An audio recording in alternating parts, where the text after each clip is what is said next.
like to talk about a friend of mine. Uh-huh. A friend of mine, I lost a friend, you guys know about it. And Mr. Christian Prince said it's not possible. A Muslim cannot have friendship with a Christian.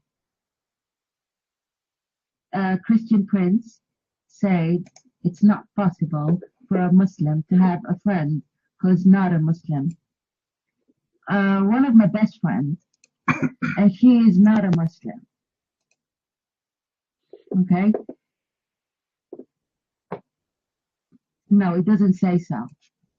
And I was at the, thank you very much, Tamara Fufu, and I was at the funeral, and I was the only Muslim at the funeral, and everybody was like, yes, we know you. And I've got a lot of friends now because of attending the funeral. People who knew me through her remember me, recognize me, and now they, it's like they know that she's a Muslim, but she attended the funeral and she was a friend to our friend, So that's good. That's it's really a miracle that it happened.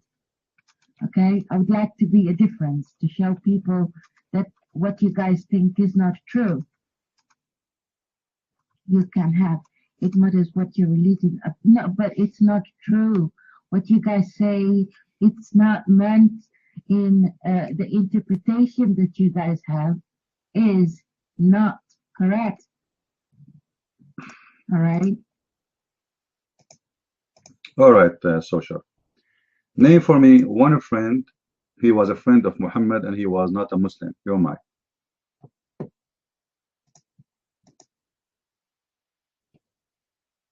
There are lots of people. Lots of people. Name for me one. He was a friend to your prophet and he is not a Muslim. And you are the one who said, I was the only one in the funeral of that non-Muslim friend. Correct? How come you are the only Muslim there? Because this is not halal. It's not right. This is why you are the only Muslim, because you are stupid. You do not know what Islam is about. You have no idea. When we told you your prophet, he said women are half a brain, you agreed. You said yes. You are the one who said yes. So how you, who agreed that you have half a brain, you are giving us the interpretation of the Quran? Like, do the Muslims allow you, even as a woman, to give interpretation for the Quran? So how you say to me we have wrong interpretation? We are not reading our interpretation. We read Ibn Kathir, we read Jalalain, we read the Muslim interpretation. So you, as a woman, according to Islam, you are half a brain, and you agree. You said yes, I am half a brain. Didn't you agree? So half a brain. How you half a brain, and yet you can explain the Quran for us? You're mine.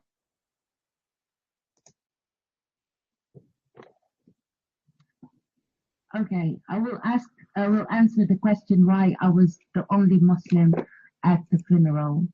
All right. The answer of that question is because I was a best friend to her.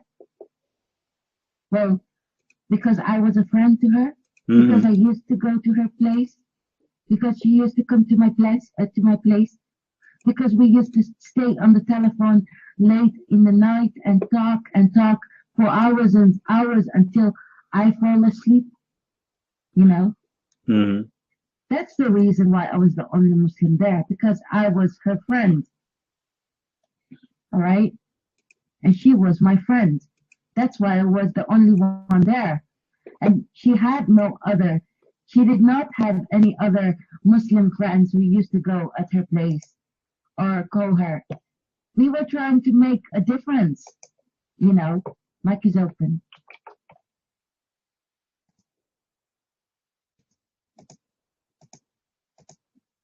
Well, I just asked you, name for me one friend your prophet he have is the Muslim.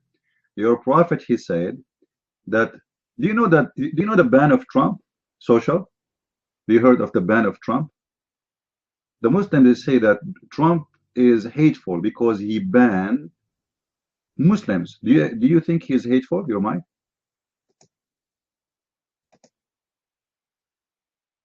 If Trump is hateful, I don't know anything about Trump. I'm not in America, but when he talks about women, I think he treats women differently. Yes, I think he only thinks that women are only good to be grabbed, something like that.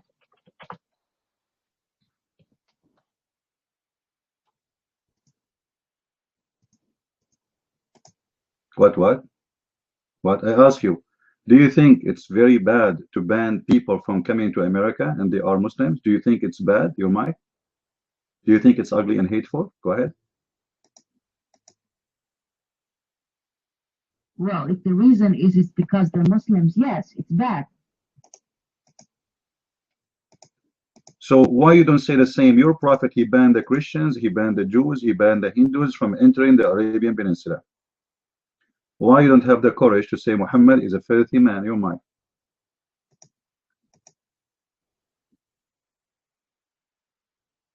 Why did Muhammad sallallahu alaihi wasallam ban any other nationality to enter their country? Are you asking me? I'm the one asking you. Why your prophet, if banning Muslims, if banning based on Muslims, based on religion is bad, it's hateful, it's disgusting, it's fascist. What do you say about your prophet banning any non-Muslims from living in the Arabian Peninsula? How you explain that, your mind? Is that written in the Quran? I don't think that's written in the Quran. I think it's a rule. It is written in the Quran, it's written in the Hadith. It's written in both, your mind.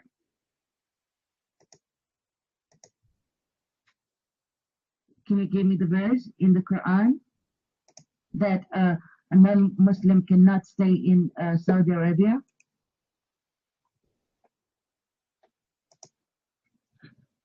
The question is, why you are a Muslim if you do not know what is written in your Quran? How come you never heard this before? This is why you are a person who have a friend who is not a Muslim, because you are not a true Muslim. You are like made in Taiwan. You are aftermarket Muslim. A true Muslim, he knows his book, but you have no idea what you are talking about. So you are waiting for a Christian prince, someone he is not a Muslim. He is the one who will tell you where you find that in your book, and then you go and you search for it or you read it, right? Do you have an explanation why you don't know? Well, give me the verse. I mean, if they say people who don't have a religion or anti-Muslims are not allowed to stay in Saudi Arabia, then that's wrong. Ah, that's wrong. Kuffar means someone who's not a Muslim. That's bad. But do you have the verse? What will change if he will give you the verse? Well, that's not good. It's not. I don't believe it's in the Quran. They say that a non-Muslim cannot stay in. So if I give you the verse from the Quran, and not only this, the verse says that non-Muslims are filthy. Not only it says that they cannot get in, it says they are filthy, dirty, najis. Najis means you are worse than the sewage. So if I show you it says that, you will leave Islam, your mind? Why don't you show me that they're not allowed to stay in Saudi Arabia? Why don't you show me? I need to call a friend because, you know, I'm a Christian. I'm a Christian prince, not a Muslim prince. I do not know where to find the verse. Can you give me a month to find it, your mind? Can you tell me why Christians are najis? Can you tell me where it's written they're najis? Can you tell me where they're dirty? Can you tell me where it's written that Christians are dirty? It is in your Quran. You know, you see, I don't know where it's located. I don't know where it's that it says that in the Quran, but I'm guessing it's in chapter 9, verse number 28. Do you want to read it for us, your mind?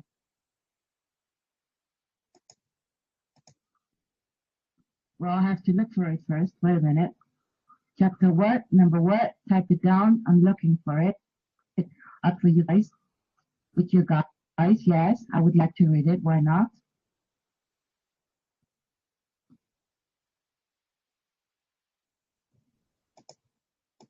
No, it's 9:28, not 29. So 9:28 it says, "Oh, who you believe, don't allow those who they are filthy to get close from al Masjid al Haram, the land of the Masjid al Haram, after this year, for they are najis."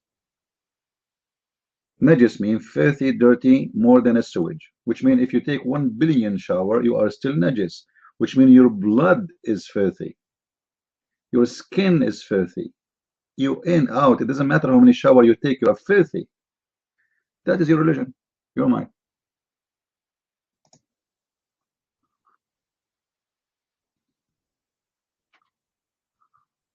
And which chapter was that again? There we go, half a brain. I forgot you are half a brain. Okay, let me say it to you. Chapter 9, verse 28. Chapter 9, verse 28. And by the way, we can read it from right to left in Arabic. So it's going to be verse 28, chapter 9. Which one fit for you better? Are you getting close?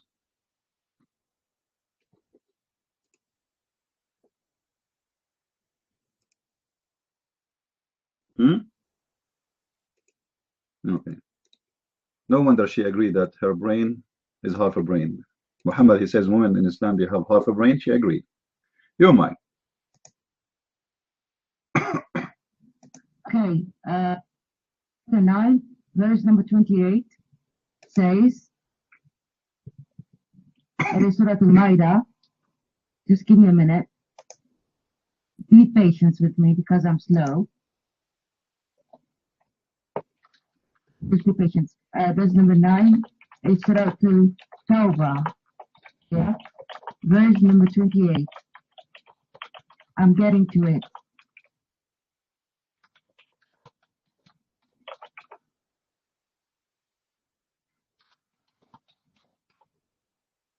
It says, "Fight against such of those who have been given the scripture as believe not in Allah nor the last day, and forbid not that which Allah hath." You know, social, I know that you are a Muslim, and there is a stay in China that says he left as a donkey, he never came back as a horse.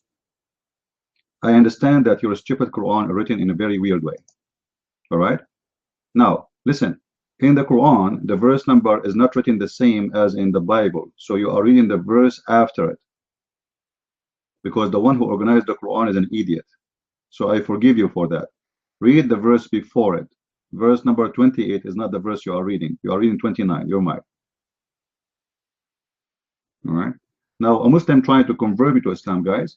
Look what he posted for me in the PM. This is a Muslim trying to convert me to Islam. And based on his argument, look like he is very decent man. It's not coming through. Let me show you what he is posting for me. This is how the Muslims, when they show their real skin, this is what they say.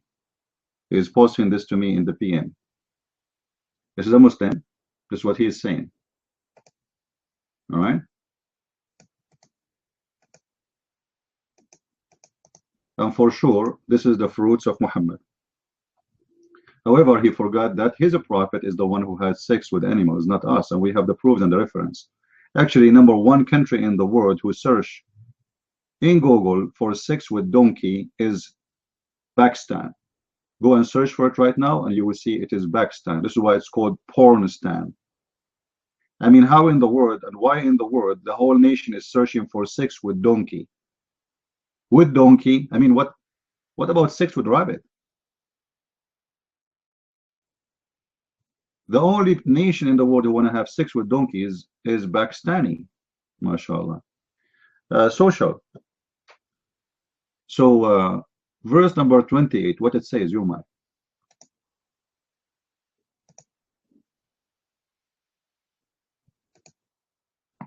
Verse number 28.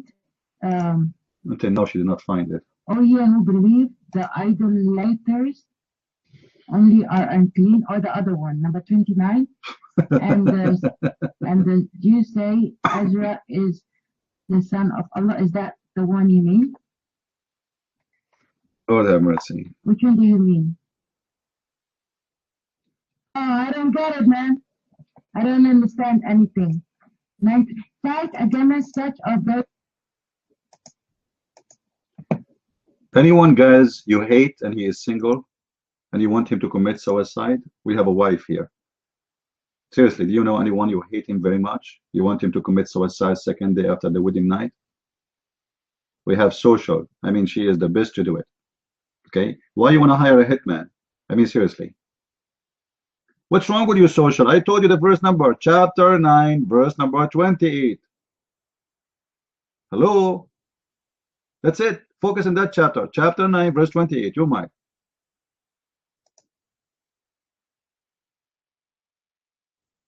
Number 20? Not 28, 20. Right? 28. I started reading 28. You guys say it's not 28.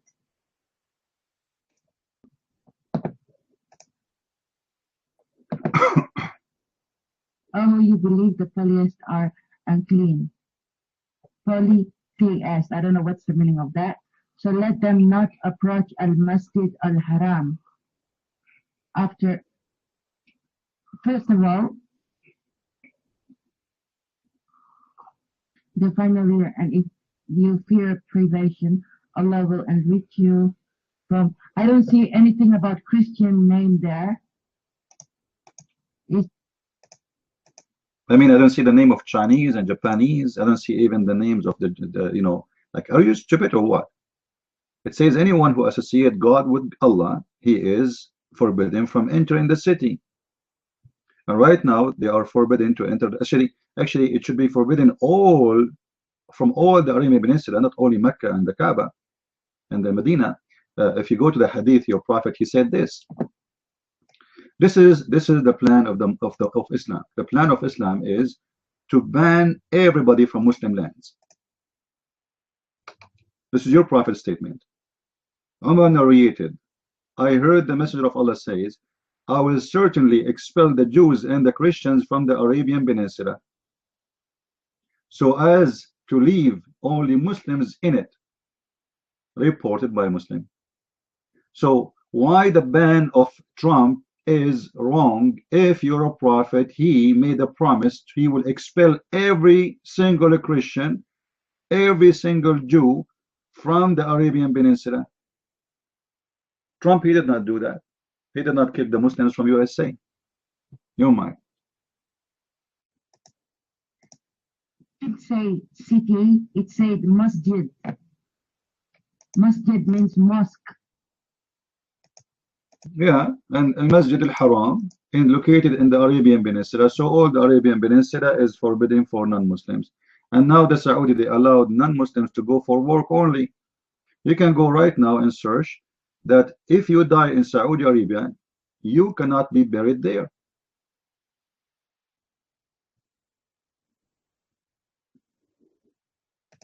You cannot. You can die, you can work, but you cannot die in Saudi Arabia. Why? Because your body is dirty. And they just allow them to go there because they need them. You know, I mean, without the Christians, the Jews, the Hindus, the Buddhas, Saudi Arabia is dead. Same as in Emirates, same as in Bahrain, same as in Kuwait. Those countries are trashy countries. They have nothing. Without the Christians, without the Jews, without the American, even their oil cannot be taken from the ground. As simple as that. So now, does it say there that non-Muslims are unclean? And by the way, the word unclean there is not a true, correct translation. The word unclean there is not right. Najis does not mean unclean. Najis mean they are dirty to the point nothing can wash them. Filthy, dirty to the point it doesn't matter how many showers they take. They are pigs, they are monkeys, they are animals, they are dirty. So what kind of religion says such a thing about other human being? He is like you. You told us you go to the funeral of your friend, right? According to the Quran, your friend is a najis. She is filthy, and she is not allowed to enter the Holy Land. Yomar.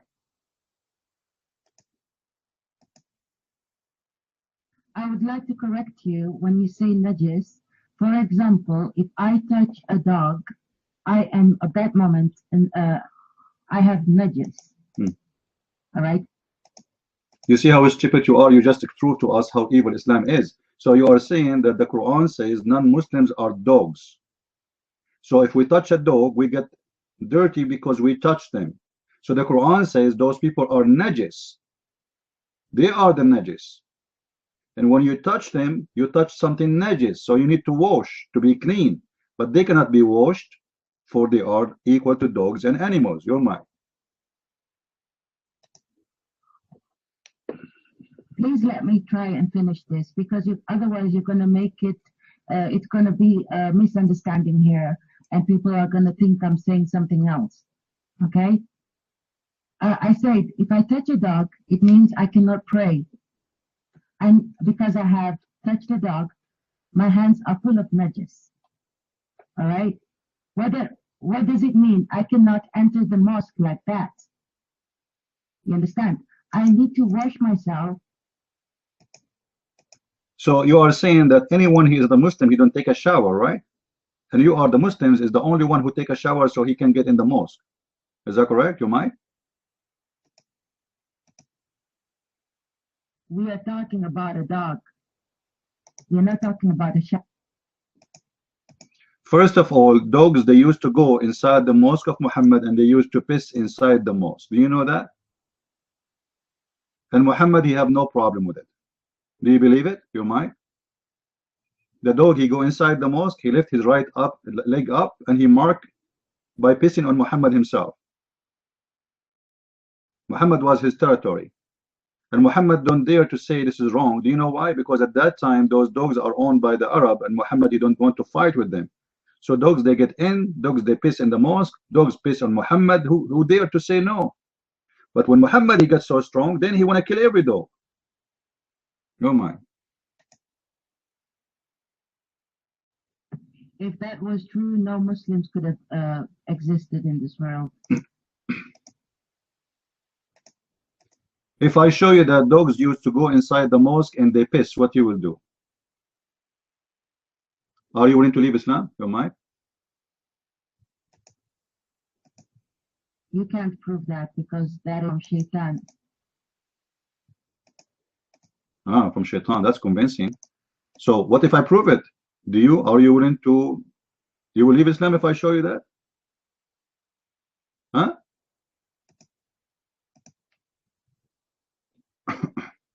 What's from Shaitan is not to be believed. Balbula, how it's from Shaitan, but it's written in the Muslim books. It's written in the book of the Hadith. Is the book of the Hadith is the book of Shaitan or the book of Muslims? You might.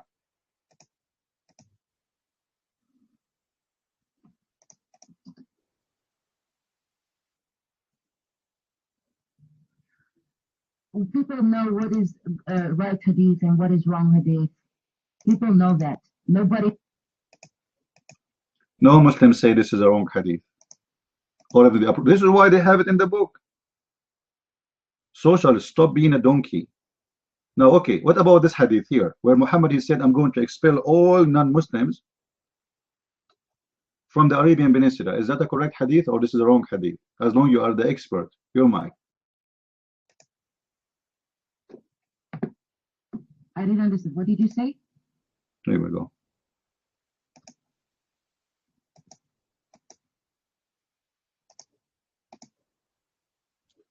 I mean, how I can, what did you say? As long as you are the expert of knowing if the hadith is true or not. This hadith I'm posting for you, is it a true hadith or wrong? Expert, you're mine.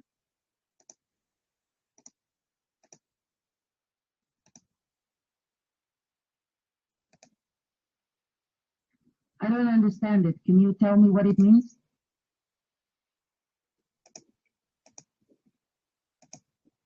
Who of you I hate you most? Who is a single here I hate you really? I mean, let me see. What name here? Who is the one I hate most here? I want you to marry this woman. You know, this is the most aggressive punishment for a man. Shirazi. No, Shirazi, you don't deserve social. No, you deserve her sister. She's more crazy. You know, I will save you for her sister. Her sister, she will make you commit suicide after not even 1 second. I mean, she don't understand what this hadith is saying. I mean, are you serious? It says, I'm going to expel all the Christian and the Jews from the Arabian Peninsula. What I can explain to you? Why it's very hard for you to understand?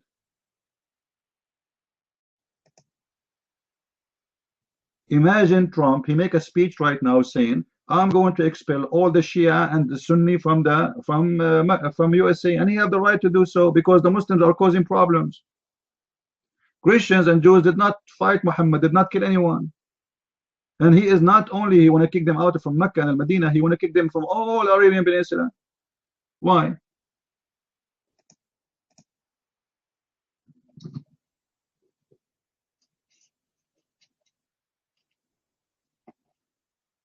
Oh, I'm sorry. I'm really sorry that you guys think that Islam is what Christian Prince is talking about. And what else did I wanted to say? I forgot. Actually, the most important thing she want to say is what she forgot. I mean, you guys, you did notice. The treasure she was going to say is in what the part she forgot. This is why she looked weak. Social, what's wrong with you? Okay, in chapter 9, verse number 23, it says you cannot even take your family as a friend. Social. Can you explain that to us, that verse? Again, chapter 9, verse number 23. Don't go to 24. Don't go to 22. 9, 23. It says that you cannot take your family, your father and your brother as a friend.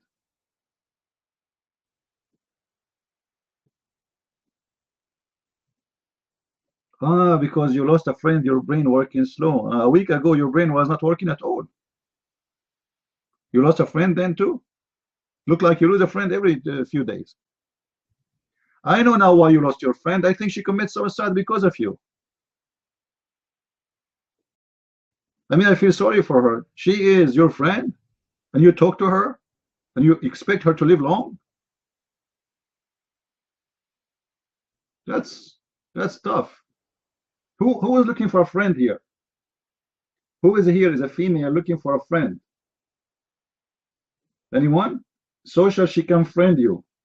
If you feel like you want to go, all right, you want to go to heaven, take social as a friend. You will go fast. She left. I'm really old. You know, they are poor people. You know, most of them, they have no idea what this cult is about. 90% of the Muslims, they are Muslims by name. They are driven by, you know, by speeches. The Muslim cleric, they say to him, Allahu Akbar, the kuffar, the infidels, we need to fight them, blah, blah, blah. But they have no idea why they need even to fight them. They have no idea why they are dirty. They have no idea.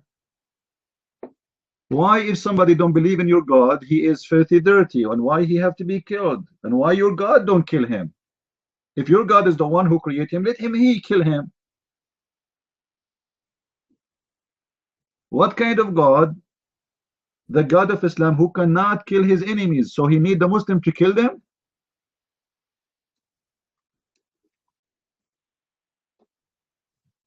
He cannot do it.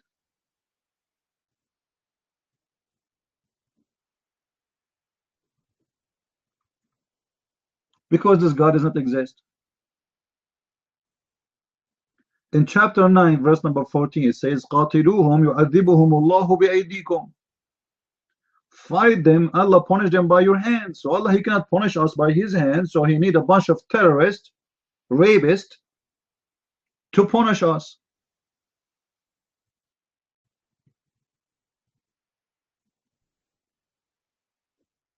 This God, he is in disability. He cannot punish anyone. He needs the Muslims to punish.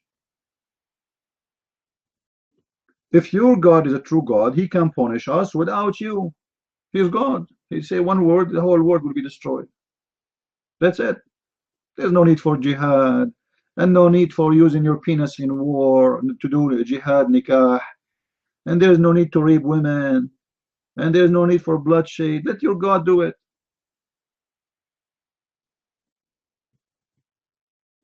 Well, always our room is top.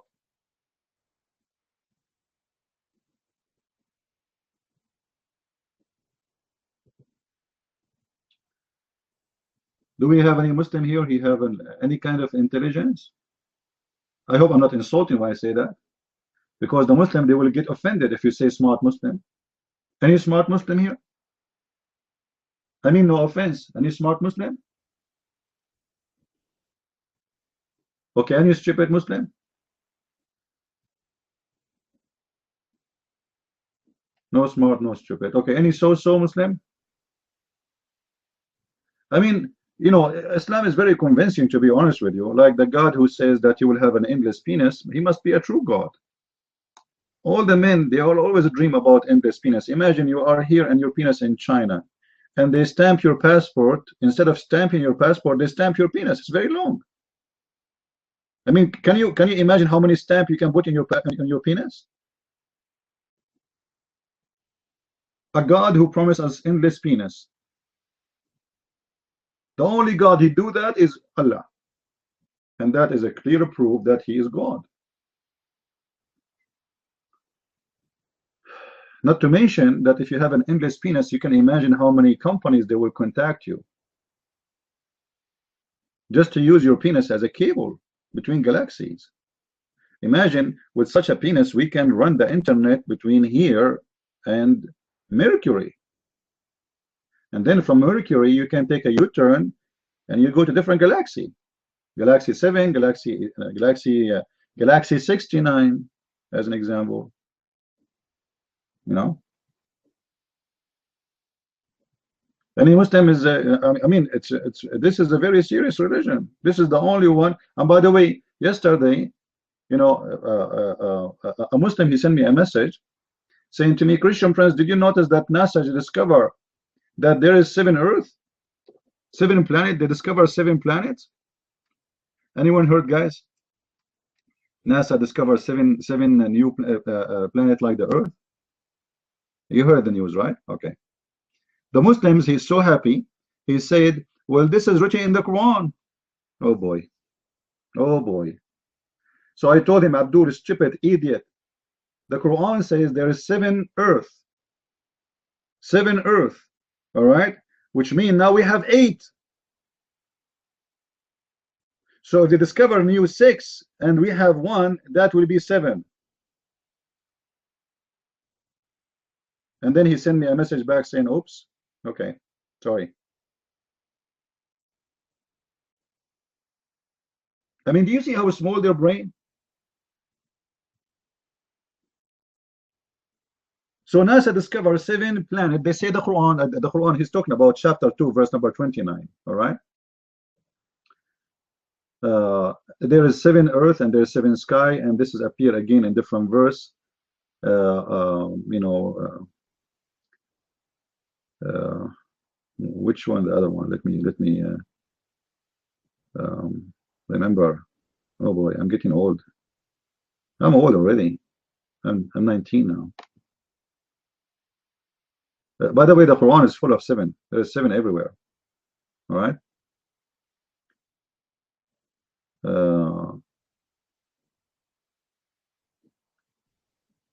Yeah.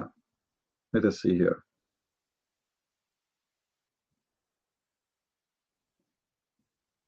Chapter 65, verse number 12. Chapter 65, verse number 12. So Allah, he created 7 Earth and 7 sky. So the Muslim, they get so excited because NASA, they found 7 planets around the star. They are going around them wherever, you know. I mean, like, wow, that's amazing. Amazing news. And the Quran says there's 7 Earth. But that would mean we have 8 now. because the earth is not counted with those 7, Abdul.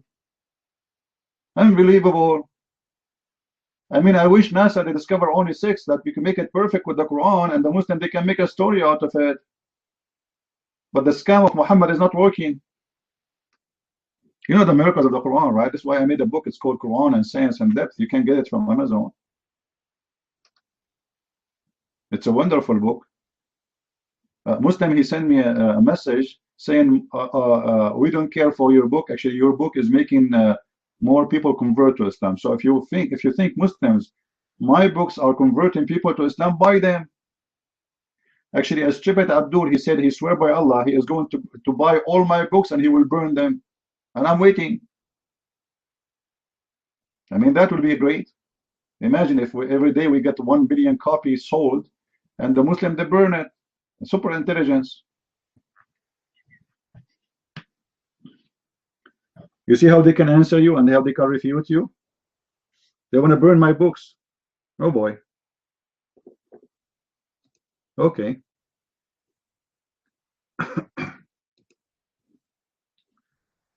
Do we have any Abdul here?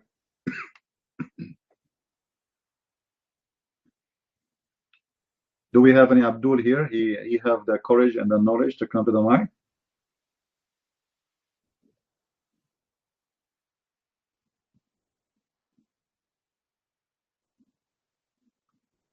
And you know, there's a lot of like I saw in Wikipedia, Muslim, they wrote an article about the miracles of the Prophet, and one of them, the Prophet, he was able to move trees to keep him in shade when he was doing poo-poo. I mean, this is a miracle. Do you know how many times I go camping?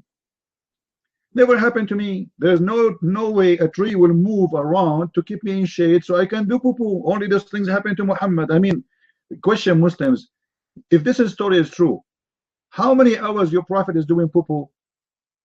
I mean, if the tree is there and he is under the tree, and then the tree moving around to keep him in shade, that's mean he is doing poo-poo for like 8 hours, because the shade of the tree will not move in a second, or in 5 minutes, or even in 30 minutes, or even an hour.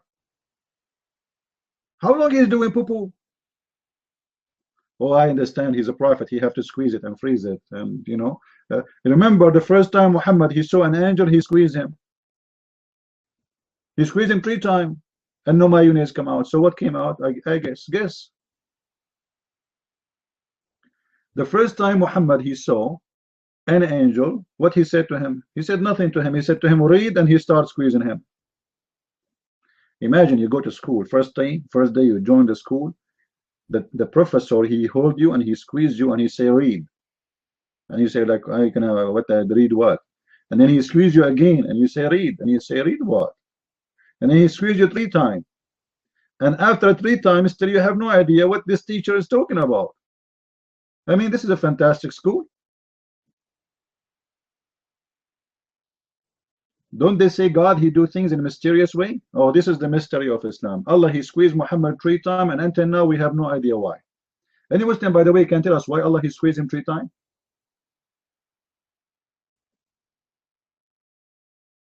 Abdullah ibn Sarah, nothing happened with Abdullah ibn Sarah. Abdullah ibn Sarah, Muhammad, he say a verse, Muhammad, he said to Muhammad, let us write it this way, it's better. So Muhammad, he say, okay, write it this way.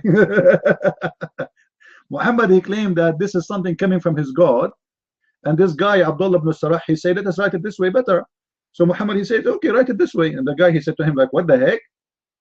If Muhammad is a prophet, well, I'm a prophet too. Here we go, I'm the one who's writing the Quran, I'm the one who's making the Quran. So he ran away from Muhammad, and he became apostate. This is a first-hand experience who discovered the scam of Muhammad. He is correcting the Quran, he is making Quran for him. And then the guy, he ran away and he hid in the house of Uthman ibn Affan because he is a relative. And Muhammad, he shade his, he said this guy should be killed because he was afraid he's going to spread the news about his scam. Oh boy. Yeah, look at this miracle here. We fashioned of a drop of a cloth, and we fashioned the cloth a little lump, and the Muslim, they make videos about it. They say there's a scientist, his name is Yama Aidullah Yama. You know, they got a guy from Canada, and they fool him with the translation. In the same time, they give him a big check to say this is a miracle. This is scientific miracle. Why? It says that it is like a leech, like a leech, but doesn't say that. Alaqa in Arabic, alaqa is the congealed blood. It's the dead blood. It is not the leech as an animal, as this little creature who suck your blood, who attach himself to your skin. They lie to fool those poor non-Arabic speaking. Dr. Moore, thank you very much. Dr. Moore, Dr. Moore, I love you, Dr. Moore. You are very super intelligent, Dr. Moore. How big is the check you got from the Saudi? Every scumbag, he want to make money. He says something, praising Muhammad, he will get the checks from everywhere. Right now, actually, if I praise Muhammad, do you think how much, can you imagine how much donation I will get from the Muslims? If Christian Prince right now, he say, I'm going to sponsor Muhammad, I'm going to defend Muhammad. Can you imagine how much donation will come to me? When you attack Muhammad, nobody help you, like, you know, go and see our donation. We don't even have $1,500. If I am supporting Muhammad, we will have $100,000 donation. Because you take the side of the devil, my friend. Everybody support you, everybody love you. This is the truth. Right? Yeah, actually, they offer me a lot of money to stop talking about Islam, to close my room, to take down my website. You know, they want to buy my website too. You know, Child of God. Anyone know Child of God? He have a recording. They offer me here live in the mic with no shame, with no shame. They said, name your price. Just to, you know, we sign papers and you don't open your room again. Name your price, and they started from $10,000. Like, what the heck? And then $100,000. Oh boy. Then some people, they said to me, take the money and open a different website. I said, no, we don't cheat. We don't do that. We don't make deals with the devil. We don't shake hands with the devil, my friend. No, we don't do that. So do we have any Abdul here? Any beautiful Muslim? Right? Let their money, let them keep their money. We do not want it. The Lord is our provider, my friend. And any money is coming from a wrong source will hurt you. It's not good. Some people, they think by making money, it doesn't matter where it's coming from, this money will make you really live better. You are wrong. Wrong money will hurt you. I assure you that. Don't be fooled by seeing some people, they are, you know, they have the most fancy cars and big houses. They pay. Trust me. Wrong money always have a price, and the price is so high. I'm not talking about afterlife. I'm talking in this life. They pay. I never saw someone bringing his money from unlawful reason or purpose or a job or whatever, and really he enjoy his life. Never. You know, people, they see the appearance. The appearance is someone dressing nice, going out, driving the most expensive car. They think that this is happiness. The fact, if you go in their life, they are trashy. They have no life. You know this guy who the artist, the singer, his name the Prince. Do you know how much rich he is? Look how he died. So imagine how much misery he have inside his life. Look at Michael Jackson. Look at his family. Look at them. Look at those famous actors who they are, the blue eyes, the red head, and etc. Go and see their life. It's a very miserable life, because most of their money is coming from unlawful money. When I say unlawful, when you know, because people, they don't see what's wrong. When you make a movie and your movie is about getting naked and having sex in the front of the camera, this is unlawful money. This money is not blessed. To make it simple, any money does not come with the blessing of God is going to be cursed on you. Someone he is working for 8 hours behind a cashier machine. This is a person who make money with the blessing of God. But someone, she make money by stripping and by doing the business of striptease, which is a lot more money. This is a money come with curse. You pay for it. The price is so high. So Muslims today, they got a lot of money. But look at their money. Their money is a curse. If you go in Saudi Arabia before oil was a lot better than Saudi Arabia after oil. Why? Because oil brought nothing for them but curse, AIDS, diseases, madness, lousy. The nation is very corrupt. All those countries who have a lot of oil brought nothing to do with the blessing. Brought nothing but corruption. Until now, in Saudi Arabia, more than 70% do not know how to write, how to read. Why? They got the money. But the money who come easy, go easy and destroy you. So you will see a Saudi guy, he have a driver from India, a farmer from Thailand, a maid from Indonesia, a secretary who speaks 3 languages, but he himself do not know how to sign a signature. It's a curse, my friend. And then he will use his money in every wrong direction. Osama bin Laden, when he got rich, what he got with the money, he inherited more than $300 million. What he did, he started a gang of killing, raping and kidnapping, and he called himself Mujahid. So a Muslim, when he gets rich, either he kill or he rape.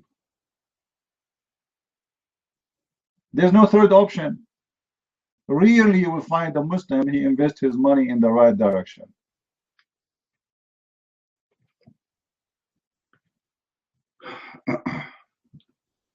Let us see what Sirazi want to say, and if any Muslim here would like to speak to us, please feel free, because Allah will reward you and will give you a very long penis if you debate us.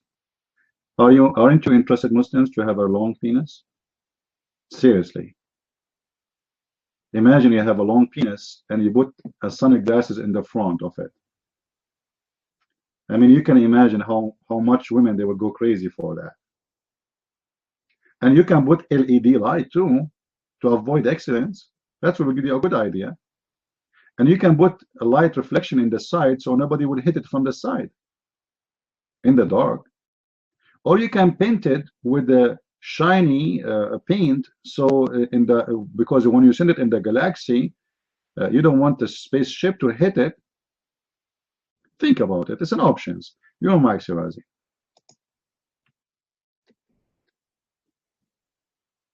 Hello, Brendan. Mic check, please. Mic check. Okay, thank you. Good to hear your voice, CP. Just wanted to put a little bit of water in your engine regarding the topic of dirty money, with an example, a live example that took place here in Europe, in the country where I am. Was a girl, a compatriot of mine, actually. I knew her well. Well, she was doing lap dance, and she had very good money comparing to some of us. She was living a very comfortable life. But one day, I don't know what happened, on the stairs from upstairs, she fell, broke her C2, bone into her neck, and died there. Nothing.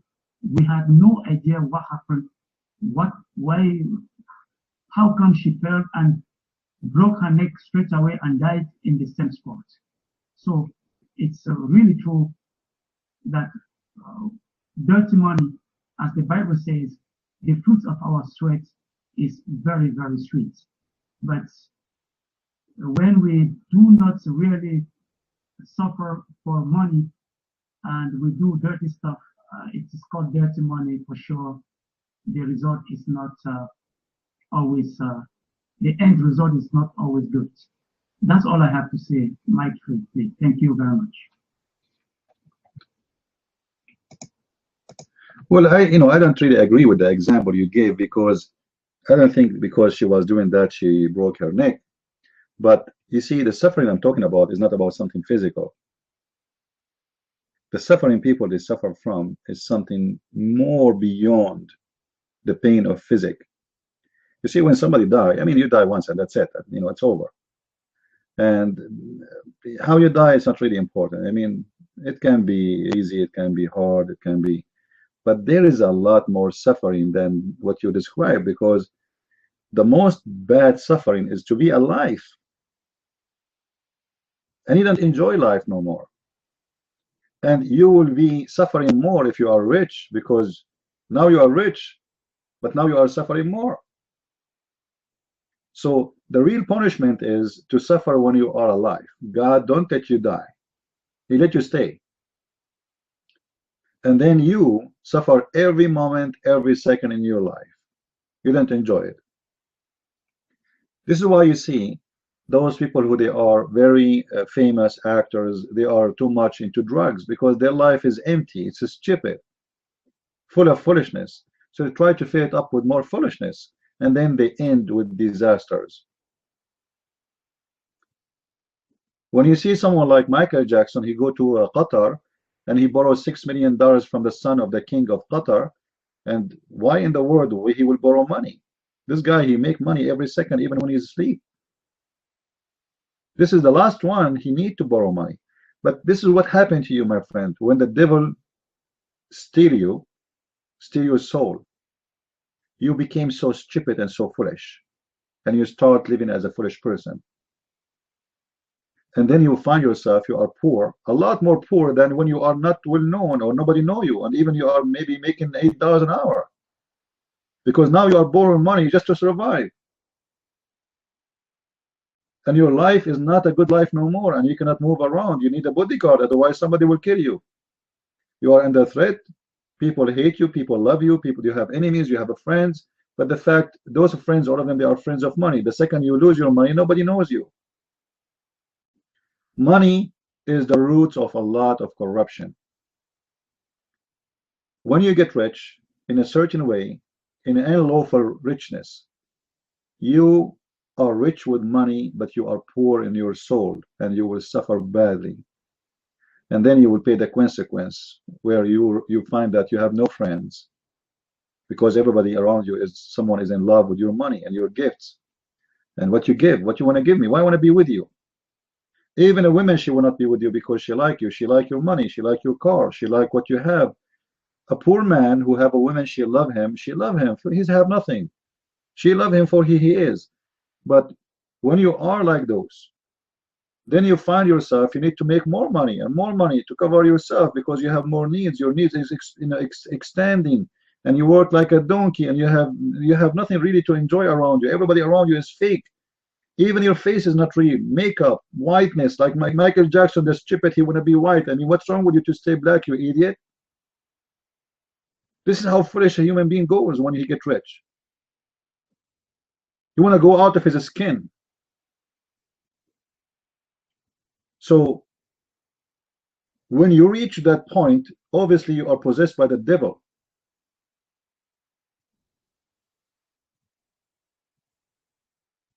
This is why unlawful money will bring nothing but disasters.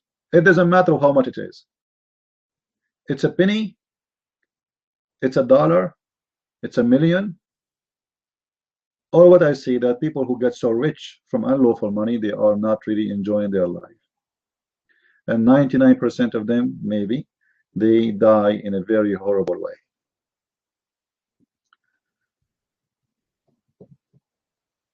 You know, have you ever heard of a thief? He sleep comfortable? No. If you are a thief, any car move around, any police car move around, you start looking like you are worried, like what the heck, maybe it's coming for me, right? But if you are a person who never hurt anyone, you never do anything, you sleep. Who cares if the police come or not? You sleep to the full. I don't care, you know, like, oh, police take me, oh, yeah, police give me a ride. Once in England, I lost my way. Imagine I asked the police to give me a ride, and they give me a ride. You believe it? I went to the library and I didn't know how to go back home, you know, because I'm an Arab. You know, we Arab, we know how to leave, we don't know how to come back. So anyway, I have no idea like where I am now. It was dark and nobody in the street. So I give up. I stopped a police car, and the police lady, she said, jump. I said, I did not do anything. She said, I'm not going to take you anywhere. I will take you to your place. And she gave me a ride. Very nice people. That's why we like to immigrate there. I'm going to seek refugee in England very soon. Hold on. You know, they give you free apartment, free food, and maybe even free girlfriend. And maybe the prime minister will come to visit you, you know, because you're a refugee. They will not visit a citizen. They will visit a refugee. I mean, I noticed that. You know, the prime minister of Canada, he come to visit refugee, but he don't visit his own citizen. I mean, that's amazing, beautiful. You know, so I want to go seek refugee in France. I will get a salary from France. I get a refugee in Norway, refugee in Sweden, refugee. Can you imagine how much at the end of the month I would get paid? I will asylum everywhere. The only asylum I will not do is in Bangladesh. I don't want to go there, you know. Yeah. Do you know why I will not go to Bangladesh to seek asylum there? Anyone knows? No, no. Because, okay, let us say for the sake of argument, the government, they give you a free apartment, which will never happen. They will give you a free garbage can. In Bangladesh, every scumbag, he will piss in your wall. I mean, imagine you open the window to smell the smell of God, and then you smell nothing but piss. In this country, nobody use the bathroom. Everybody piss in the street. So what they do? Anyone knows what the trick they use in Bangladesh? Anyone knows? They have a trick. Anyone knows? They write in Arabic over their walls, and because those Bangladesh people, they are Muslims, they think this is Quran. So nobody dare to piss in the wall. Like, what the heck? That's a smart idea. So you write in your wall any word in Arabic, say shish kebab, falafel, whatever. They think it's Quran. It's in Arabic. So nobody will dare even to piss there. I'm serious. You can go and search for it in Prophet Google.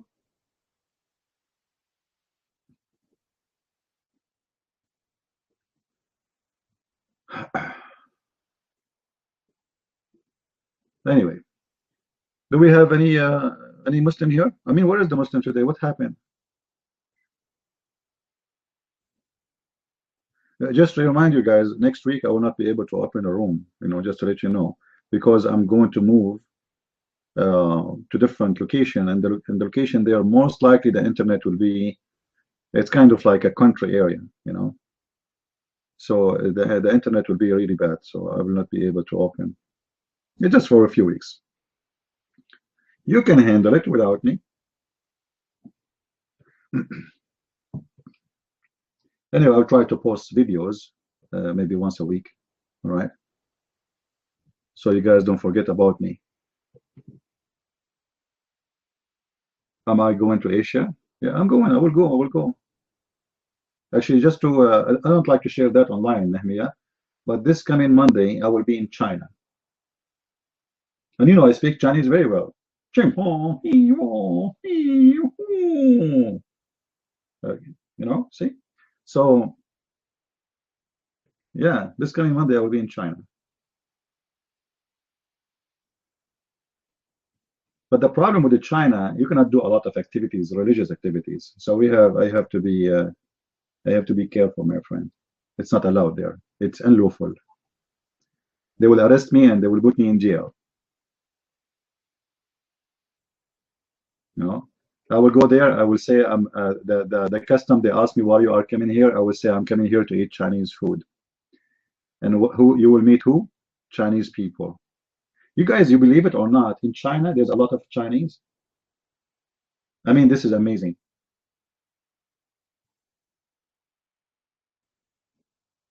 Who of you been in Asia before, or any Asian country? You go in the airport, okay? Suddenly everything changed. Seriously, I no offense, by the way. You know, we love everybody, Asian, African, white, it doesn't matter. But suddenly everything changed. Suddenly you are the only one who is not Asian. Everything around you is Asian. And the funny about Asia, people don't speak English. Like who of you been in Korea? Who of you been in Korea? Anyone? All right. If you are in Korea, let me know, by the way. I can visit you.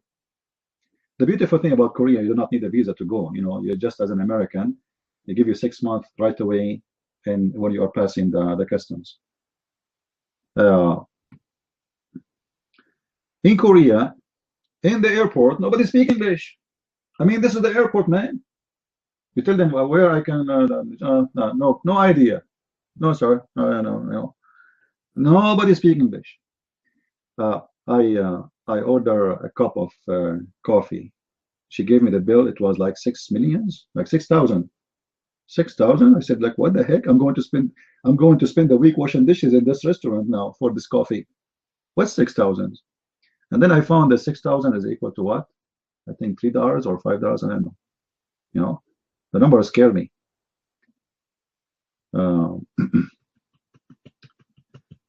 But you know, you will be surprised, really, that Asia, you know, most of Americans, they think Asia is third world countries. You will be surprised when you go there, my friend. Like in Hong Kong, as an example, I took pictures already actually in Hong Kong. You will feel that any airport in America is the third world airport, not Hong Kong. You will be really astonished about what those people are able to accomplish. This is why when Trump he speak about, look at our airports, look at our streets, look at our roads, he's right. Airports in USA is nothing to compare to any airport in Korea or any airport in Japan or even to Hong Kong. Nothing to compare. In America, even the internet is not free for the internet. In Hong Kong, imagine you have a free computer to actually, I took pictures for it. I will post it in Twitter. I'm trying not to post pictures in Twitter so nobody will knows where I'm exactly located, because I have a lot of friends. They will come and pick me up.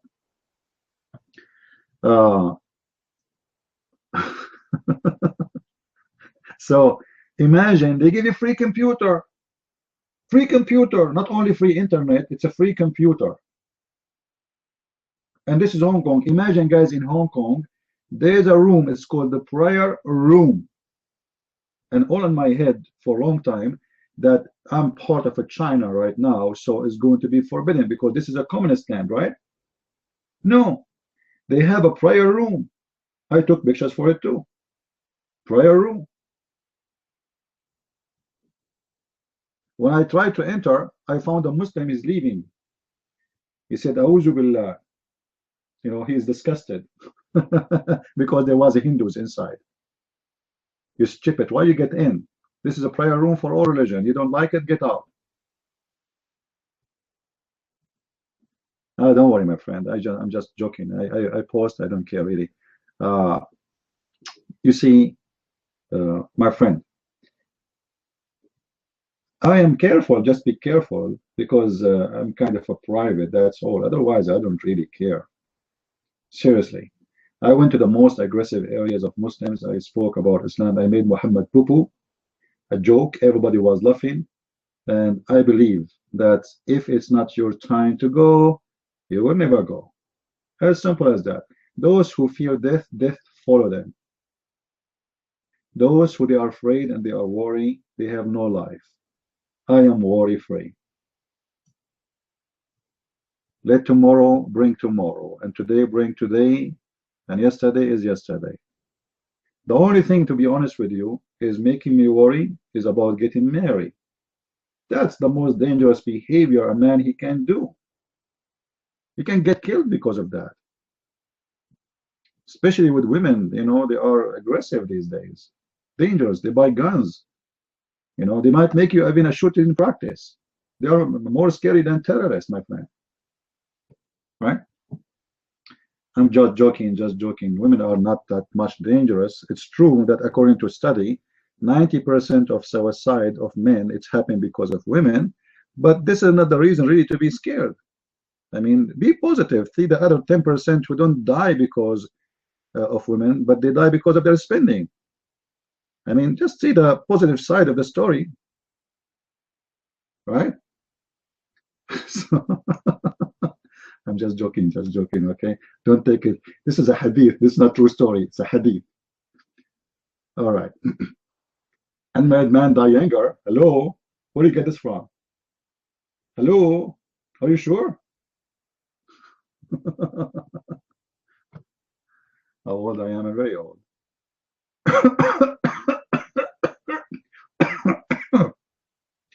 Oh boy, you cannot even move. Anyway, let's go back to the topic.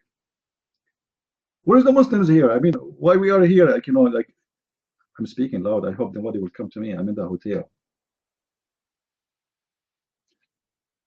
If there is any verse in the Quran that talks about the 10 Commandments, you see, no, there's no 10 Commandments in the Quran. Actually, the Quran broke every commandment of God. However, the Muslim, they try to fool you, saying, okay, what if I show you the Quran says you should not lie? Right? I can show you the Quran says if a person killed an innocent person as if he killed all mankind. The 10 Commandments says you should not kill, right? This is a lie, my friend. Because if you read the interpretation of the verses, you will see that this is not what it says. The 10 Commandment of Musa doesn't say you can kill non-Jews. It doesn't say you can lie to non-Jews. It doesn't say you can rape non-Jews. It doesn't say that you can lie to your wife. So Muslims, they use the same, let us say, words we use, but it have different value. As an example, Islam forbid adultery. Islam forbid adultery. But what is adultery in Islam? Adultery in Islam is having sexual intercourse with the women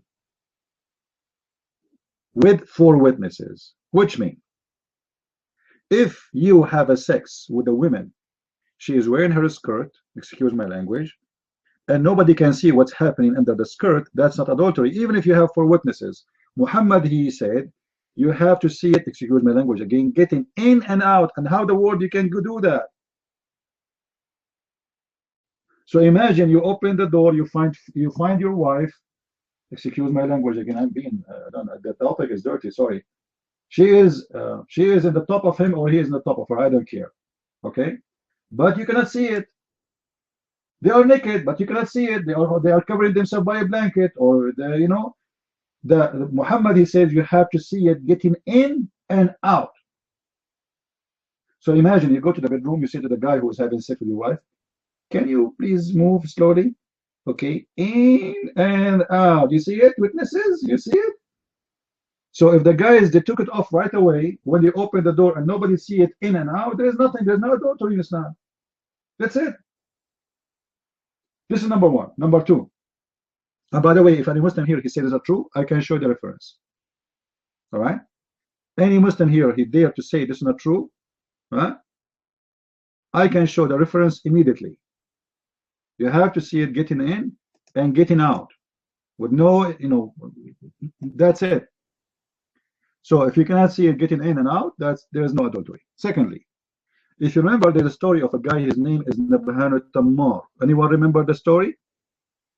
Tammar is a person, his name is Nabhan. Tammar means he is the one who sells palm date fruits, the dates. So a Muslim woman, she came to him, and Nabhan, he said to her, well, why you don't go inside the store, and I have a lot of things to show you.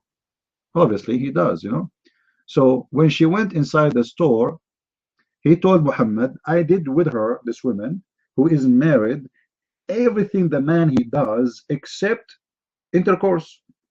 So they got naked. I'm not going to give details, we have to be polite here, right? Otherwise my mom, she can hear me.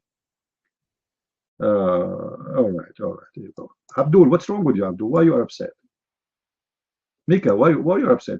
Abdullah, your name is Abdullah Balbula. Why you don't come to the mic and debate me? Why you don't do that? He loved animal porn in his computer and he lie about Islam. Unbelievable. How you know that? I was just reading a hadith about your prophet opening the 4 legs of the goat. And the hadith said that if a Muslim woman, she insert in her vagina a penis of an animal, cut it off or alive. He was right. He was saying the truth, guys. We have to admit. Now we continue. So he said to Muhammad that I did with her everything the man does except intercourse. Muhammad, he said to him, don't worry, this is called al-lamam. It's called what? It's called what? Al-lamam. Lamam. Lamam.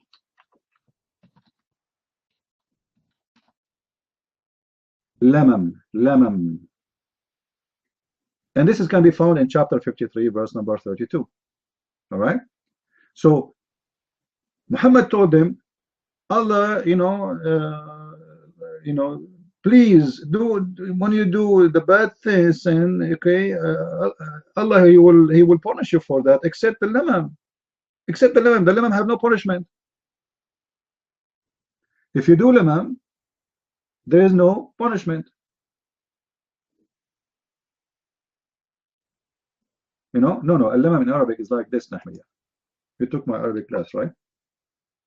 Al-lamam. So you have to say the letter M twice, like this, al-lamam.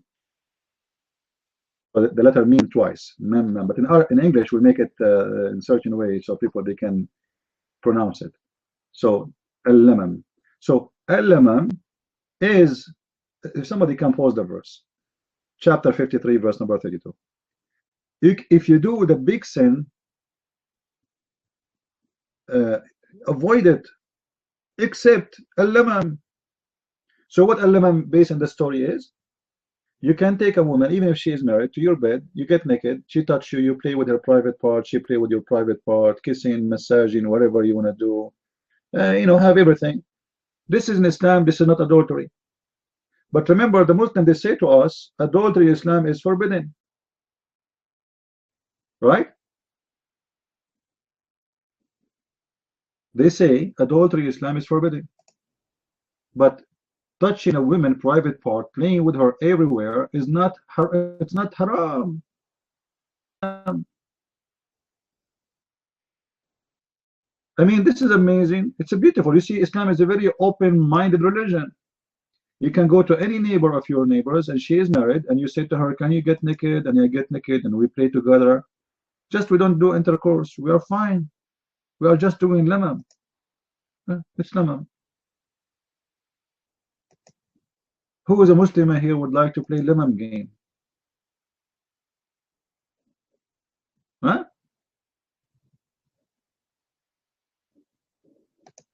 Anyone? It's halal.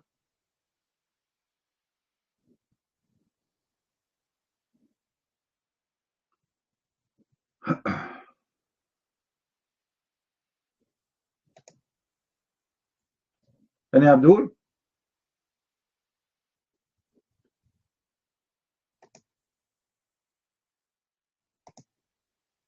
Let us see if the story of Nabhan al-Tammar is located in Ibn Kathir book. Because Ibn Kathir in Arabic is not the same as Ibn Kathir in English. If I am home now, I will show you. I can open the camera and show you how many volume Ibn Kathir, the real Ibn Kathir interpretation. And then you look at the English one, you will see like Ibn Kathir in English have a very strong diet. Ibn Kathir in English lost a lot of weight. Everything will hurt Islam, they took it off. This is why I say don't ever trust a Muslim translation for anything. The translation is meant as a commercial printing to promote Islam, not really to explain Islam. Muhammad, expose him from the English translation.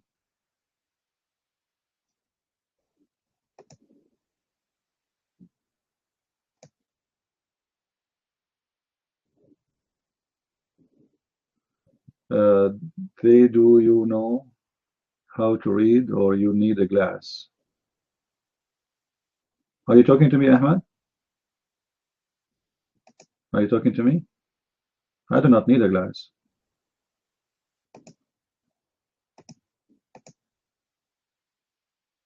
My name is Day. Oh, because you see, I just put my glass and I noticed that my name is not Day. Thank you. Let me take my glass off. Do we have any Muslim here?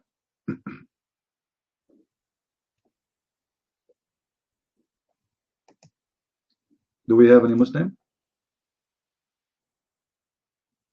Let's see if we can find the story of Nabhan al-Tammar.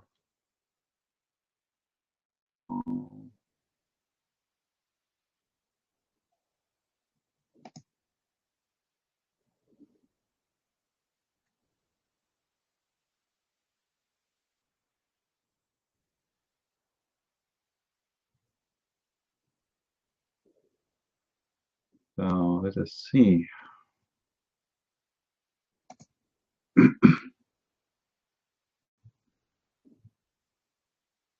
No, I don't see it here.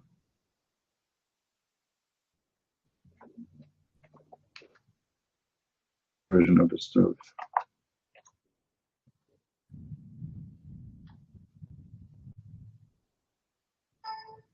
Yeah.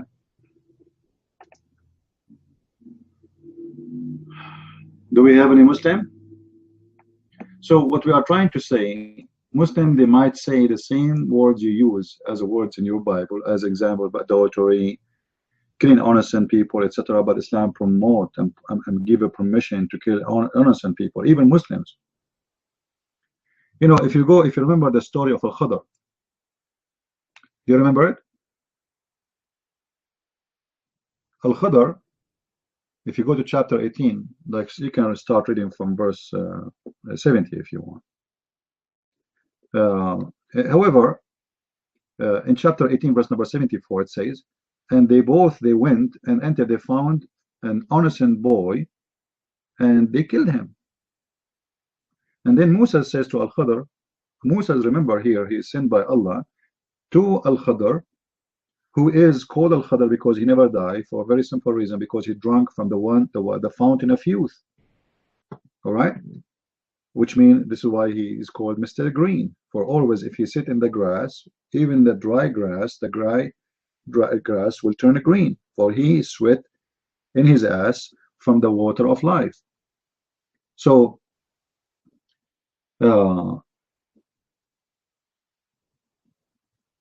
they killed the innocent boy. And then in verse number 80, chapter 18, verse number 80, Al-Khadr explained why he killed the innocent boy. Why? Because he feared that when he grew up, he would become a kafir.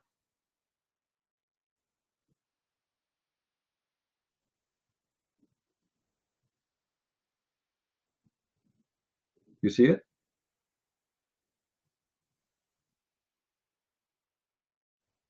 So even in Islam, it's allowed to kill a Muslim who is a boy who never commit a crime yet, based in guessing that when he grow up, he will be a bad boy to Islam, so we kill him.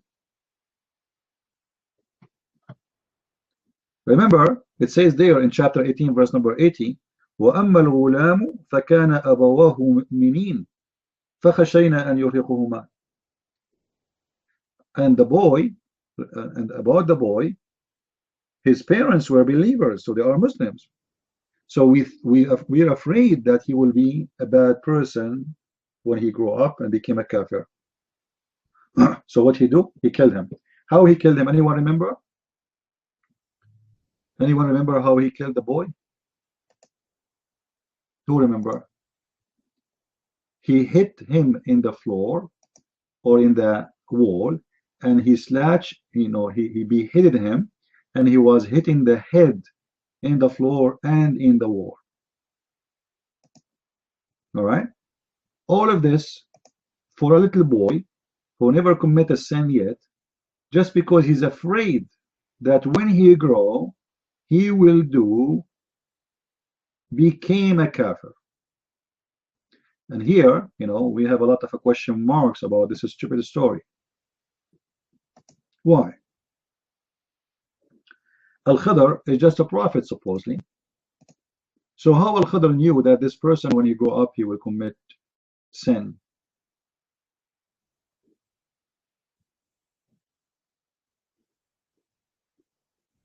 And this is against the rules of Islam too, because Quran is a book full of contradiction. Because he should not be killed unless he commit a crime, and even you have to have witnesses against him. But what we see in this case, this guy, he is a boy who never commit any crime. He never killed, he never steal, he was playing with the kids. Actually, the story says it clearly that he was playing with the kids.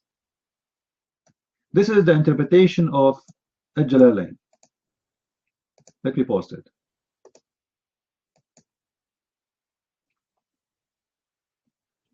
So they set off after leaving the ship, making their way on foot until they met a boy who had not yet reached the puberty, playing with other boys, among whom his face was a fairest.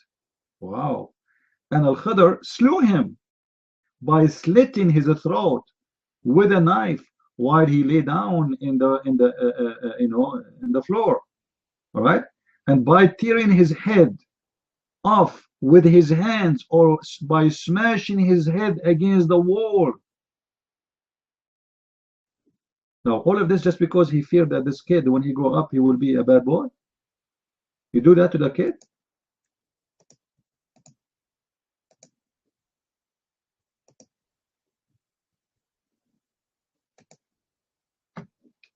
You see it, guys? Who won the reference link? Who won the link? This is Tafsir Al-Jalalain. This is not our words, not our translation. This is what Al-Jalalain is saying. And this is the link for those who want to read or to have reference in their computer.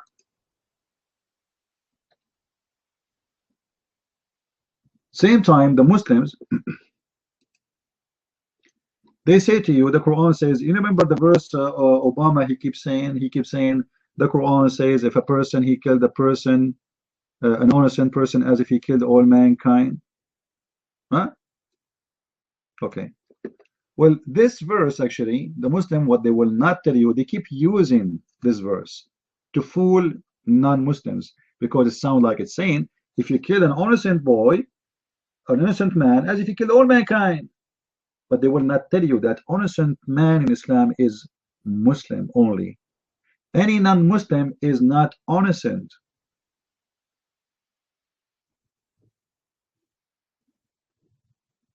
Do you remember the interview with the Anjem Chawadri in the BBC? Anyone remember the interview? In the interview, they asked him, why you don't condemn the killing of innocent people in the attack in London? He said, in Islam, innocent is only Muslims. He's being truthful, you know. This is the truth. Innocent is only Muslims. So I condemn killing of Muslims. I cannot condemn killing of non-Muslims. So the Muslim, they use the verse because they are assuming that you are stupid. You do not know what the Quran is saying.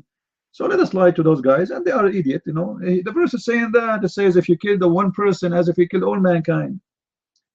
The fact the verse is not even given to Muhammad. Chapter 5, verse number 32, it's about what God gave to Moses. This was not given to the Jews, to the Muslims. That was given to the Jews. And we know that Muhammad, he did not follow supposedly the law of the Jews. He have his own law. So in chapter 5, verse number 32, it says, and we enforce in Bani Israel, we put a law in Bani Israel, that if someone he killed someone innocent as if he killed all mankind. So this was an order for the Jews, not for the Muslims. That's number one. Number two, the interpretation for this verse, the Muslims, they say, we can follow it. However, this is about killing Muslims only. So killing non-Muslims is okay. Killing Muslims is haram, for Muslims are innocent. And if anyone don't believe me, I can show you the interpretation of the verse made by the highest scholars of Islam. Actually, even Ibn Kathir in English is saying that. Even Ibn Kathir in English. If we go right now to Ibn Kathir in English, and you search for the interpretation for the verse, you will see it says that clearly. That what's meant, believer, killing a believer. Because remember in chapter 9, verse number 29, Muhammad he ordered the Muslim to go and kill non-Muslims. So how we can say kill non-Muslims, kill Christians and Jews specifically, and then we say if we killed one man as we killed all mankind. So what they are saying that non-Muslims are guilty. Why they are guilty? For they refuse to accept Islam. So we can kill them. But killing a Muslim is forbidden, for he is not guilty. Allah. All right? And as long as they have a protection of Allah, then they should not be killed them unless it is justified killing. Like, you know, if you commit certain sin against Islam, like you leave Islam as an example, you can be killed because now you lost the protection.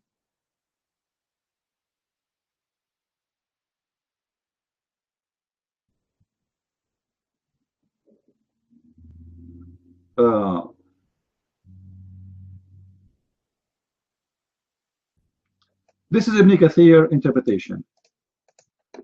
This is Ibn Kathir interpretation. I will post the link. Look what Ibn Kathir is saying clearly. He says, he who allows himself to shed the blood of a Muslim, you see it, guys? It says there a Muslim is like who allows shedding the blood of all people. Do you see it? Guys, do you see it? So what they exchange the word innocent person to what? To Muslim. Innocent person is a Muslim.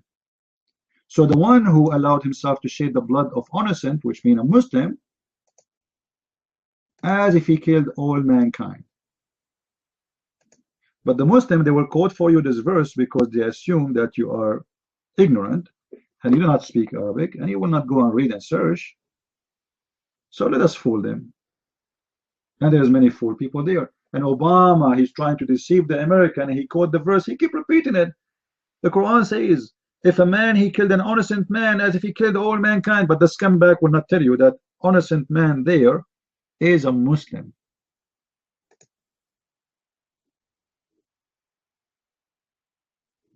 Ibn Kathir, he continue. Let me pause for you what Ibn Kathir is saying. So this is the first part. And then Ibn Kathir continue explaining the scumbag book of Allah. He says,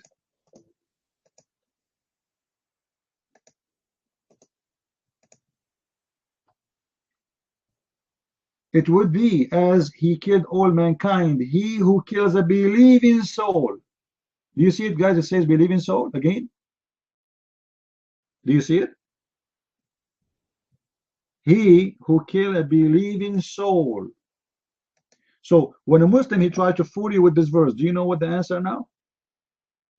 Do you know how to get them busted? Now, who want the link? So later you will not look for it. Who want the link? Who promised me he will save it? So later when we mention this, or you speak to a Muslim, he want to fool you with this, you want to refute him, what you do? You will have a hard time to find it, right? This is Ibn Kathir. This is the Muslim website. This website, by the way, is owned by, you know, the guy, his name is Yusuf Estate, the scumbag. His wife, she called him useless, as he said. Not me, his wife, she said that. He said that his wife, she called him useless. And actually, this is why he converted to Islam. His wife, she called him useless because he have no job, he cannot make money, he is no one. So he converted to Islam, suddenly he became famous, he is on TV, he have a salary, he have a free ticket to go anywhere, like not like me. You know, right now I have to pay for my tickets when I go around and I pay for hotels, etc. So use this. He converted to Islam. He got support like crazy. Now, how many of you opened the website and saved the link? How many?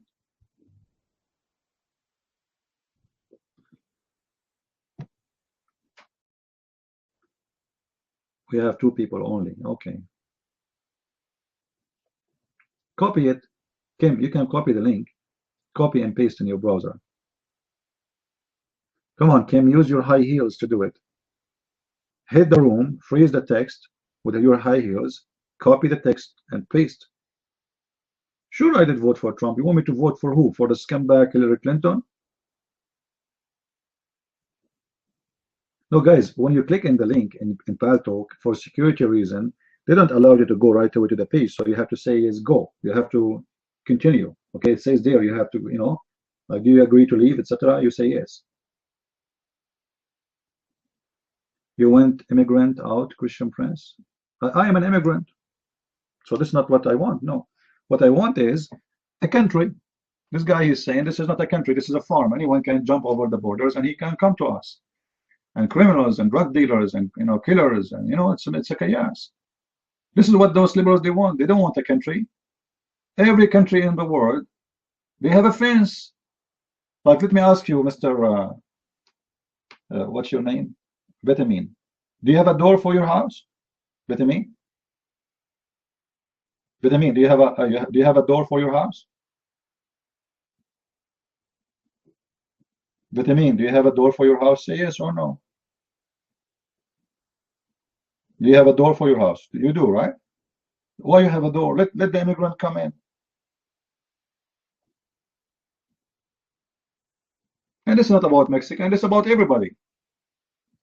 Because the border of Mexico became the gate for America to come. People from around the world, they use the borders of Mexico to smuggle inside USA. Terrorists from Afghanistan, from Pakistan, from Iraq, from everywhere. Because all what you need to do, a visa, which is not required. 99% of countries around the world do not need a visa to go to Mexico. So they fly there and then they cross the borders to USA, and here we go. That's it. So this is not about Mexican only. However, Mexicans are no different. Can I go to Mexico smuggling? They will capture me and they will put me in the car and they will ship me back. Why in Mexico they arrest me if I don't have a visa? Why it's okay there, it's not okay here? I mean, use your stupid logic. Any country in the world, you don't have a visa, they arrest you and they deport you. Everywhere. Even in Afghanistan, even in the scumbag country like Somalia. Right?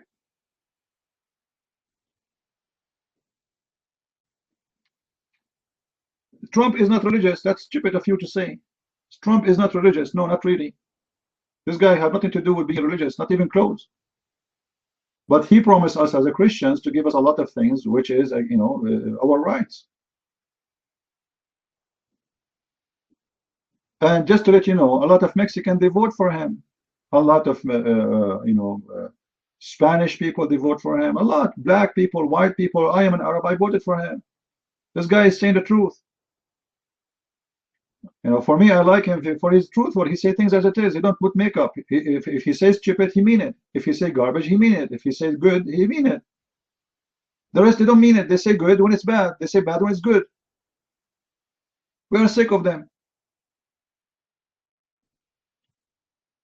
All right?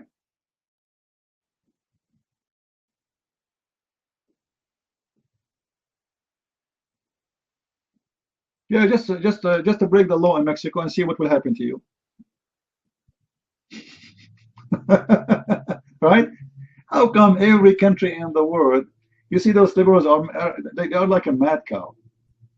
You know, I don't want to speak louder because they might kick me from the hotel now. Am I loud? I think I'm loud. Oh boy. Okay. So every country in the world, every country, even the poorest, if you break their immigration law, they deport you. I mean, what's wrong with American? Why those liberals are so stupid? And do you know how many people Obama himself he deported? Do you know? He deported a lot, but nobody complained. So let me tell you the story, how simple it is. It doesn't matter what this guy do. They will hate him. As simple as that. They want Clinton, the scumbag, the corrupt, to be the president. As simple as that. If he deport, he don't deport. He make a ban, he don't do ban. The guy did not even take the office a week before they are striking. The day he took the office, he did not take the office yet. He's taken an oath. They are burning cars. He did not do anything yet. He did not go to the office yet. He is just taking an oath. They are burning cars. So it doesn't matter what he do. That's it. They hate him. 4 years from now, all Americans, they will see what this guy is going to do. You know, it's time for Americans to see a new blood, a real person who is not politically correct. At least give him time to let us see. You have a bunch of scumbag from Republican and from Democrat for the last 60 years. Finally, someone he is not out. He's out of the box. Give him a chance. We want a country. We want borders. Yeah, we want. Go and see how many people they are dying by drugs every day. Do you know how many people they die because of the influence of drugs? We have a big problem. And all the drugs, it's not a secret, is coming from Mexico. So why in the world they don't want a war? Because simply they are paid by the cartel. All those politicians who work in the Congress and senators, they are paid by the cartel. They pay the money. Don't let them pay, build the wall. Because if you build the wall, we have difficulty to smuggle the drugs. As simple as that. The whole idea, by the way, is not about the Mexican, it's about drugs. They are trying to protect the influence of the drugs money. For many of those who work in politician, I guarantee you, many of those senators, they are making their fortune from drugs.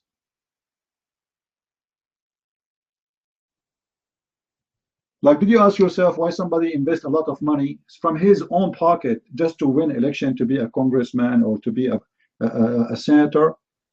I mean, is it a salary? It's not a salary. It's the power you own there. A lot of companies, they will pay you to change law, to make law, to create law, to forbid law. They use your vote to control the government. And you will be their boy. They pay you and you speak for them. Many people, they think that this is about immigration. This is not about immigration. I assure you, this has nothing to do with immigration. It's all about money.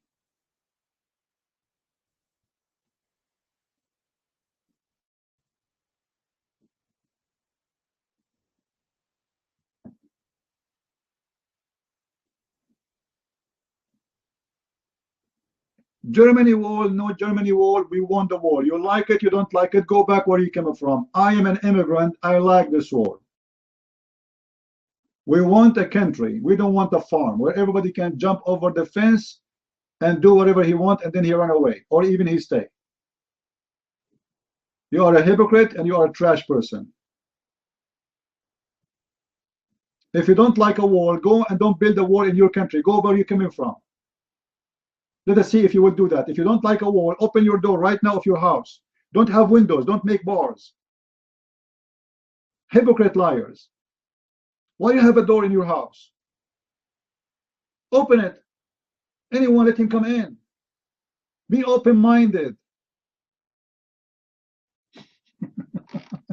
It's the same. Country is a big house, you idiot. It's the same, exactly the same. Country is a big house.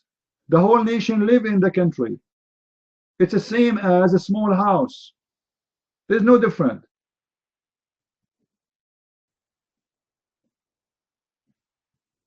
Yes, this country is my house because I can be kicked out of any country in the world except my country. Don't you know that? This is my house.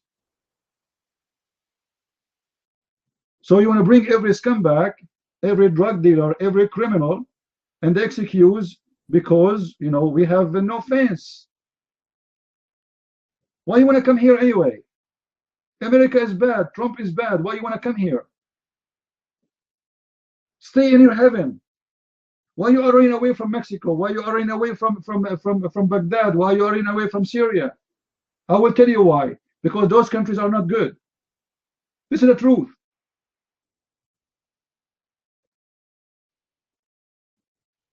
Why there is war there? Why there is war? Because it's not good. Why people in Mexico, they want to come to America? Because Mexico is not good.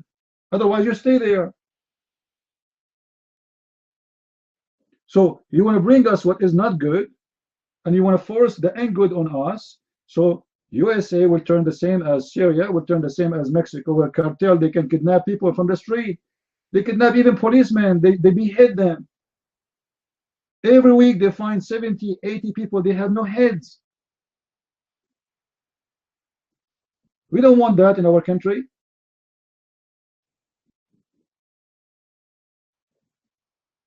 Yeah, go back where you coming from if you don't like America. You see, I came to America. I love this country. I am from the Middle East. I did not come to America to build Middle East in America. I came to America to live in America. I don't want the Middle East in America. We don't want the shit of the Middle East here. If you are a person who loves shit, go back where you belong. I run away from there because I hate it there, not because I love it. So if you think America is a country to have shit, well, you are wrong. Hypocrite, liars, you know. You see those people, they spit in America. America is bad, it's disgusting, etc. But they die to cross the border. They die. They wash dishes to get to get a green card. They sleep in the front of the embassy for 10 days. Maybe they can get a tourist visa. This is the truth. And then when you give them the visa, they come to America, they start spitting at you.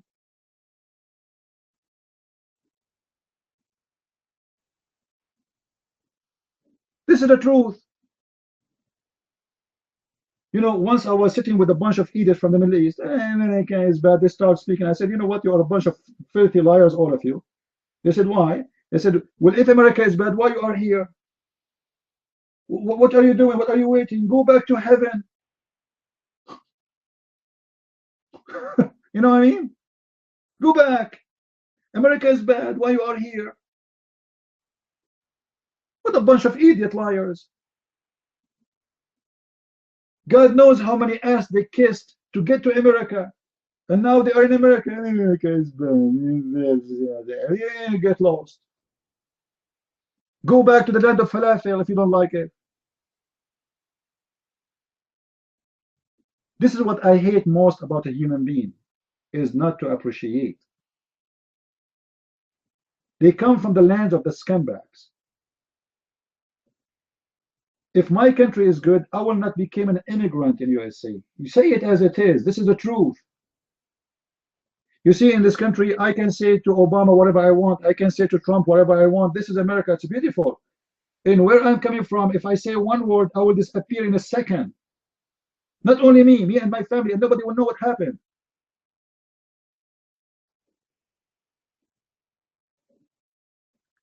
I came to America, and when America needed me, I even did join the USA Army to protect, to defend this country.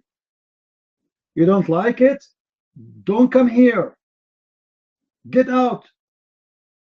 Actually, if I am a president, honest to God, if I am a president, anyone he burned the American flag, I will send him one-way ticket to Afghanistan. I will strip him from his citizenship. Anyone who will speak about America in a very bad way, trying to burn it or destroy it or he fight it or etc. You see, there's a red line people should not pass. The country is not about the freedom no more. You want to speak about God, you want to speak about religion, you want to attack a politician, exposing him, that's good. But the second you start speaking hate against the country, the land is giving you the food, the land is giving you water, that is a red line. Those people should not be allowed to exist in the country. Strip them out from citizenship and send them away. You don't belong to it, you hate it. Go live in Mexico, go live in Syria, go live in Iraq, go live in Somalia. Don't stay in America. America is bad. They have no wall there.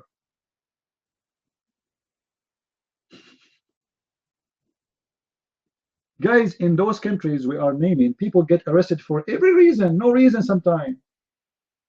And nobody complains.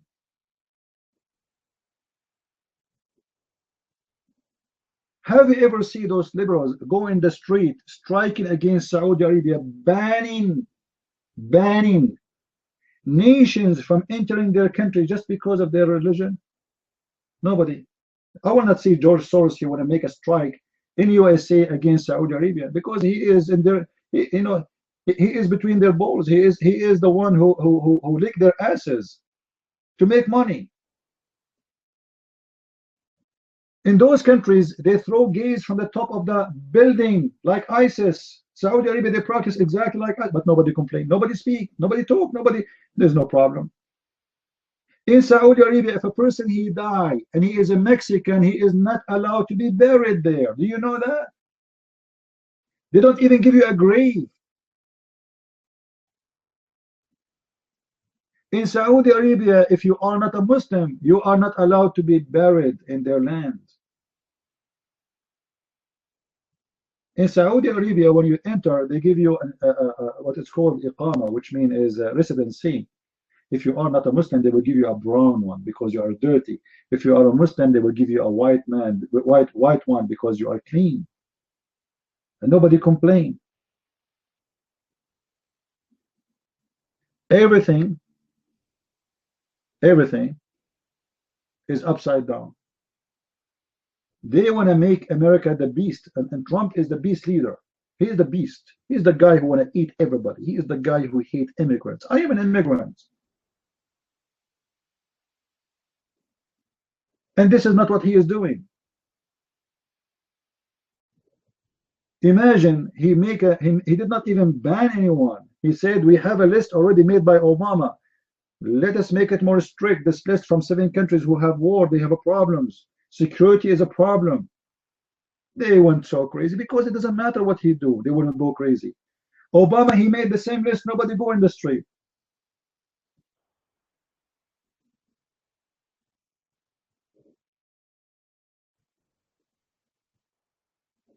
You see how hypocrite they are?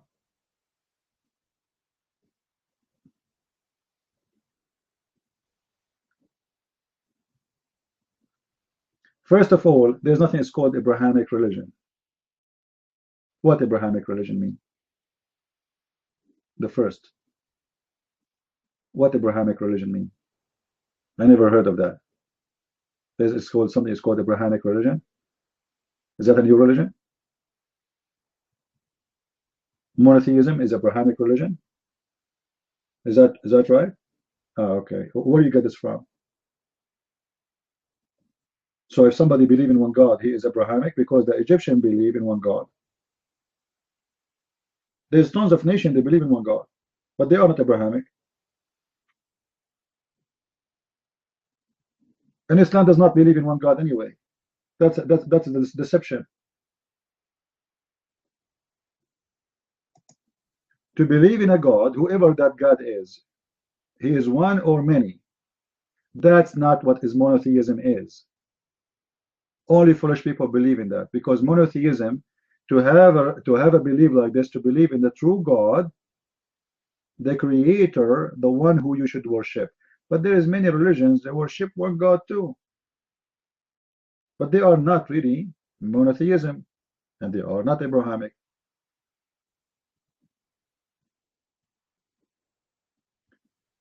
No, Christians, they believe in one God. Anyone he say they don't, he is making a lie. All Christians believe in one God, not even single one, because the whole Bible confirmed that there is only one God. The Trinity does not mean we have 3 gods. The Trinity is about one God.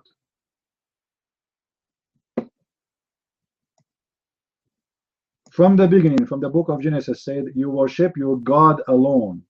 You worship who? Your God alone.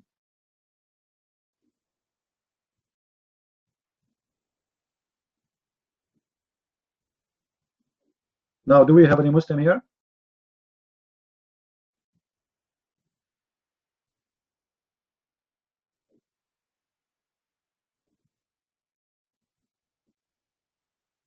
And you know, there is some people, they bring you fantasy verses, like, you know, they, or let us say their own words, like here, the best holy book of the planet Earth will match with the pure book of the heaven.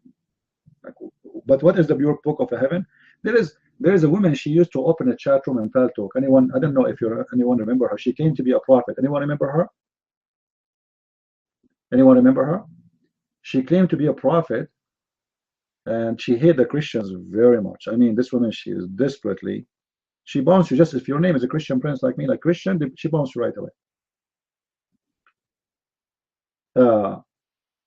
So She claimed to be a prophet, but not a Christian prophet. She claimed to be a prophet for her own God. And once I enter her room, she have a temple, she have a sun flag, she have a lot of admins, a lot of donations. I mean, amazing. I think she died now.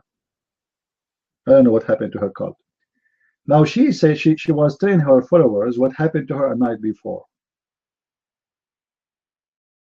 God, he came to her window and he was in a boat. And he ordered her to come to his boat. And then she stepped in the boat, and then she remembered that she is not wearing her underwear. Like, what the heck? The prophet, she remembers she is not wearing her underwear. And I said in the text, I don't remember really what I said exactly. So I said, like, so you think your God now will not take you in the boat without your underwear? I don't know what I said. And then she went so crazy and she bounced me. I don't know what happened after that. You know, she have no panties, yeah. And the followers, guys, they are going crazy and they are listening like, wow, you know. She have a link, she have a paid room, she have a green room, which means it's a paid room. You open their website, they have a picture of the temple. I wish I remember the website name so I can show you. So always cults, they will have followers. It doesn't matter how stupid your cult is. Any one of you now claim to be a prophet, trust me, you will find followers.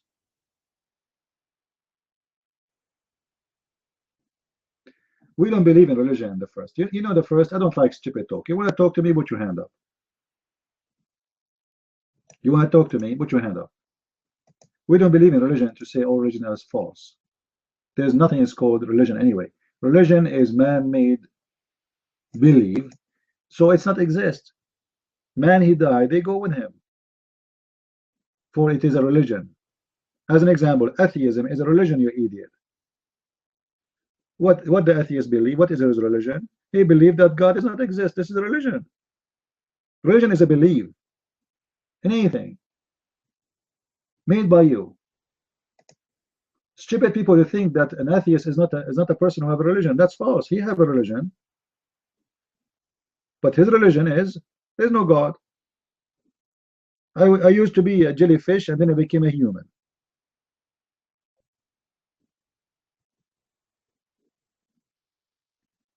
The concept of the Trinity is religious. No, the concept of Trinity is a fact, not religious. Is the fact. For everything around you actually confirm. You see, God, when he created the world, he leave fingerprint. You see, when an artist, he draw a picture or an image or a paint, he leave a fingerprint of him on the image. So expert, they can find that this is the same person who drew this paint, is the same person who drew that paint. You can't fool them. And God, he leave his signature in everything he created. As an example, the whole earth is alive by the water. Water itself is H2O.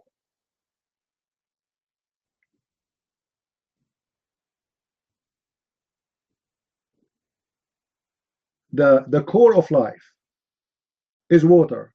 Even that is based on 2 and 1. 3.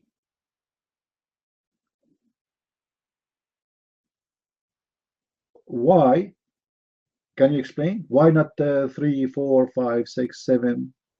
Why water only? I mean, there's a lot of chemical component there, but only water, which is our life is based on it. We as a human, without water, we are not exist. Actually, our body is 90% water. Same time, the whole universe around us is based on number 3. Anyone knows what is the golden ratio is? Have you ever heard of the golden ratio? Anyone knows? What is the golden ratio? Anyone knows? Nobody knows?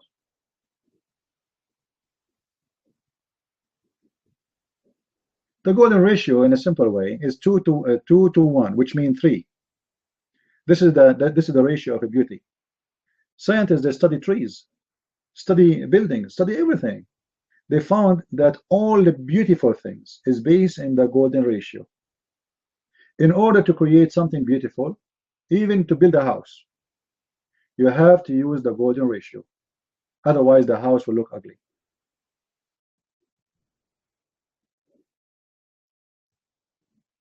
And the golden ratio is not based on number 4, it's based on number 3. 2 to 1. Trees, leaves. You see, we're not talking about Trinity now. I'm showing you that everything is based on the Trinity. Trinity is not just about believing in God, the Father, the Son. Trinity, that even the beauty is based in the golden ratio, is based on the Trinity. There's no beauty without the trees. All of it is designed this way. So this is a proof that the God who created is the same God who created the other tree and the other tree and the other tree, and the leaves and the grass, and because everything is based on the golden ratio. Every design. That's proof that it has an engineer, and that engineer is one engineer. Same time, when somebody says to me, well, this is not to prove the Trinity for me. Who said to you, I'm trying to prove the Trinity for you? I'm trying to show you the logic of the Creator. The logic of the Creator is that you will not see my beauty unless it is with my ratio. That is my number. So how we can prove the Trinity? It doesn't matter really what we say to you. You will not accept it if you don't want to accept it. Simply, Trinity is a belief, and the same you accept Jesus or the same you reject Jesus. Should I prove Jesus to you? You can say he doesn't even exist. You can say he never was born. You can say there's no God. You know, why I want to prove it to you? I do not need to. I don't have to. But if you are a person who is interested even with science, you can find God even in science.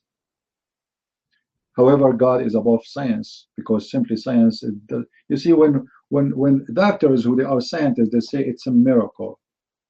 Miracle means we cannot comprehend how it happened. Like somebody have a cancer, he was healed. You ask the doctor, how does it happen? He say it's a miracle. Okay, the doctor who is an atheist, he say it's a miracle. Why? Because he can't explain what happened. So human being, he tried to explain what's happening based in his own knowledge.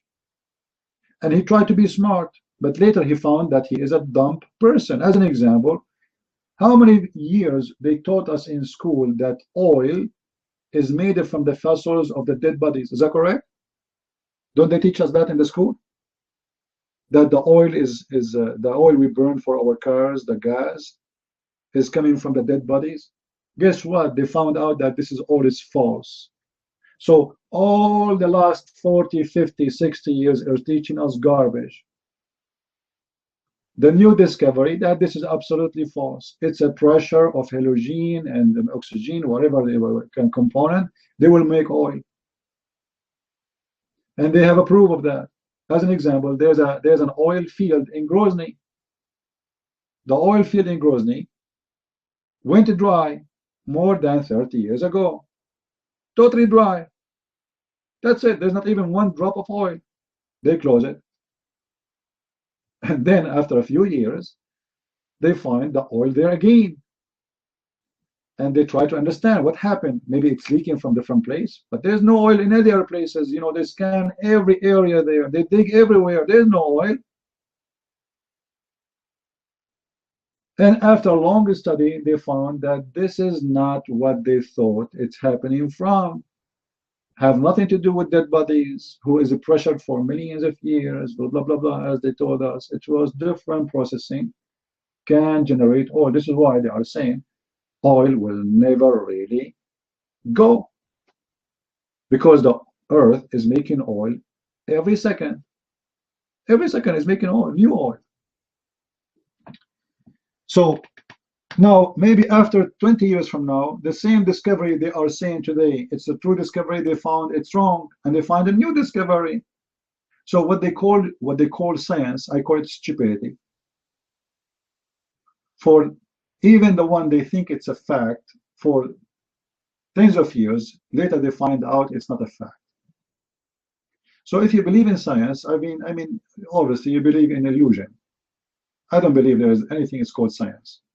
Science is a temporary fact until we prove the opposite. Temporary fact, which means it's a fact, proven for now, but it's temporary fact because later we might find something, destroy this fact, and that will make it temporary. Like, you know, the fact of a big object, they grab down the small object. Any one of you, I'm sure all of you heard of Einstein's theory, correct?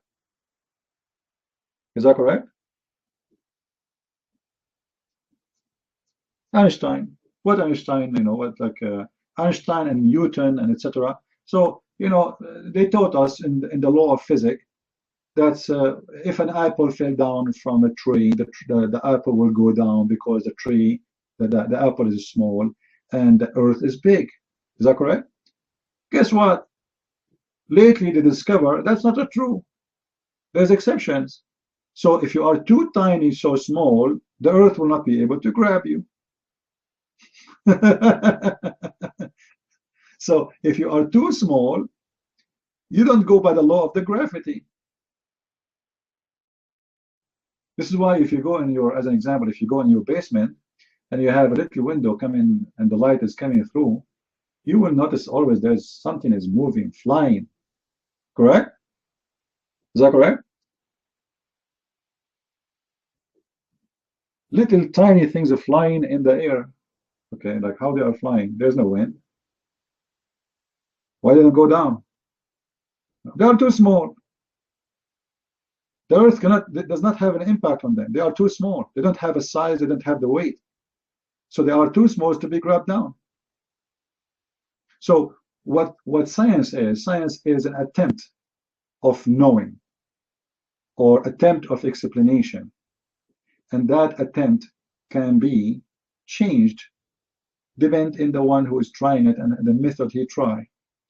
So I don't believe really in something that's called fact, because the fact can be tomorrow something different, can turn to be something not fact, can be stupidity.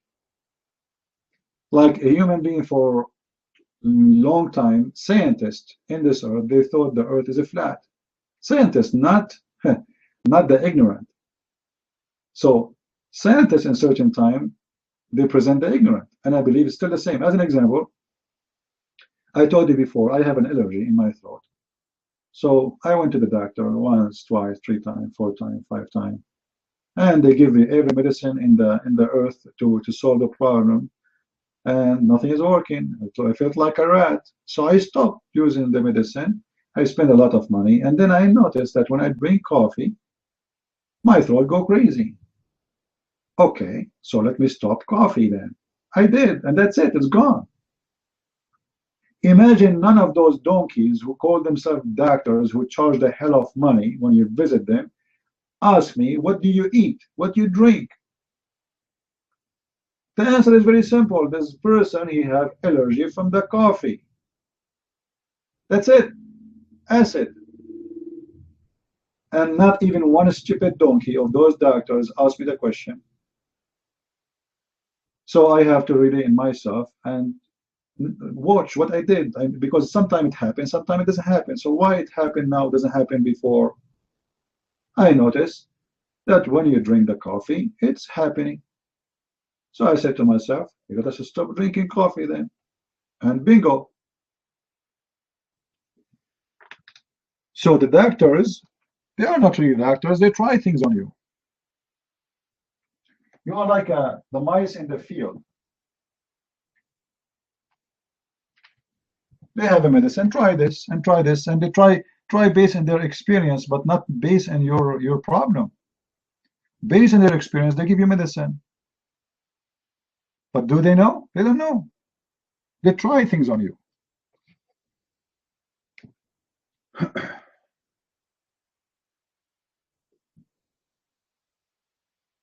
Yeah, Arab have allergy to coffee because I drank a lot of coffee, over years. So look like that they have a problem for me.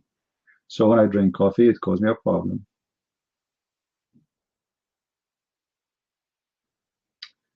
Do we have any Abdul here? So doctors are not really doctors. Yeah, like Muhammad. A person, he come to him, he is sick, he say to him, take honey. Anyone he come to him, he have one or two medicine, either camel urine or honey, even if he have diabetes.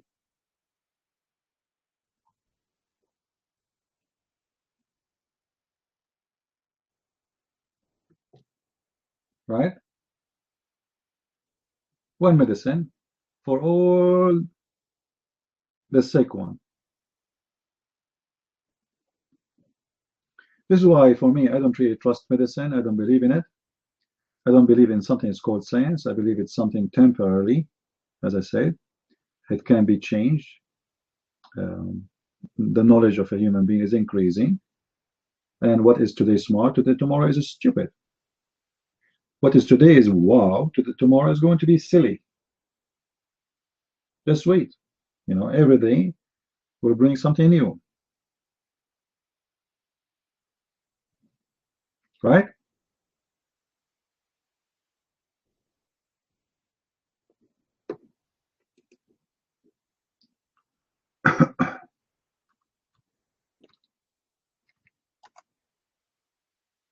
First time I saw a TV with remote control, I was like, what?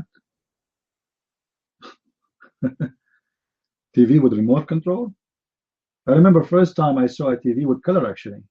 You know, because in the Middle East, always we get things after after everybody got it. So we used to have a black and white TV at home, and suddenly we got the color TV. I remember right now when I was a kid, I was watching like, what is that? Wow, man, you know. But now, if you show your son a little TV with color, he will not be amazed. Like, what a big deal, right? At that time, it was a big deal. Remote control? Are you kidding me? We were fighting over it. Who was going to hold the remote control? And the funny, we have only one station anyway. Unbelievable. You fight over the remote control and we have only one. All right.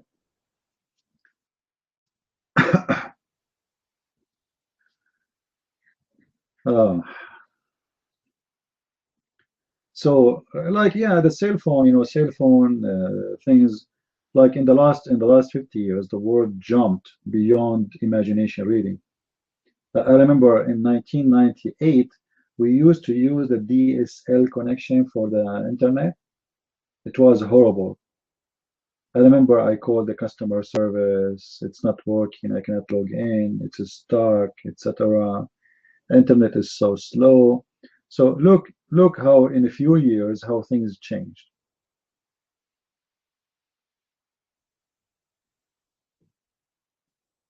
Right now, nobody even isn't using the cable to watch TV. Everything is based on the internet.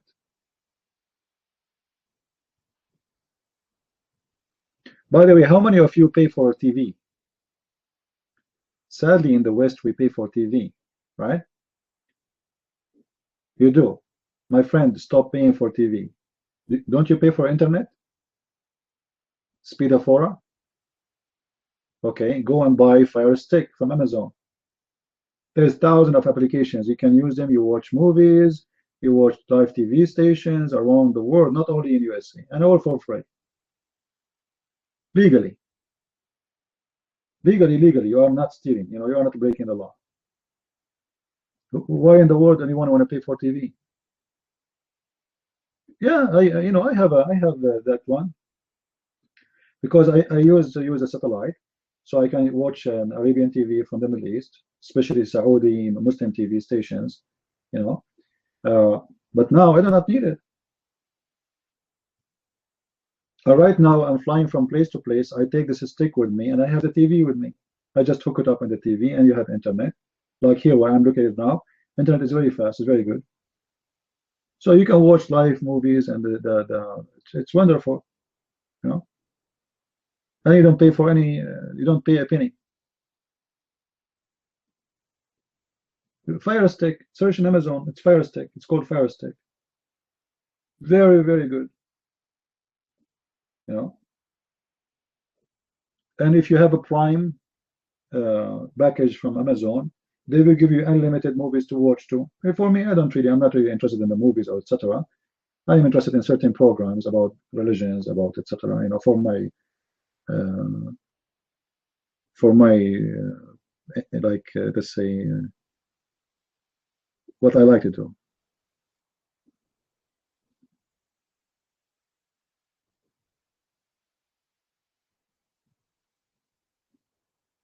Yeah, this is why the Coptic, they have to bear arm and they protect themselves.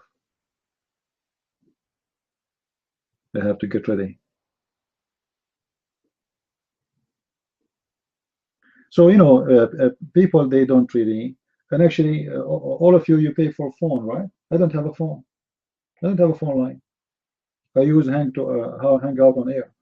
You know, you can use any line, you can use call any phone in USA for free.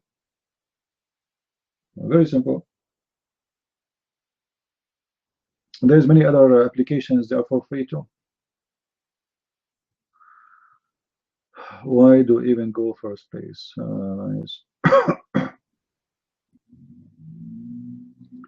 So we don't need to deny or accept science unless you don't understand. You don't.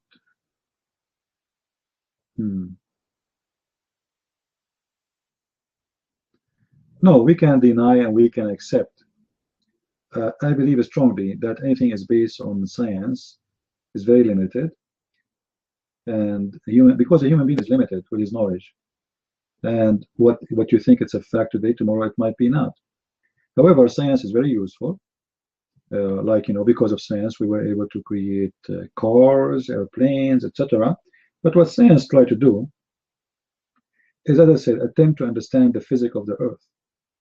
So by understanding the physics of the Earth, the law of the Earth, we understand how we can fly.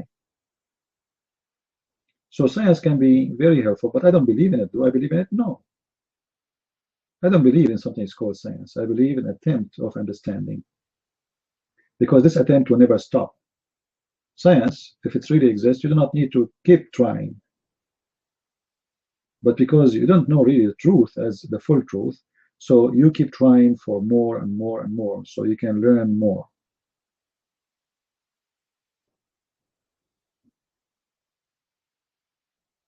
No, nobody can remove the Coptic. However, anyone don't defend himself, he will be removed from anywhere. If you don't bear arm, defend yourself. Let us say I'm a Coptic, live in Egypt.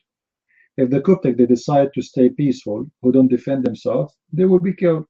Very simple, you know. And if they decide to be killed, okay, that's what they want. Actually, I'm upset from all those Christians in the Middle East. For centuries and centuries, they get humiliated, they get killed, and I blame for that reason the priest. The priest, each time the Christian themselves try to protect themselves, the priest, they go against them. So the church is the problem. The church in those countries are the problem. They have a bunch of scumbag priests who they are working for the government, who they will not let those Christians, because the Christian and the Coptic Christian in Egypt, they can have their own state, the same as people in Sudan. But they don't ask for it. And as long as you don't ask for it and you don't fight for it, you will never have it. Right? They will never have it. What forgive? Forgive what? You are living like a slave for the last 1400 years. Enough is enough. Fight for your rights. Yeah, this is why you should not listen to priests. Priests are not the one to listen to. Priests are doing a job. They are businessmen. They are the same as Muhammad. They are worried about losing their job. They are worried about saying the truth. They are worried about everything except you. You are not part of their worry.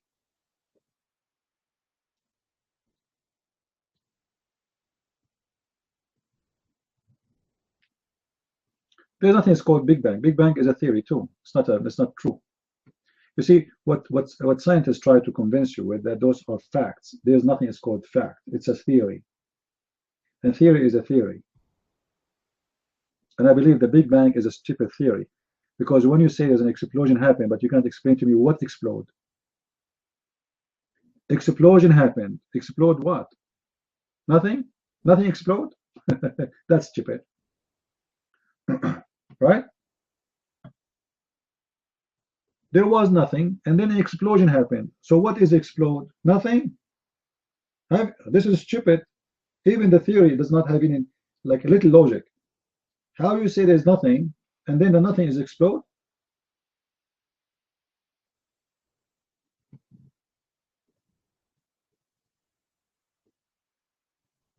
No, but listen, when we say God, he made everything from nothing, we don't say God, he exploded something. That is a stupid part of it. Are you getting the point? When you say nothing explode, that's stupid, because you are basing the creation and the explosion. Explosion, it means there's material who caused the explosion, but you are saying there's nothing. So when we are, as a believer, we say God created, we are not saying there was anything. We are saying that God, he said, let be, it was. So God, he said, let be a light, and it was light. Nothing exploded. For simply there was nothing.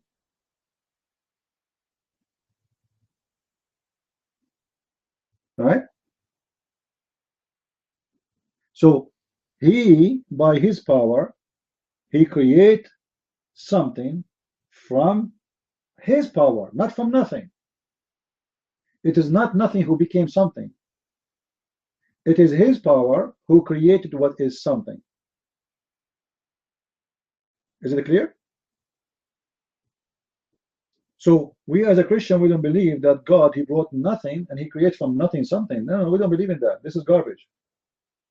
We believe that God, by his word, he created everything, but not from nothing as nothing, because nothing doesn't exist. As an example, you will see the Bible says that God, he created light, but you will never see that God saying, I created darkness.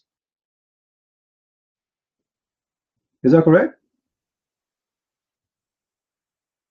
Did you think about it? Why the Bible doesn't say that God created darkness? Anyone knows? Why he said, I created light?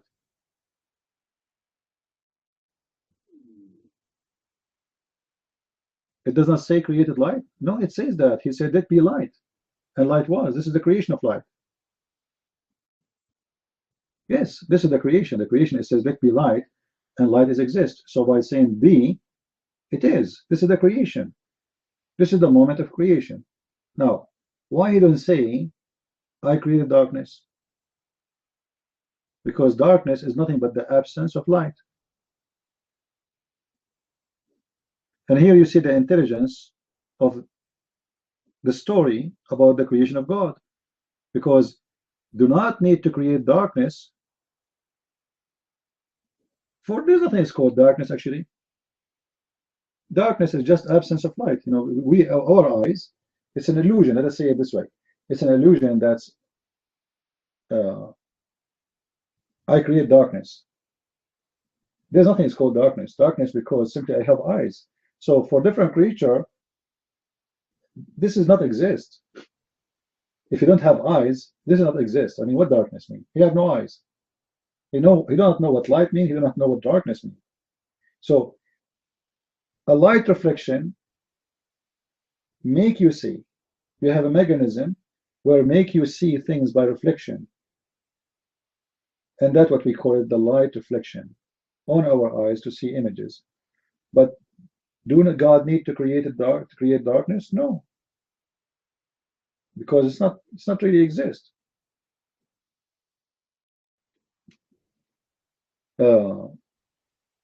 Same time, like let us say an atheist, you want to talk about the creation of things. As an example, the atheists, they say to you that we used to be DNA and we fell down with the rain, and then we became a fish, and then the fish have a heart, and but the atheists, they miss something very important.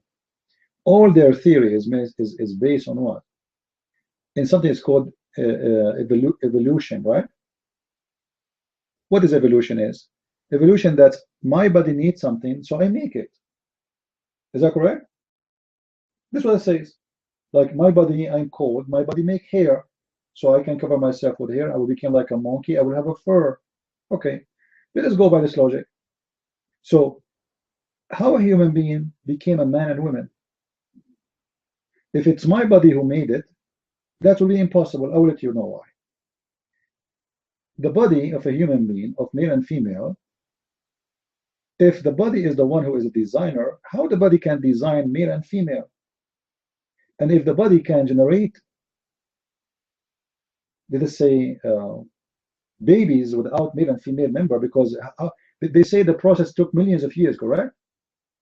Don't they say that? Yeah, I will become a Muslim soon, tender. Right. I'm waiting for my penis to be in this, as Allah He promised me, but until now it's still not there. I mean, what's wrong with your God? Like, can't He keep His promises, tender? So, if it's going to take millions of years, it's mean the body do not need it anyway, because already He can generate babies. Correct? Aren't they saying that the body create such a thing because of His need? But He do not need the proof He's surviving for millions of years. Secondly, how the body was able to design such a thing for male and female, which means to separate them. It's impossible if it's the same body, and they are not meeting yet. And how He can design that, excuse my language, the penis of the male will fit perfectly with the vagina of the female. If this is true, it means there's an engineering department, and they were drawing images and pictures and designing DNA for the last billions of years to make a male and female when they don't even need them, because they are already able to survive and bring more babies.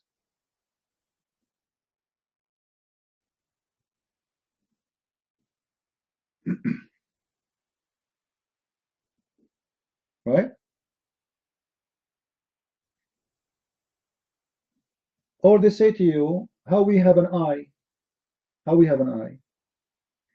A cell in our skin notice that there is light, so decide to develop itself. That's crazy. The eye is a very complicated part of the body, very complicated. Until now, there's no camera in the world. No camera. This is why you see a camera now. They are the technology about low light and strong. You know what I mean? What you can see with your own naked eyes, cameras cannot capture really. Even though they put like those red ray and etc., so they can get your eyes can give a better images, million times better than any camera.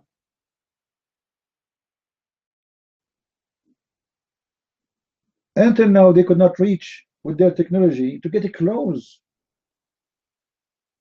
to your eye. And this is a human being eye. Imagine an insect eye. Insect eye is a lot more complicated. Insect eyes is like a radar. Like if you look at the fly eye, or or the bee's eyes, they are like woo, crazy, very complicated. How this can happen?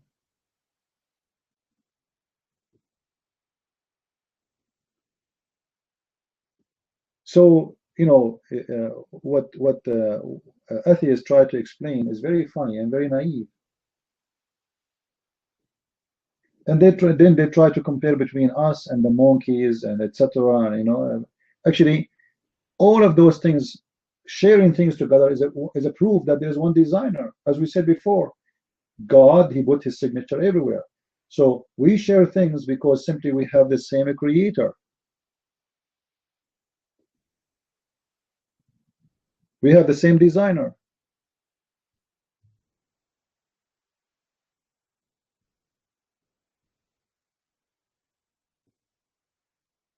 And if you cannot see that, it means you decide to be blind.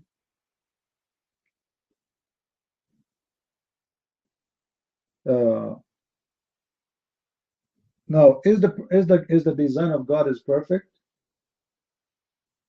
Yes and no. As an example, God, He don't want us to live forever, so His design is made in a certain way, not to be perfect, so we will not live forever. However, God, He can change the design, and this is what will happen when we go to heaven. Because of His ability, He can make us design to live forever. And because of His ability, He can make us design to live temporarily.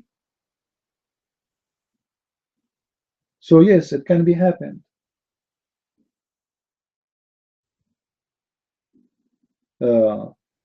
Actually, even scientists, they prove that in certain time people used to live for a long time. They live for a long time, hundreds of years. No, so what happened? Obviously, God, He have a plan.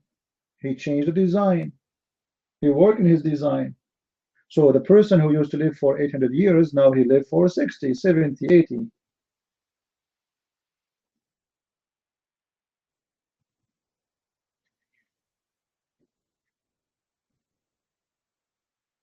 Anyway, me as a person, I'm not against science, but I'm not a believer in science. I'm a believer in God. Because science sometimes teaches stupid things. Since I was a child, they taught us that evolution is the only way to believe in how we came to existence. And all of this is based on illusion. Nothing there is a fact, nothing there is true, and they have no proof of it, but they are teaching us as it is science and as if as a fact. So the liberals, they start forcing their teaching on us for a long time. And many of our children today, they believe in this garbage. But the more you grow, the more your knowledge increase, the more you notice that this is a stupid and have nothing to do with the truth.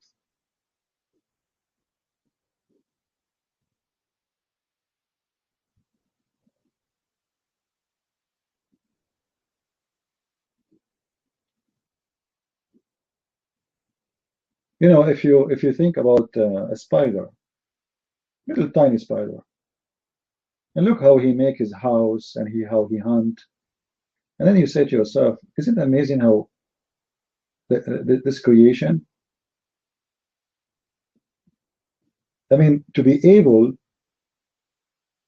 they say to you, listen carefully, they say in the evolution world, based on their understanding, that this insect create or was able to produce such a liquid which is going to make a tent because of its needs. But then how this insect was able to survive for millions of years as they claim? It's surviving already, so it should not need a tent. If the tent need millions of years to exist, that means that this insect should be dead from a long time. Because how the insect is surviving the food then? How she can live? She do not need it if she can survive. So their logic is very stupid. I don't see any intelligence there. You see, I have a handle in my door. Based on the evolution, how the door got the handle there? Let us send the door. Let us say we have a door coming from the different galaxy, huh? And this door have a weird handle. How the people of evolution will understand the handle? They will say this door needed to open himself, so he created for himself a handle.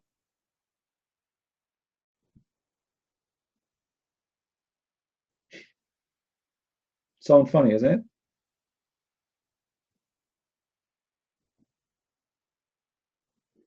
All what they are trying to do, they are trying to give explanation, avoiding something called God. And because of that, everyone is giving his own guess. This is why you see even those who call themselves scientists don't agree about their own science. You see, the scientists of those who believe in evolution, they don't have the same belief. Everyone he believe in different theory.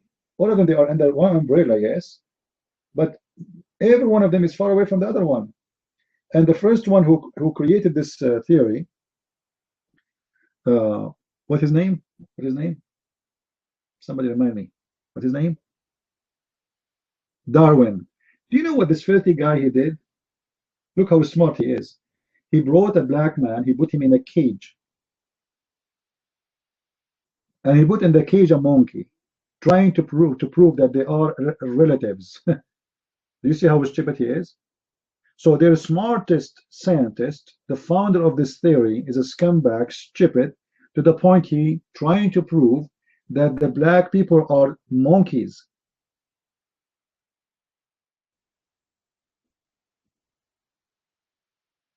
How you can accept such a thing? And what kind of science this guy who was practicing? Right? Because you need to look at his brain to see why he is thinking in such a direction. Why someone is a Christian who has existed thousands of years before this man, he never thought that black people are monkeys. Why someone who don't believe in God, he starts thinking about the black people as monkeys. You know what I mean? Why a believer person believe that all of us, we are descended to one person, and that is very logical. But a scientist who claimed to be a scientist, he put a black man in a cage, which is a very shameful behavior, consider him as nothing but an animal. You don't want even to accept him as a human. You wanna prove that he is nothing but the same as this monkey in the jungle.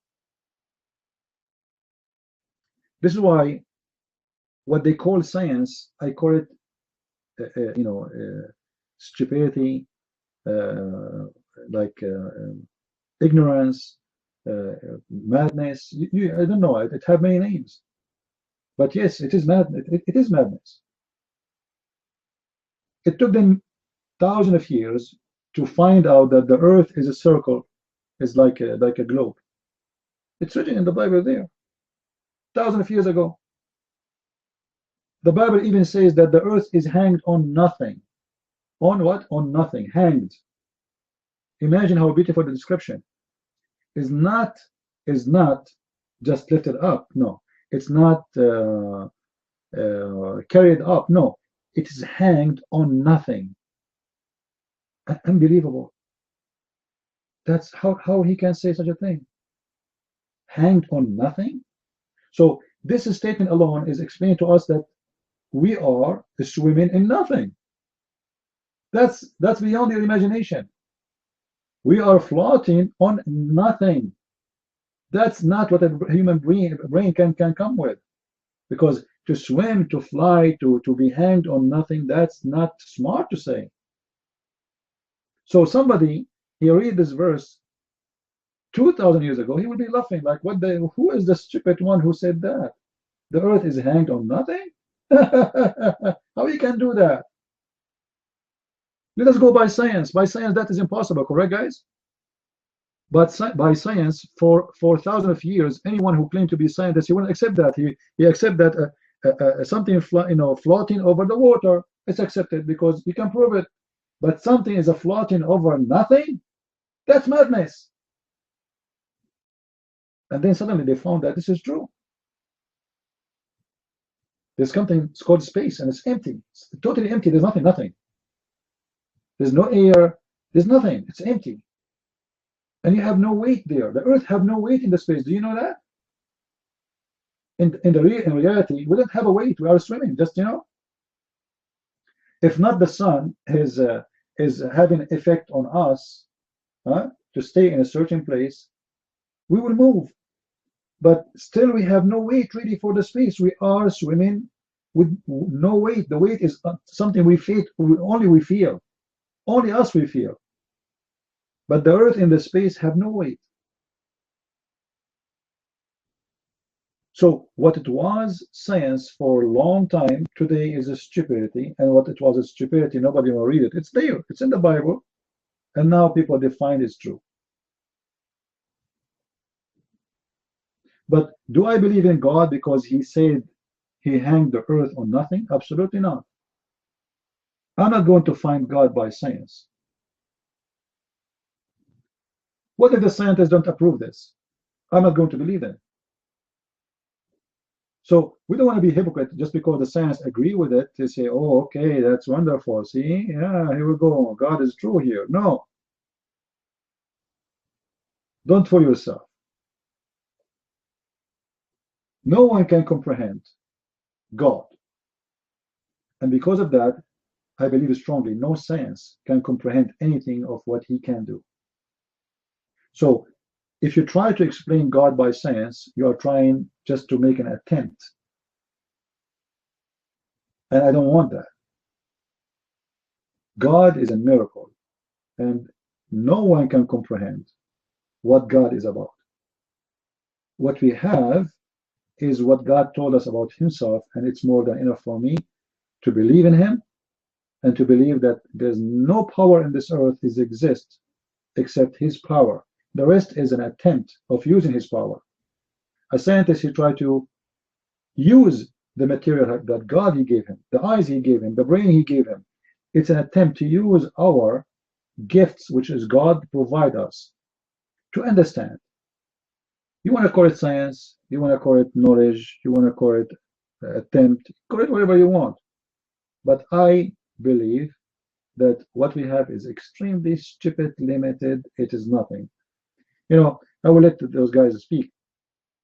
But imagine yourself, you know, someone, imagine yourself now you are without the earth. Suddenly you are in the space. And there's billions of stars around you. And you are so tiny, so small, not even the size of a mosquito comparing to the galaxy you are in. And there's a lot of galaxies. And then you think about it. How I can comprehend this? The idea is stupid, isn't it? Do we agree, guys? Do you think really a human being will be able one day to comprehend all of this? That's a stupid belief. No way. You know, they are dreaming to go to Mars. Dream, it's a dream. They are working, but Mars is not far compared to what we have around us. You know, I mean, Mars is nothing. They are dreaming to go to Mars. So let us say after 1 billion years, what do you think the human being will comprehend? Nothing. Because whatever he comprehend, it's still nothing of what God he made. Let us hear what please think when I say. No, Alfino, you cannot have the mic. Sit down. Go, please, think your mic. Thank you. Can I be heard? Can I get one? Oh, thank you. Yeah, it's quite interesting with the science thing. My niece basically, she's going to school. All the teachers are atheists. All of them, they're mocking religion. All of them, they're doing assemblies, you know, where they all hold student gathering. And every time they're gathering, they also mocking Trump. They're also doing religious studies where they study apparently Islam and Christianity. And what's interesting about it is that they make Islam good and they just talk about Bible being bad, which is, it just shows that Islam, atheists, liberals, and all of them, they have one spirit, and that's the Antichrist spirit. But talking of atheism, always, for example, science means knowledge. Science is not something, so all the science does, it means knowledge. Now, science does not have how the earth was created. They don't have for sure. All of these are theories. Evolution theory, the Big Bang theory, that's what they call theories. They assume that this happened. So why don't scientists, considering that science is knowledge, so why don't they take the position where, what if we have been created by a powerful being, i.e. a God? Because everything that we look has a design. There is a design, as you mentioned earlier. So everything we see is a design. Who was, according to science, who was created first, the man or the woman? Science don't have these questions. These sort of things. Who was the first, the man or the woman? Why a man and a woman? You know, everything that we see is the way we are. God has created. Now I forgot because I had so many things I wanted to say. I forgot. What else you were mentioning about that? the scientists, they keep coming with these things. One that people need to remember, these people that are in these sciences and in science, remember, these people are paid money. They get a lot of funding from the government, and they have to come up with something. And sometimes, a lot of times, they come up with something, and then later they came back, these scientists, and said, "No, you were wrong. That was not right." So all they got to do is they have to create something. So these scientists, they have to come up with something to try and prove their point. So they paid, and they trying to mock Christianity. Basically, there's a lot of things in the Bible that talk things that we didn't know. For example, the Bible says the air has weight. The Bible talks about the current, talks about the ecosystem, the rain, everything. Right? It's not that the Bible is not a scientific book, but it's the thing that we told. Another thing is, there was a guy called Semmelweis or something. He's an Austrian doctor about 200-300 years ago. And what his people were dying when they were given birth, because what was happening is they were not washing their hands. And because the guy was a believer, he read the Torah and he said everybody now has to wash their hands when a baby gives birth. And what happened is the birth deaths were reduced substantially. And this is actually even taught in the science books. I had my nieces there. They told me, yeah, we're learning about this guy. But what they don't tell them is that this guy was Christian, and that was the reason why he decided to do that. It's only when I showed to them that this guy was a Christian, that's the reason why he did it. But, oh, they didn't tell us this in school. They just said that he decided to tell everybody randomly, go and wash your hands when you give pregnancy. So everything that the Bible has been tested by every people. Is the most book that has been critical. Everybody has tried to be critical, but there's nothing we can do about it because it's so perfect. It's the word of God, and atheists have no answers. There is no answers to how they come from, how the origin came from, why everything seems to be designed, and just no answers. Just pure theories, speculation, just trying to deny God. Anyways, I'll pass the mic straight.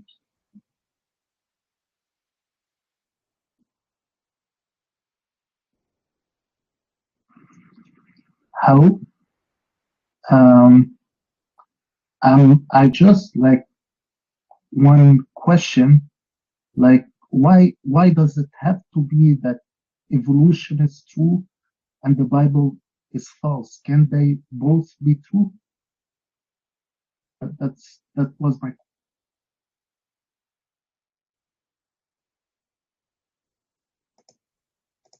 All right. Well, evolution can be true if we understand it in a certain way. As an example, if we believe that God gave us ability to adopt situations. As an example, if a white man, he live in Africa, God give him the ability to adopt, and by time he can really survive the same as an African man who survived in Africa, because as you know, a white skin will be burned in the sun more than someone who have a dark skin, which means the black color is more capable of handling the sun from a white man. However, this is not really evolution as much as it is God. He gave us ability to adopt. People who live in the mountains, an example. If you live in the mountain, you will notice that all those who live in the mountains, they can inhale more oxygen, and their chest is bigger than someone who lived down in the valley. But that is not really evolution as much as it is adopt. You live there for a while, your chest forces itself to expand because you need to inhale more oxygen, for there is less oxygen in the mountain. But that is not evolution. You do not need millions of years to have that. You just go there, you live for a certain time, and you will notice that there's a change. The first when you go there, you will find that you are breathing heavily because you are not prepared for this. So then by time 6 months, 7 months, a year after, you will notice it's a lot easier. Your body adapt. But this is not really evolution. Now here, you notice what this thing he said. The atheists, they will never attack Islam or attack the stupid teaching in the Quran. But they make lies about the Bible. As an example, how many times we heard the atheists saying the Bible teaches that the earth is a flat? Is that correct? How many times we heard the atheists saying such a thing? I challenge any atheist here to show me that. It's a challenge. Not only that, they say the Christian, they killed Galileo because he said the earth is not a flat, which is a big fat lie. Galileo was not killed for that reason. That's a big super lie. And how the Christian, they can go against someone saying the earth is not flat when the Bible says the earth is not a flat. Right from the Old Testament, not even the New Testament. So what the propaganda against Christianity established in the atheists, those atheists, they believe Christianity is a threat. Islam is not a threat. Why? Because they never lived under Islam. When Islam actually, if Muslim took over a country, the atheist is the first one to pay the price. They will kill them all. They will kill every single atheist, every single gay, every single lesbian, and they will kill them with torture, not just killing. Christians under Islamic State, they can live. They pay jizya like slaves. Atheists have to be killed. So those atheists are stupid. And this is why I say when somebody is an atheist, they have a lack of intelligence. We saw them how in the street a woman, she have a PhD, but she is wearing a vagina hat. I mean, how stupid you are, trying to say to me that you are a human being, asking for a right of a human being, but then you wear a vagina in your head. A stupid atheist woman, she have a sign that says, excuse my language, I am a vagina, but you cannot grab me. I'm trying to use the nice word for the word vagina. You know what she used. I am a P-U-S-S-Y. This is what she said. I mean, this is what kind of people those people are. Right? So they lie about our Bible. They say that our Bible teach false and fiction. Same time, but many Christians don't even notice too, that the Bible have two parts. The Bible have a part which is by God and have a part which is by man. You see, if you say, excuse me, if you say not all the Bible is by God, some Christian will get upset. The fact is, it is not. Why we say that? We say the Bible is a holy book because this is a book teaching us about God, but not every word there is written by God. The Bible says this guy, he said, she said, he said, this king, he said, correct? This is their saying. This is not God saying. Do we agree? Do we agree in that? So some people, they mix between what is in the Bible and they think everything. You see, the Bible is not the same as the Quran. The Quran, every single letter there supposedly is coming from Allah. The Bible is not the same. It's not. The Bible have stories, have nothing to do really with God at all. Like, who care how many horses David he have? You know what I mean? Who care how many, etc. It's a history. What is written there is about history, not about God. So if you learn about history of those people who you are learning from them about God, then you learn their history. But if you aren't interested, this is not important for me. I don't care really how many horses and how many cows David he have. This is the loss of my interest. However, if you want to study extra, then there is history. So the Bible is book, provide you stories, history, and provide you God speaking to. So God says to Moses, that is God talking. But Moses says to his people, this is not God. This is Moses.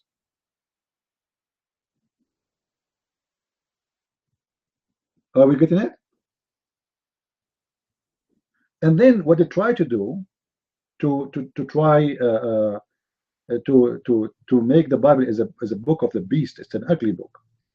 They say to you, do you know in the book of Moses, if somebody commit adultery, should be stoned? should be killed. You know, there's a law until now in Texas that women and men, they cannot put their underwear in the same line. You believe it? Until now it exists. If you put your underwear and you are a male, you know, when they do laundry, before they don't have a dryer machine, so they used to put it in the yard to dry it out after they wash it. So you are not allowed to put an underwear of a man with an underwear of a woman on the line to dry it. And this is now. This is now. This is not 3,000, 4,000 years ago. So if you want to compare a law is exist thousands of years ago, you have to be fair, because law is made to fit with the society. Do you agree, guys? Do you agree that law is made to fit with the society in a certain time? So what is fit for that society is not your society anyway. This is why they are looking at it like, look how they are, how ugly they are. You know, they are killing someone for adultery, but their society is so different from your society. Their culture is so different from your culture. We are going back thousands of years trying to put things in order. Same time, there's a difference between law of the man and law of God. The law of God, anyone knows what the law of God in the Bible? What is the law of God? It's the Ten Commandments. Is that correct? And then the man in the Bible, he has his own law. He creates law to make it fit for things which God did not mention. So there's a law of the man and there's a law of the God. The law of the God is perfect. It fit 10,000 years ago, it fit 10,000 years after, and it fit today. You should not kill, you should not lie, you should not, etc. Read it, the Ten Commandments. It's beautiful. You can find the Ten Commandments right now. Go read them, and you will find they are beautiful to be practiced today. This is the law of God. If Moses or any prophet he make a law, that's because his society they need it. Unless God, he said to him, do that, that means this is coming from God.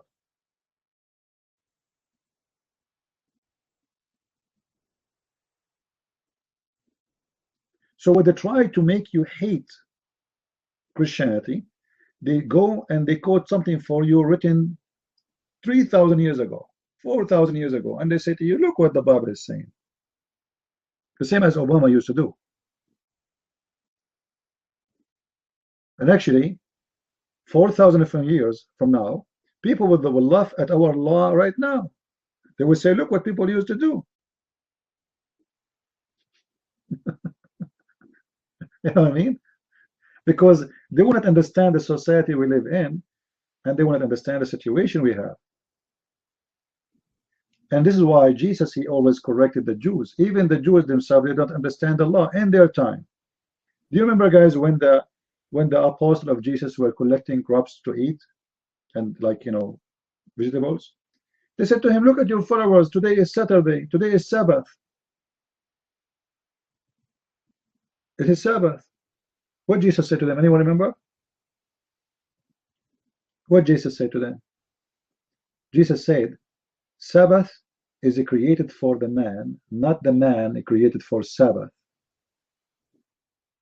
You see the wisdom?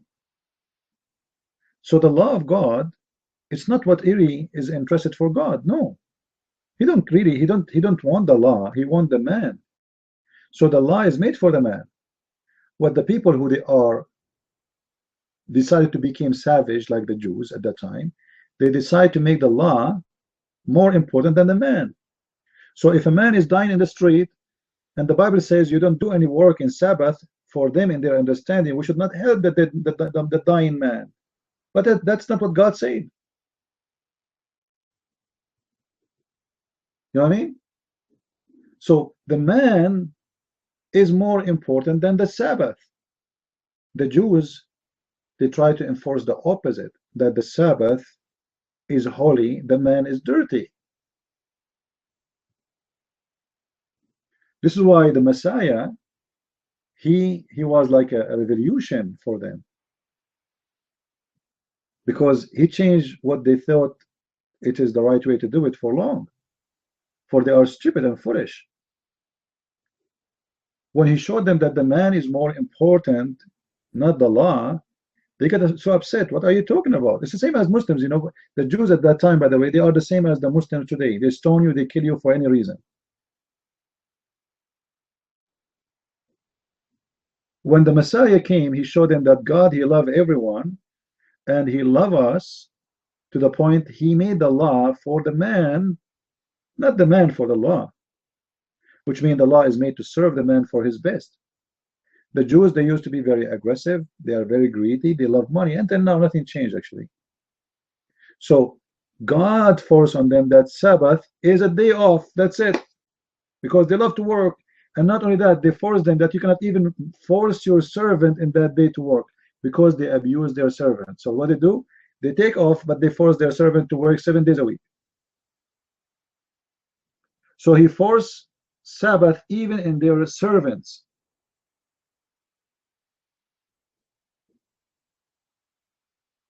So it was just for the benefit of the man. God do not need Sabbath. God even does not have time. God is out of time. There is nothing called Sabbath for God. Do you think God have a Sabbath? Do you think God have Thursday and Friday and Tuesday? And no, he don't. He's out of time. Time is created after our creation. Before there's no time. And time is something relative. For God, there's no time. He's eternal. What time mean? It's very silly, right? You see, even in the book of Genesis, when God is explaining to us how he created the universe, and many people, by the way, they take it in a very literate way. I don't take it literally. I take it as a metaphorical.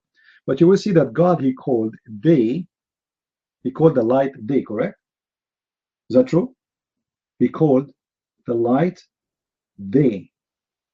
But that's mean this is not what we think about day. You know what I mean? It is the light is called day. But because we are limited with our ability, so we don't see the light always. For God, he see the light always. Actually, he is the light of the world. So for we are limited, we live in this ball which is going around itself. So sometimes the light comes, sometimes the light disappears. It's daytime, like now the sun is rising here. So now I see the light is coming. So that is the day for me. But the day for God, he called the day light, the light day. And that's something always he can see, and it does not go away from him. It goes away from us. So our day is not the same as God. This is why the Bible in the Old Testament says like one day for God is the same as 1,000 years for us. And Muhammad, he copied that and he put it in his Quran, and he thinks this was literally 1,000 years for one day of God. This is not true. God does not have 1,000 years equal to one day. What the Old Testament was saying, that one day for God is equal to 1,000 years for us, which means that time for us move differently. It's nothing for God. It's not real. So Muhammad, he took it, he put it in his Quran, and by doing that, he got himself busted.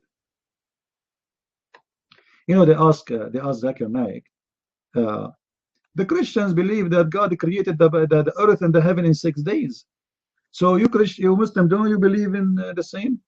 Zakir Naik, he said, the Quran, Brother Fitter, the Quran didn't say that the earth is created in 6 days. It said in 6 period. Like, what the heck? 6 period? What period? 6 period? It says in the Quran the word day. It says it clearly, the word day. Suddenly it is period. So what the Muslims are cowards. They adjust their religion to make it fit with what it's called science, because they are not brave enough. They don't have enough faith to say, well, this is what our Quran says, and live with it. You don't have the courage. Why you wanna deceive people saying the Quran doesn't say that? Chapter 7, verse number 54. Inna rabbukum Allahu alladhi khalaqa as-samawati wal arda fi sittati ayyam. It is your God, Allah, the one who created the sky and the earth in 6 days. It says 6 days. What 6 periods? As an example, the scumbag Harun Yahya, the one I made a book refuting his lies about miracles in the Quran, he says that the 1 day is equal to 2.1 billion year. So why the Quran is saying a day? And then, you know, we try to make an attempt to explain what the Quran is saying. So what we do, we go to the hadith, because Muhammad, for sure, he knew what he's talking about. You will see Muhammad saying, I wish people they will save this reference. Now I'm going to find it and post it. But Allah created the sand in Saturday. Let me show you this hadith here. This is a Sahih hadith, by the way. I'm just gonna say it says weak as usual. And here we can show how we expose the Muslim lies about their Quran. Allah the Exalted and the Glorious created the clay on Saturday. By the way, it doesn't say the clay, it says the sand. Or the soil. And he created the mountains on Sunday, and he created the trees in Monday, and he created the things entitled in labor in Tuesday, and he created the light in Wednesday. He caused the animals to appear, to spread on the afternoon night. Sorry, he created the animals and he spread on Thursday, and he created Adam's peace upon him after Asr, which means afternoon of Friday, and the last of creation, the last hour of the hour of Friday. Now, here you will find many mistakes Muhammad he made. Anyone notice? Anyone notice what is the mistake? The stupid Muhammad he did? 7 days. How many days there are? How many days? It's 7 days. But the Quran all over it says Allah created everything in 6 days. See how stupid the prophet he make a mistake. Here, if you count them, go ahead, count them. It's 7 days. But Muhammad, he in the Quran, he said in many places, as an example, chapter 10, verse number 3, Allah created the earth and the heaven in 6 days. Everything in 6 days. Allah, verse number 754, Allah created the earth and the heaven, and then he went to his throne. That's it. It's over. Everything is created, including Adam. Chapter 7, verse number 54.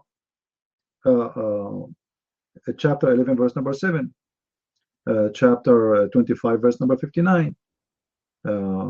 Chapter 32, verse number 4. Chapter 50, verse number 38. It's all over. All of them, they insist it is 6 daes. But Muhammad, when he make the statement, because he's a stupid false prophet, he's not smart. He made it 7 because he started in Saturday and he finished in Friday, and that is Saturday. 7 days.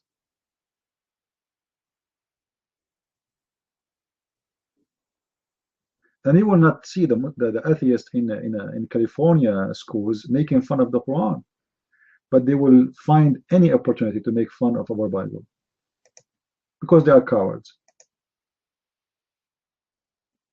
And this is the link, by the way, for those who are seeking reference. So when you ask a Muslim scholar about this, if you do not know those things about Muhammad saying those things, they will lie. They will say, the Quran doesn't say 6 days, it will say, etc. We as a Christian, actually, we don't believe in days as days. We believe that God, he is trying to, let us say, what the book of Genesis is saying, is trying to make things simple for us to understand what God did. Because imagine, guys, how many books a doctor he studied just to be to have a license to be a specialist in eye, as an example. How many books do you think you need to read for someone to be an eye doctor? Anyone have an idea? How many books? Let us give it a guess. 40, 50, 60? This is just for the eye. Correct? So imagine God want to give us details of his creation. You know what I mean? So do you think that the book of Genesis really is giving us details? No, the book of Genesis is giving us just an idea that the one who created the whole universe, how he presented things for us. It doesn't really give us details. Mostly of it, it's like a metaphorical of the ability of God. God, he said to light, be light. But the process, we do not know. Like he said, be light, and the light was. But okay, and that light is still developing for how long? We do not know. What kind of light it is, we do not know. So God is not really giving us details there. He is just giving us a little summary of his power. Imagine if God, he want to make a book just about how he created a mosquito. The parts of the mosquitoes, the eyes of the mosquitoes, the wings of the mosquitoes. You need books and books and books.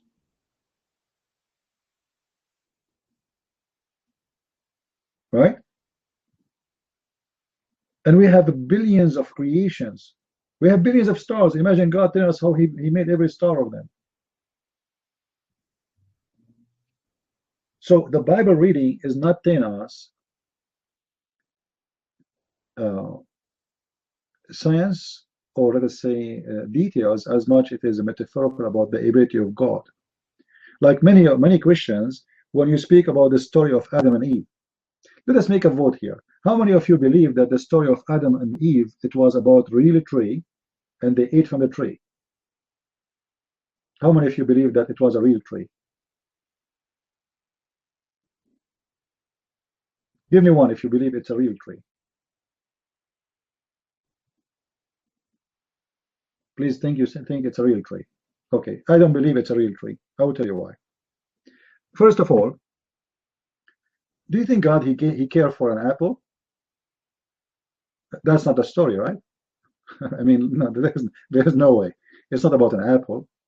And do you think there's a tree is more important to God more than the man? We just said that Jesus said that Sabbath is made for the man, not the man made for a tree, but made for Sabbath, correct?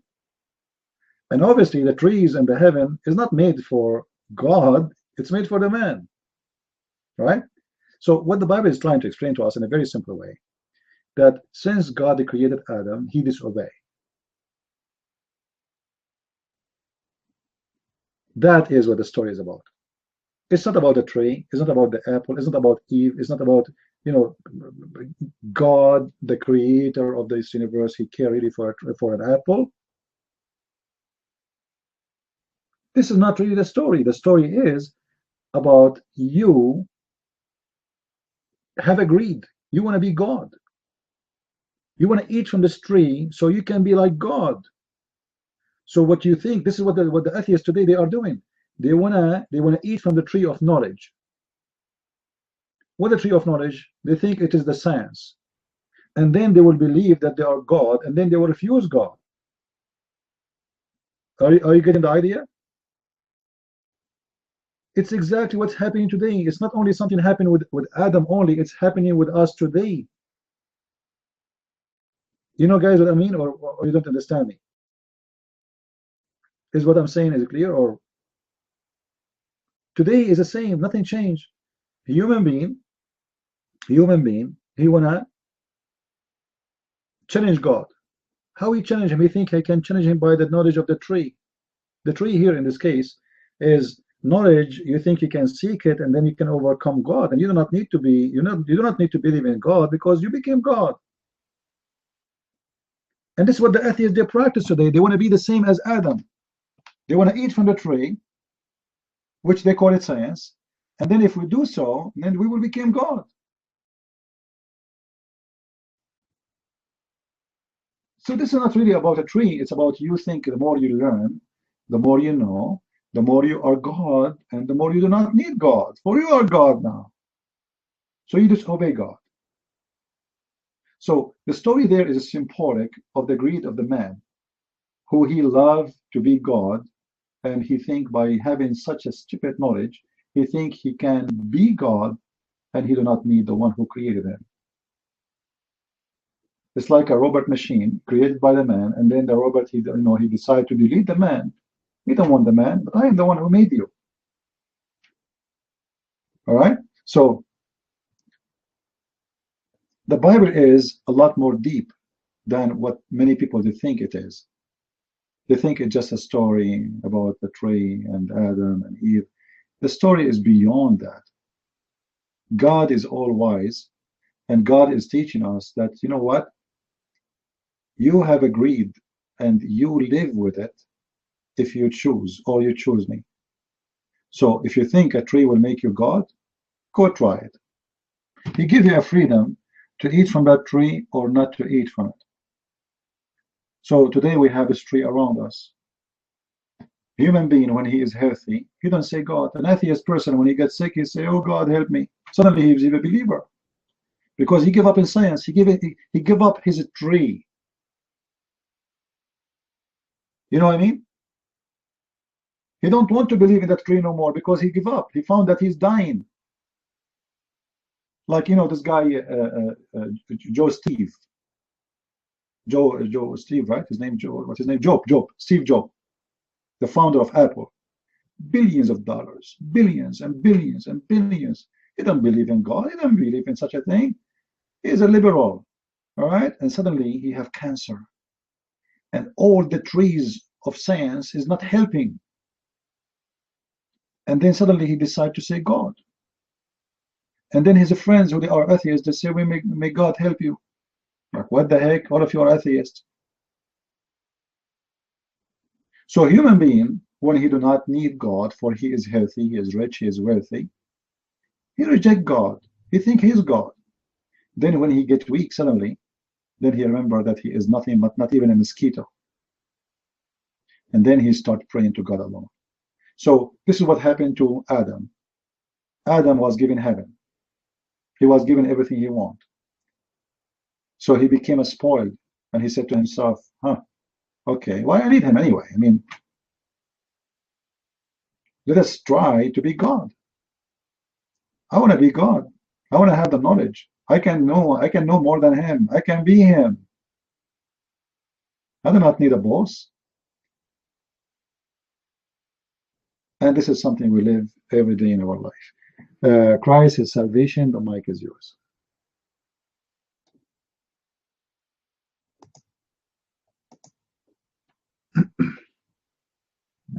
Can you hear me, Peter? 1, 2, 1, 1. Okay, thank you. Christian Prince, really like those talks that you're, those things that you're saying. Despite that, there are many things that I would like to ask if people would like to think about something. We know that through Bible, God prefers to speak to those people that God wants to speak to. None other except, let's say, the seed of Abraham, had the ability to speak with God. Let's say Abraham, Isaac, Jacob, and etc., etc. You know the whole story. I don't need to say. So, what about other people around the world? They didn't know what God is. That's why they thought that there are many gods. They thought that like stones are God, or wind is God, or anything is God, because they couldn't understand it. How does the wind blow? How does the earthquake start, or something like that?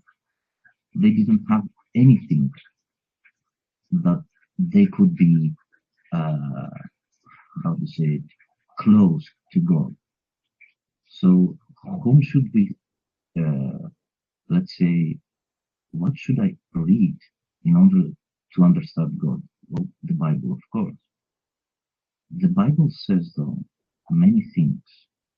The Bible says the genealogy of those who God wanted to be in, to speak through them to us. And many people interpret those things how they want them to be. Like Moses, like Jehovah's Witnesses, like anyone, yeah. So those who listen to those fools, they are twice fools. And the beautiful part, Christian Prince and all the others, is that there is it's so easy to fool people. It is so easy, but it is so hard after they have been fooled to show them that they have been fooled.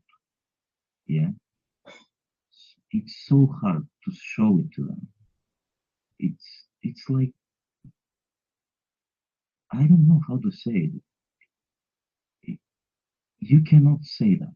You cannot. You cannot say the truth because you will be, let's say, they will call you names. They will say different things. But if you will open your mind and you will truly read the Bible talks about everything, but the most important thing is that there is one way to meet the creator of all those things. So the Bible doesn't care about how the earth looks, what's the tree of life, where is it, or where's the homeland of the Jews, or whatever. Doesn't care. The Bible cares, let's say, God cares how human will reconnect with God again. It's throughout whole Bible. It says that your seed, the serpent seed, with woman's seed will be in war forever until everything will end. So it doesn't matter if the earth is round or flat or whatever. It doesn't matter what was the tree. It doesn't really matter, you know. What matters is, do you really believe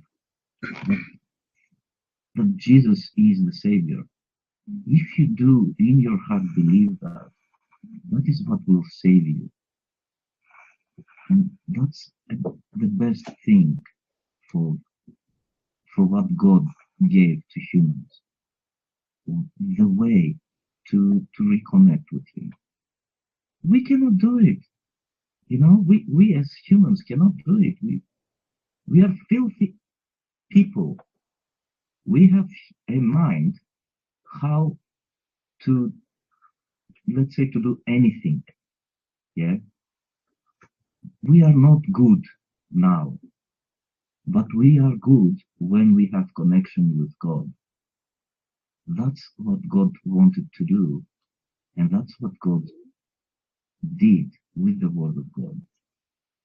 And that's a very good, how to say it, a very good action from God. That's so beautiful. And there are people who say that Jesus was just a man, or he didn't exist anyways, or really, there are extra biblical texts, read them. People who were following those, let's say, teachings of Paul and Peter, they have been thrown in jail. They have been, I don't know what they have been through, yeah? But in the end, the truth will be out. And the truth hurts. And the truth is that we all, as humans, we want what we want. We don't like what God wants for us. We don't like it. We are like, I don't know, we are spoiled, as Christian Prince said. We are all spoiled. We have everything right now. We have, what don't we have? Do you put your clothes up in the bath and you wash your clothes with your hands? No, you put it in washing machine, and that's it. Done. Do you put it on the on sun to dry? No, you just put it on the drying machine. Done. Do you travel somewhere to know what's happening there? No. You just open your TV, open everything that you have, and you just know it. You just can see what's going on in the world. We have everything. We have everything. And yet we are spoiled because we have everything. We are bad people. We are bad, and we don't know what we want. Nothing is linked. We are, let's say, we want everything, but what we don't want is God. That's how I see it. That's bad. If you don't want the good, you want the bad. That's how everything is going. I hope people will understand one day that there is no other way. There is no other way. Only Christ is the way. We have to make them understand, not make them Christians, but we have to tell them that there is only one way to understand what is truly good. That's what we have to give them to understand. It's not about us or about them. It is about God and what He has done. What goodness, how much love. And all this goodness and all this love, we just put it in the trash and we say all what we want to say. So it's really hard to tell the truth. It's really hard to give them an understanding. I don't know if I was clear enough. I will, if I want to say something, I will speak more. But what I wanted to say is that people are very, very bad, very liars, bad think humanity. And God gave us one way to redeem ourselves. And we should thank God every day about it. Thank you very much, people.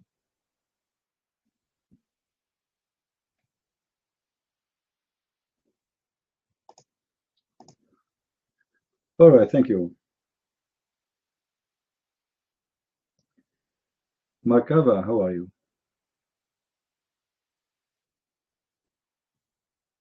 I don't like stupid talk, Markava. You are anti-Jew, right? Are you anti-Jew?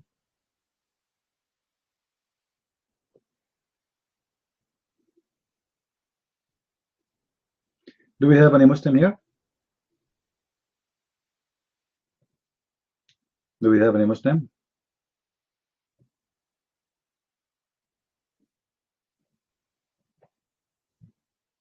Anyone?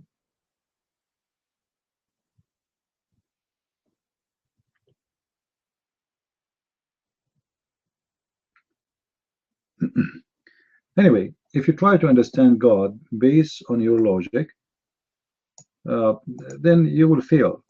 You know, if you try to take things in a literate way, you see, always Jesus, when he speaks to us about God, he speaks in a metaphorical way, in parables. The reason, because those parables, they fit with any one of us in any age, in any time. It's not about a certain time. So if you read any of the stories Jesus he mentioned, you will find that this is a story which happened supposedly as a parable 2,000 years ago, I've been told, but still fit with my life today in the age of computers and internet, etc. So you know, Markava, put your hand up. Put your hand up. And then we will see what your question, if it's fair or not. And I will answer you. Do you want to talk to us, Markava? Do you want to put your hand up? Or you are shy? Some Christians, they believe that Jesus have brothers. I don't agree with that at all. Why? Because the Bible says clearly that always people, when they see him with his apostles, they call him brothers. Same time, when Jesus was on the cross, who Jesus he named to take care of Mary? Anyone knows? Jesus, he speak to someone and he told him to take care of Mary. Okay, John. If James is his brother, so why he's asking John? Is that correct? If James is his brother, as many they say, so then who is John? Why John he need to take care of Mary? James is there. So very, very funny logic. Now let us say, for the sake of argument, James is born of Mary. That will not make him a brother to Jesus, and we will tell you why. The Bible says that Jesus is born of Mary, but he is not from Mary. Is he from Mary, or he is the Word of God? Is Jesus from Mary, or he is the Word of God? He is the Word of God. So Jesus has nothing to do with Mary, actually. Mary is just a vessel to deliver the Word of God as a man to the nation of Israel. But Jesus is not from Mary. Jesus said, before Abraham I am. Was Mary exist when Abraham was exist?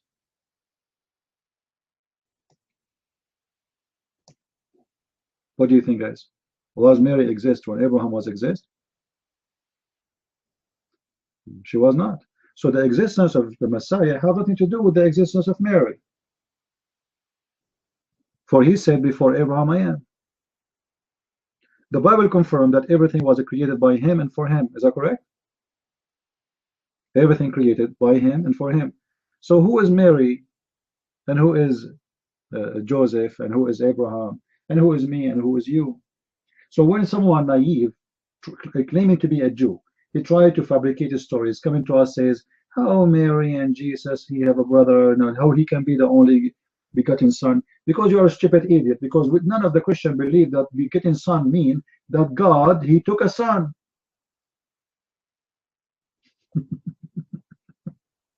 We don't believe in that.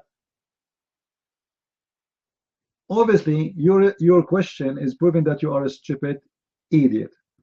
All of them, they are a brother of the Lord, because all of them, they walk with him. They call him, your brothers are outside with your mother waiting for you.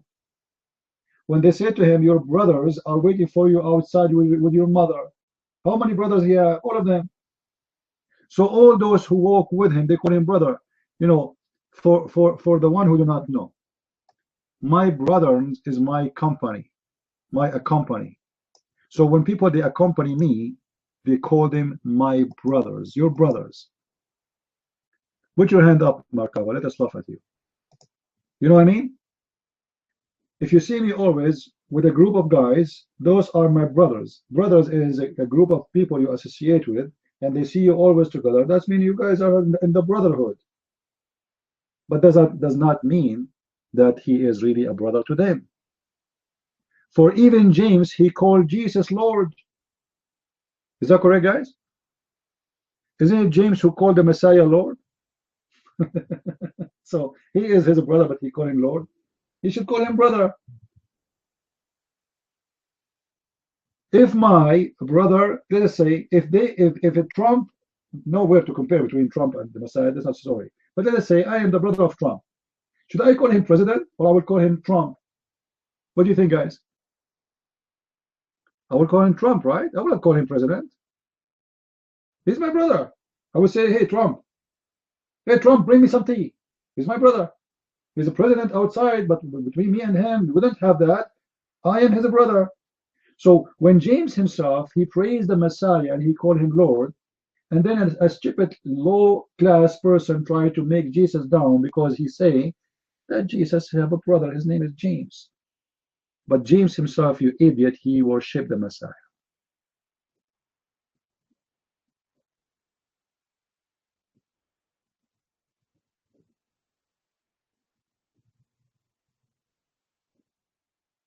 Even us as a Christian, you notice that Muslims, when they say Muhammad, they have to say Allahumma salli wa sallim ali, blah blah blah blah, a lot of garbage, right? They have to praise him, and they have to make a prayer on him, etc. Now, why we as a Christians, we say Jesus and we do not need to say God pray on him, God praise him? Why we don't? Why we just say the Yeshua? Yeshua. In Arabic we say Yeshua. Why we just say that?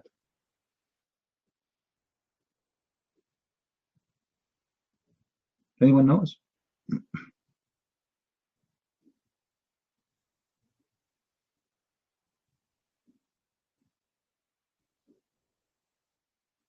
Why? Why we don't say anything? We don't say even Mr. Anyone knows?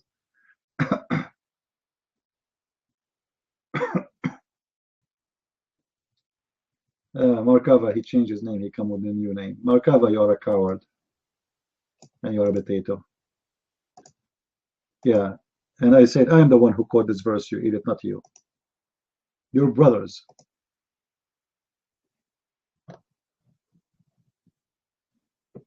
So all those who go with Jesus, they are called the brothers.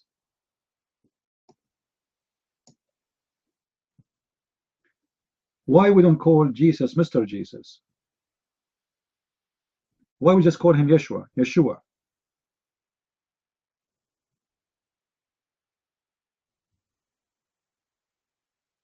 Anyone have an answer?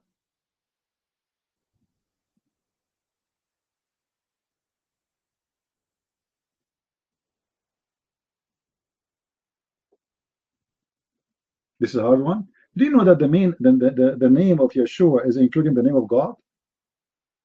And it's mean that he is the deliver, the one who deliver. He is God who deliver. Even his name, guys, amazing. It's so amazing, you know. That's why I say in the Bible there's no names. You see, when people they ask me, what is the name of God? We don't believe in the name of God because none of them are names. Even Yahweh is not a name. Even Elohim is not a name. When Moses asked God, what I will tell my people, he said, I am. He didn't say a name. Yeshua or Yeshua is the one who deliver the rescue of God. Isn't it beautiful? Like why the Messiah, he was called such a name. I mean, from all the names in the world, why his mother, she gave him such a name.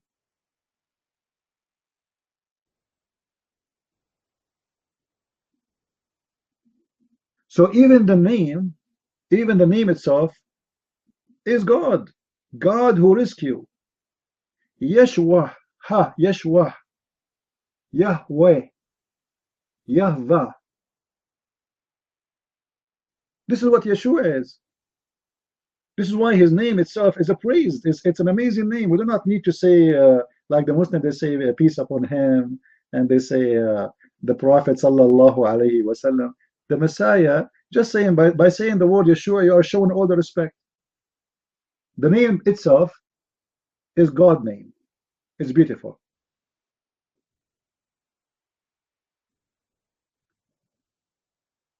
In the same time, the Messiah was given a name, another name, which is the Messiah, right? And even he was called Emmanuel, which is God with us. So you will notice that all those are not really names. Those are, let us say, it's a position.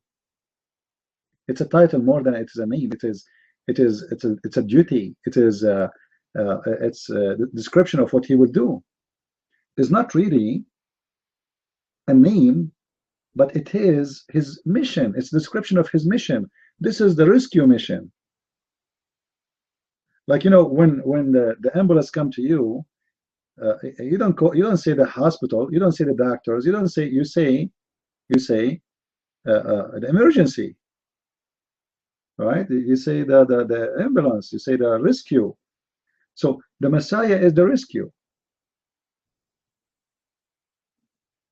So even his name is given to him in an amazing way, proving to us that even before even the day he's born, he was given a name fit perfectly with his mission.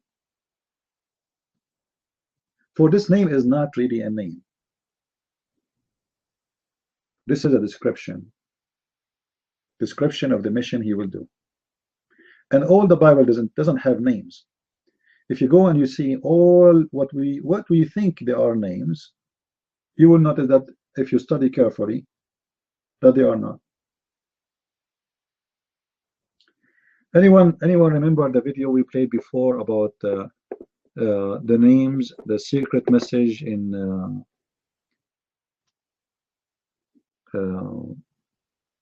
the book of Genesis? Anyone remember it? There's a video, I advise you to watch it in YouTube. It's called Secret Message in the book of Genesis. All right.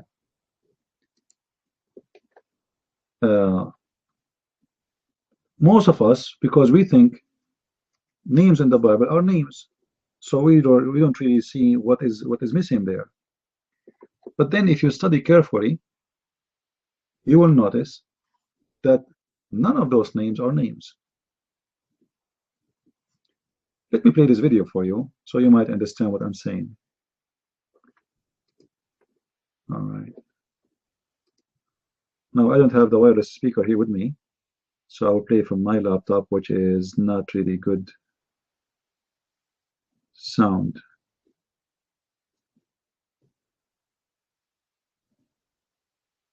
Let us see if the sound will go through. There's another place that God appears to have laid out his plan in advance, and that's in some subtleties, and one of which I'd like to share with you in Genesis chapter 5, a genealogy. The genealogy in Genesis chapter 5 goes from Adam, the first man, down through Noah. And in Genesis chapter 5, if you wade through that, I encourage you to make a list of the names. Adam gave birth to Seth. Seth, Enosh. Enosh, Kenan. Listen carefully, guys. Kenan, Mahalalel. Mahalalel, Jared. Jared, Enoch. Enoch, Methuselah. Methuselah, Lamech. And Lamech was the father of Noah. Let's take these names. 10 names. But see, the problem is we need to know what the names mean. If you have a study Bible or a source, a lexicon, what have you, you know that the name Adam means man. As you go through your Bible, when these names are typically first introduced, most of your marginal footnotes will tell you what the name means. Adam means man. Seth means appointed. Enosh means mortal. Kenan means sorrow. Mahalalel means the blessed God. Jared means shall come down. Enoch means teaching. Methuselah means his death shall bring. Lamech means the despairing. And the word Noah means rest or comfort. Now, let's read that genealogy as a sentence. Man is appointed mortal sorrow. The blessed God shall come down, teaching that his death shall bring the despairing comfort. Isn't that wild? Did you hear it? Guys, did you hear it? So even the names of the children of Adam, they are speaking about the Messiah. They are not names. This is not a name. Those are sentences. Like, have you ever heard of somebody calling his son his death? Like, come on. Or somebody call his son he shall come down? That's not even a name. It doesn't even make sense. So, as you see that God, he inspired the father of this man to be delivering a message by calling his sons the names. By you, we will have in the future God who will come as a man, and he is going to rescue us. So even the names of Adam's sons are not a name, they are a prophecy about Jesus.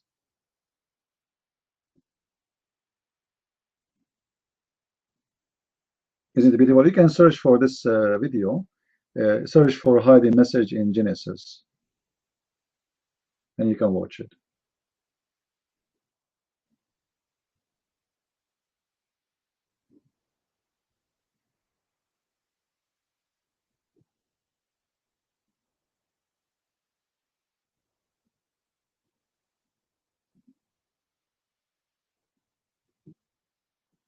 You know, and Muhammad, when he stole the names from the Bible, he committed a mistake because he's a scumbag, liar, thief. He stole the names, but by using them, he exposed himself. All the names, like Moses, David, Solomon, all those names are not really names, those are messages.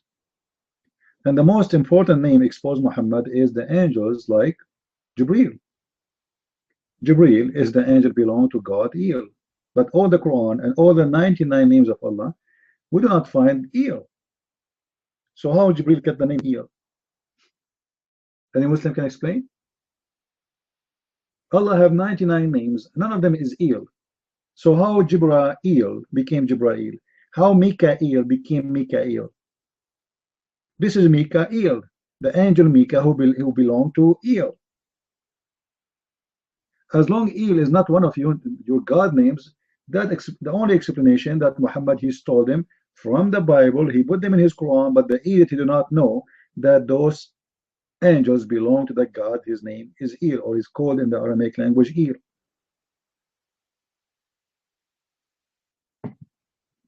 It's like a thief. He steal a car, he changed the license plate, sorry, he changed the color, but he forgot to change the license plate. And that's what Muhammad did. He tried to change the color of what he stole, but the license plate is there. It's the same number. It's the same name, Jibreel.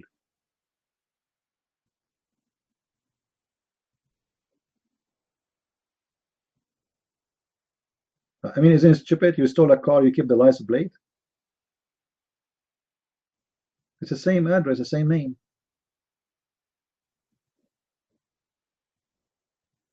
Do we have any Abdul here? The sun is up right now here. Soon we will start hearing. Oh, here we will not hear birds. Sorry. Here we will hear the traffic. We hear traffic. Soon the noise will start coming. So I'm going. Yeah.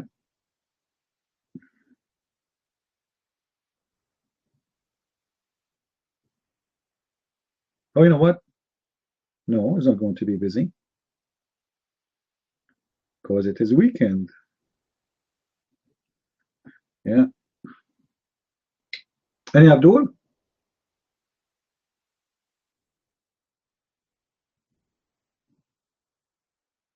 Do we have any Abdul here?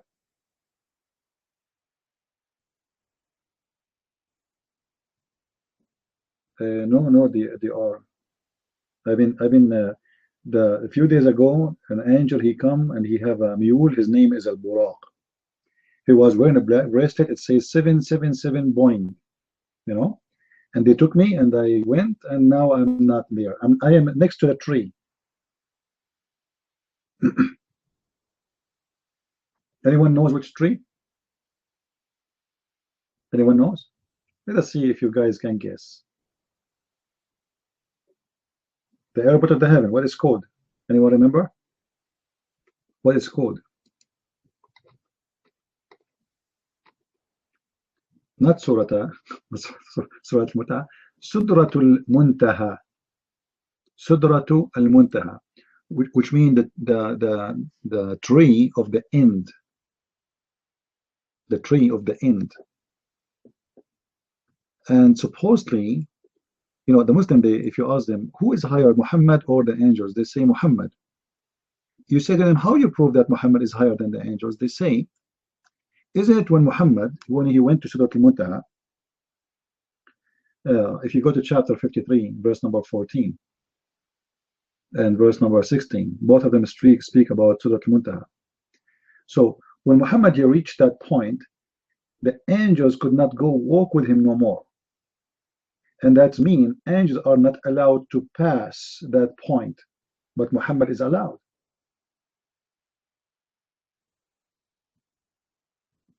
Right?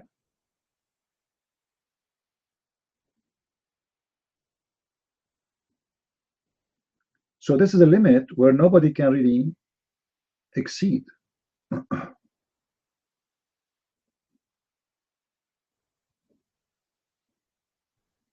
You know, guys, a Christian is just fooling you.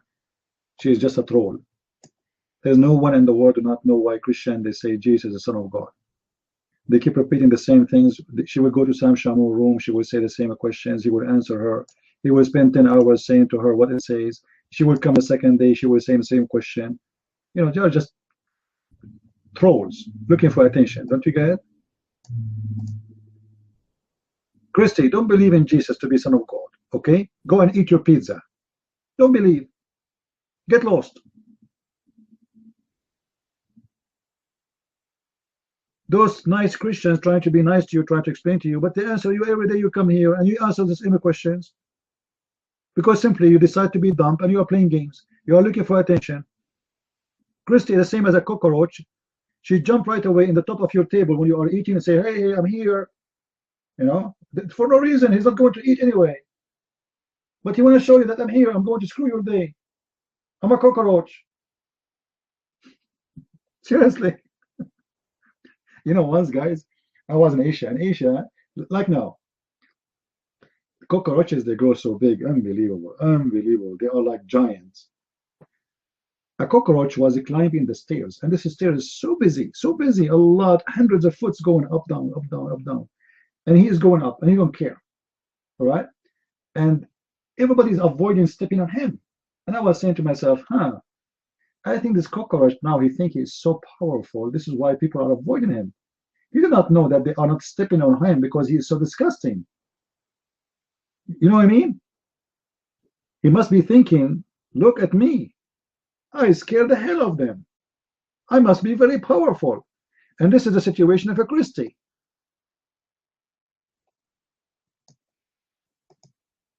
But the cockroach is a cockroach. He don't want to see it. He don't even notice that he's a cockroach. You know? Or what he noticed, that he is powerful. People avoid him. You know, have you ever seen a cockroach? A woman, she jumped because she saw a cockroach? Like 6 foot woman tall. She cockroach, she jumped. And the cockroach was looking like, what the heck? Look, look how powerful I am.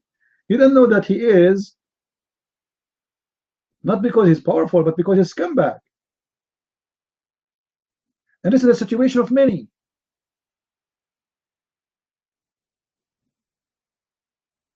This is serious, you know. They think if you're avoiding someone because they are powerful, I'm avoiding you because you are a cockroach. And I don't want to make my shoes dirty with you. And if you have the courage, cockroach, hold the mic and talk to us. Stop being a cockroach between our feet.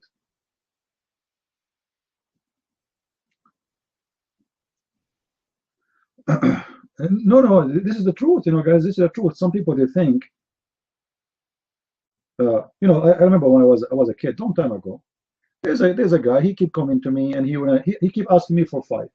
I said, "Come on, man, go." No, I want to fight with you. Like, come on, guy.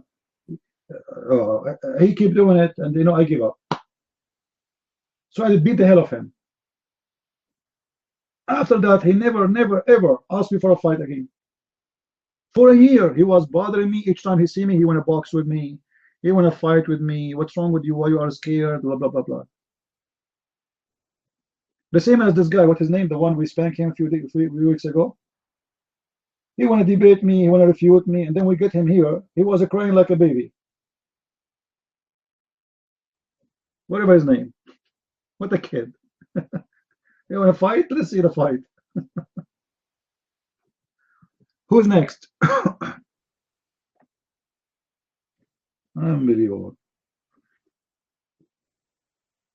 They go and they print pages from the internet and they think they can debate us about Christianity. And all their questions, those questions are asked and answered thousands of times before me. Still, they will ask the same questions. But yet those hypocrites, they will not dare to ask the same questions about their religion. They refuse Jesus to be man and God, but their God is a man. They refuse Jesus to have hands and have feet, and their God have hands and feet. They refuse God to be visible, but their God is visible. They refuse God that he have a brain and he think, but their God have a brain and he think. They refuse God to be the word of God, but their God himself, he said that the Quran is not even created. Everything they refuse is in their religion.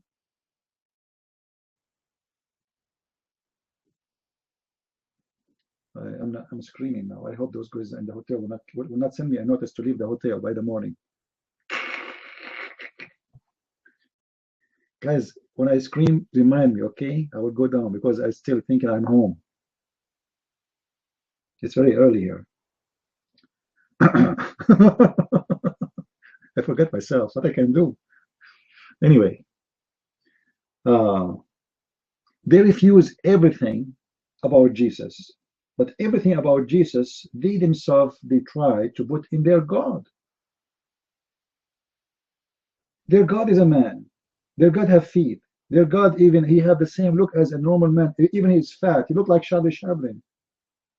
Their God, he walked like Charlie Chaplin. It says Afhaj. You know what Afhaj? Anyone knows what Afhaj means? Who speaks Arabic here? You're in the next room? I feel sorry for you, doctor. I hope nobody there. Afhaj. You know when Charlie Chaplin, he walk? Anyone watch Charlie Chaplin movie? Anyone? His feet, like he have two feet, like one go right and one go left. So Afhaj is the same. Is someone he have his chin is bent. Like there's some children, because they have not good food when they were children, so the downside of their feet or the shin bend because the weight make it bend because they don't have good solid bones. So their shin is bent, and this is why they will not be able to walk correctly. So what Muhammad, he described Allah, he described him as a person who have bending shins, and he is fat. All right, and he is saying that the only difference between Allah and this man who is Afhaj is the right eye, which means everything is the same. Let me give you the hadith.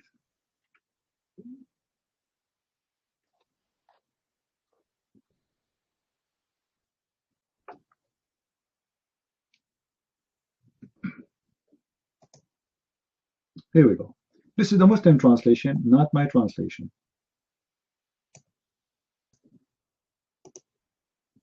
Which is not really accurate, but it's okay. So see, Muhammad is telling the Muslim not to be confused between the look of Allah and the look of the false Messiah. Now the false Messiah is a man, and the description is there. The only difference between the false Messiah, the man, and Allah is the right eye. So Allah is a perfect made man. He have two eyes, he have hands, he have feet, to the point Muslims will be confused. Maybe they might be confused between him and the false Messiah. And actually this hadith bring a lot of questions, because why Muhammad even comparing between the false Messiah and Allah? He should compare between the false Messiah and the Messiah. Do we agree? The story here, there's something wrong with it. If Muhammad trying to say, don't be confused between this false Messiah and the correct Messiah, that makes sense. But you will notice Muhammad, did I lose my connection, guys? Am I heard? Okay, I'm afraid they might disconnect me. Somebody complained. All right, so if Muhammad is talking about the Messiah and the false Messiah, he should say, don't be confused between the false Messiah and the true Messiah. But he did not say that. He is comparing between the false Messiah and the true Messiah, the true Allah.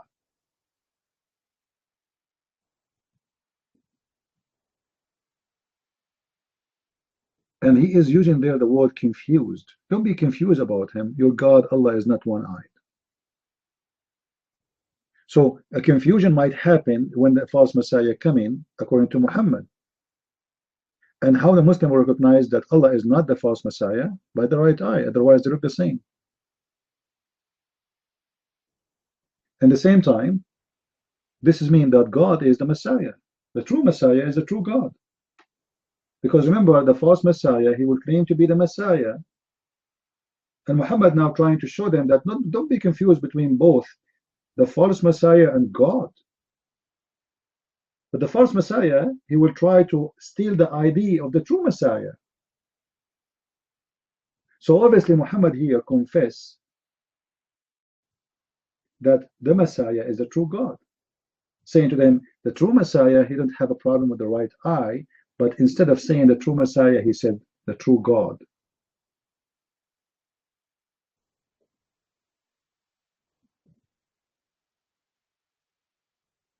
So everything the Muslims they refuse about Jesus to be, they have it in their religion. Same time, their God is a sinner. Their God is a source of a sin. Their God is the reason for the sin. You know, there's a hadith, I don't know if anyone remember. There's a hadith that says, if you don't commit sin, Allah will destroy you and will replace you with better people who commit sin and ask for forgiveness. Anyone have the hadith? Can you post it? Look at this mentality of this God. Anyone remember it? Who have the hadith? Allah will destroy you and bring better nation who commit sin. Anyone have it?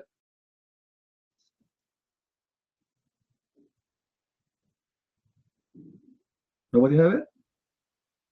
Okay, look like I need to look for it. Hold on. Okay, Sirazi will find it for us and we'll post it. Hold on. So what this hadith is saying, that Muhammad is saying that you people, you human beings, if you don't commit sin, Allah will destroy you and will replace you with better people than you commit sin and ask for forgiveness. Hold on, that's stupid.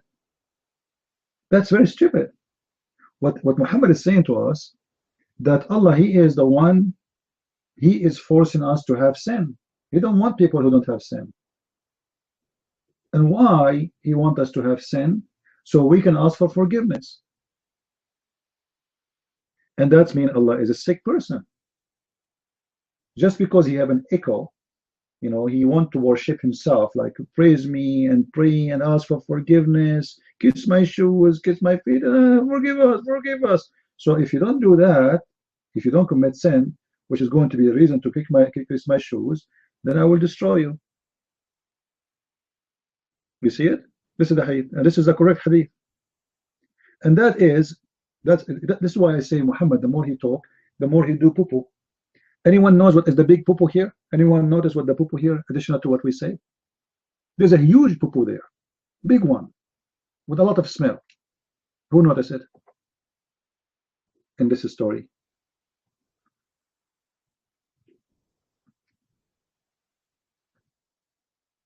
Who noticed what is the problem? Big poo-poo. Anyone? Yeah, they posted already. Yeah. Right, this is the correct hadith. Sahih Muslim. Yeah, they posted already, please. Anyone knows what the problem there? No, the problem is, you know, the Quran speak about the story of Noah, which is a story he stole from the Bible. Correct? Okay. Now, why Noah was saved and people was punished and killed? Anyone knows?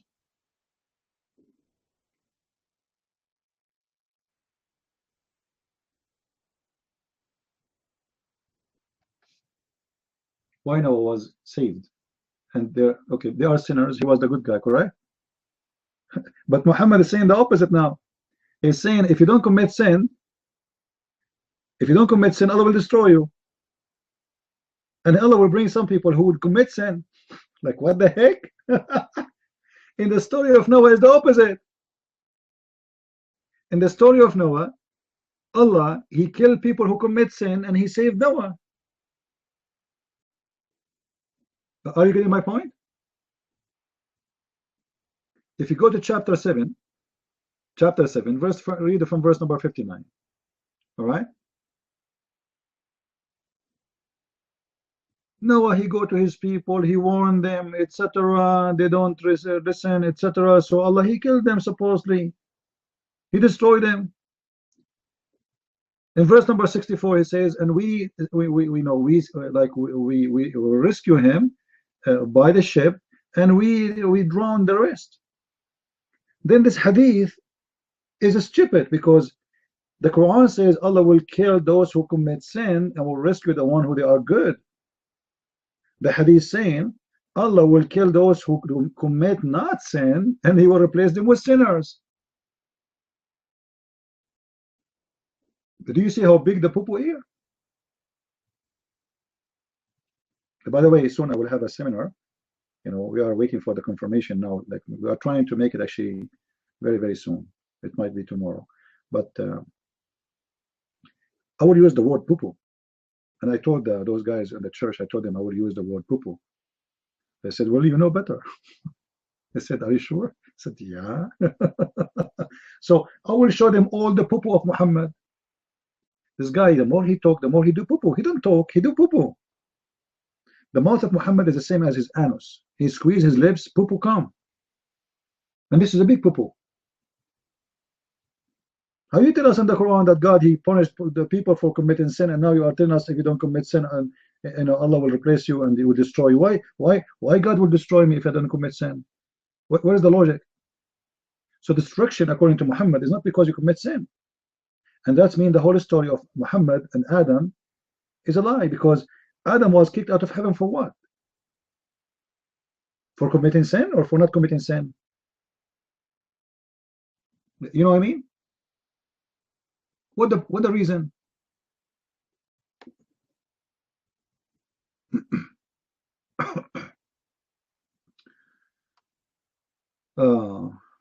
You want me to talk about 754? All right. Well, the story there, you know, supposedly the Muslims, they try to make a science of every story.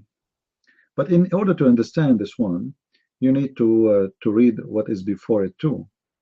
You know, as an example, in verse number 54, it says, "It is your God, the one who created the earth and the heaven in 6 days, and then he went up to the arsh, to the chair, to the throne." Here, actually, we have a problem. Here we have a problem.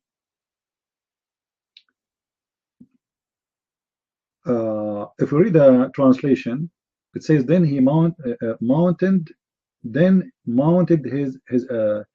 he the throne." What does that mean? That's a false translation. That is a false translation. You see, in Arabic it says summa stawa. Stawa, it's mean he lifted himself up in the top of something.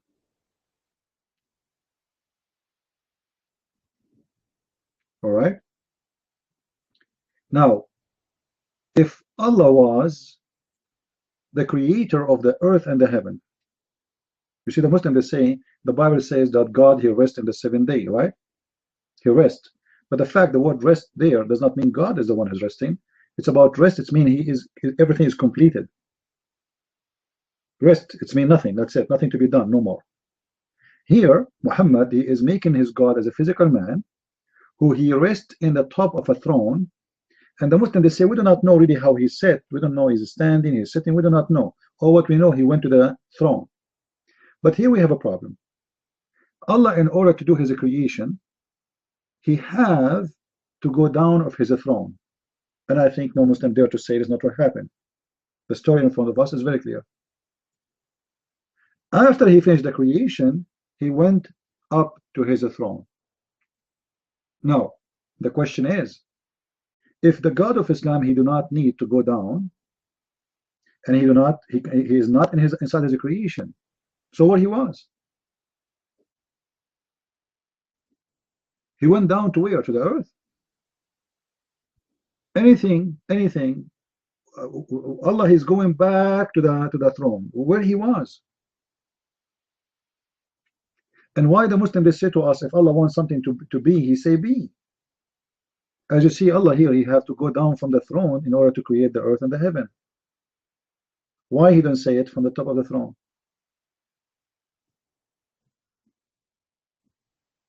Now, was Allah in the earth, or he was in heaven when he created the earth? Anyone knows?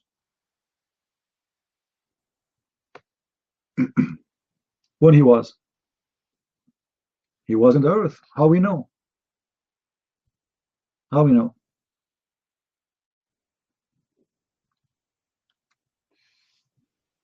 In chapter 15, verse number 29, it says, فَإِذَا سَوَّيْتَهُ وَنَفَخْتُ فِيهِ. And when I fashion him, talking about the creation of Adam, and وَنَفَخْتُ فِيهِ. Now here there's two statements, you know, which is confusing about Muhammad stories. Adam was created in heaven, or he was created in earth. If Adam was created in heaven, then in the heaven Allah was, for he is saying, and I fashioned him from mud. Actually, in different story it says, and we made him by our hands. All right. So Allah, he used his hand to create things, and in order to do that, he have to be very close to what he is creating.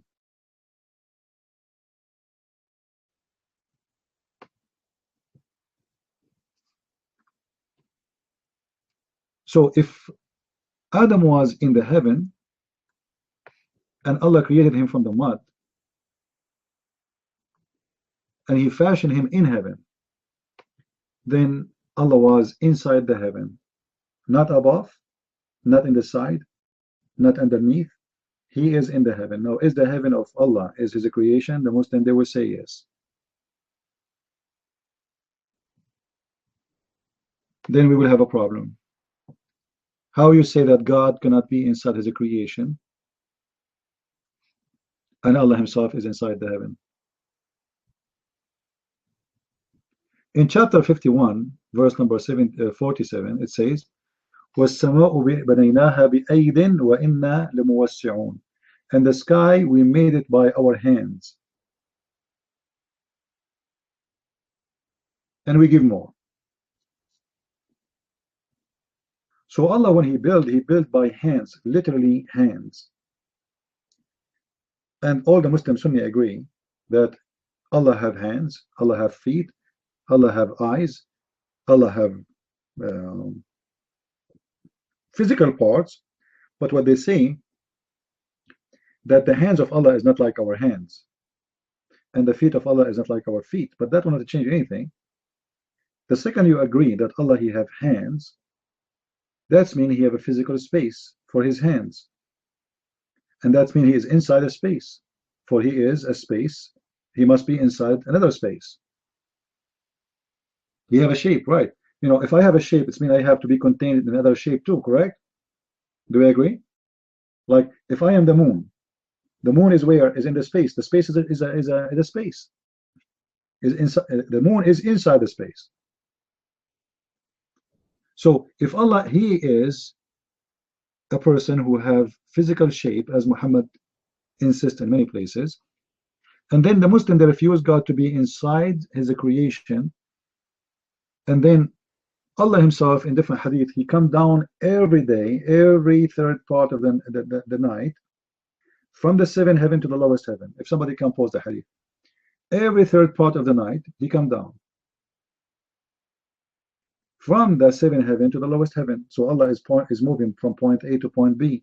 Point A is the seventh heaven, point B is the first heaven, the lowest heaven. So Allah in this case, he is inside his creation. So why the Muslims refuse Jesus to be God, for he is inside the flesh of the man? If all the stories about Allah, he is inside the creation, or his own creation at least.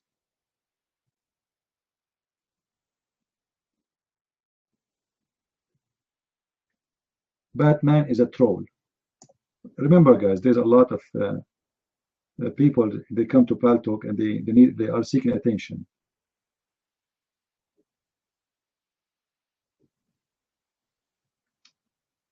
Do we have any Muslim here? So everything they refuse about Jesus, they have it in their religion, but they are hypocrite. They say to you, in order for someone to be God, he have to be creator. The Quran says that Jesus created from the mother bird. The Muslim, they will say to you, well, this is happened by the leave of Allah. First of all, there's no proof of Allah leave exists or not. Secondly, you know, you just admitted that Allah, he shared his ability of a creation with someone else. Because now, by the leave of Allah or not, doesn't matter. Jesus is the one who created the bird. This is what the Quran is saying. I create for you.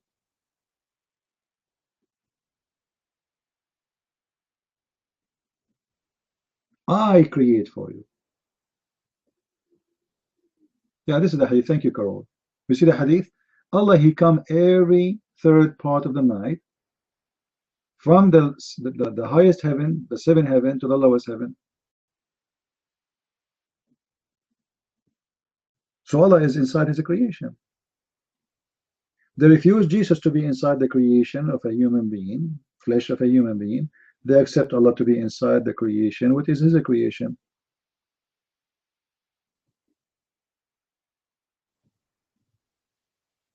And that always show you the stupidity of the Muslims. Most of them, they have no idea really what their religion is about. As you remember, this guy Nightmare, the Moroccan guy, we asked him just a few days ago, is your God Allah is a spirit? He said yes, correct? And then we showed him that this is not true, this is stupid. So he went and he searched for 15 minutes in Google and he apologized. He said, yes, Allah is not a spirit. So the Muslims themselves do not know even the nature of their God. They are very confused. They have no idea who's Allah. This is why we call this room, what is Allah and what is Islam? And nobody have an answer. I challenge any Muslim to tell me who's Allah. They don't know. They don't know. They have no idea. They don't know even what Islam is about. Muslims are the same as little egg, just broke, and the chick came out, and anything is moving around, he think it's his mommy. So Muhammad told them Allah, and they follow Allah. Who's Allah? They don't know. Who care? Allah's God. That's it. But who's Allah? They don't know. And yeah, everyone he will give you his own interpretation of his own stories, which does not exist. Like Zakir Naik, as an example, they ask him about why the Quran don't give a promise for women the same he promised the men to have hur. Huh? So what Zakir Naik said, the Quran said the word hur. This is true. However, the word hur does not mean female. The word hur is a plural name, can be used for male and female. Thank you very much. I hope I answered your question. Like, what the heck? The word hur does not mean females. The Quran says it clearly that those, if they are not hur, they are not females. So how the Quran says that they are not, they never bleed from their period or from losing their virginity? And not even single donkey. Watching this guy, he said to him, like, are you crazy? What are you talking about, man? But you know, as long as you are defending Islam, it doesn't matter even if you say stupid things. Not single Muslim will complain.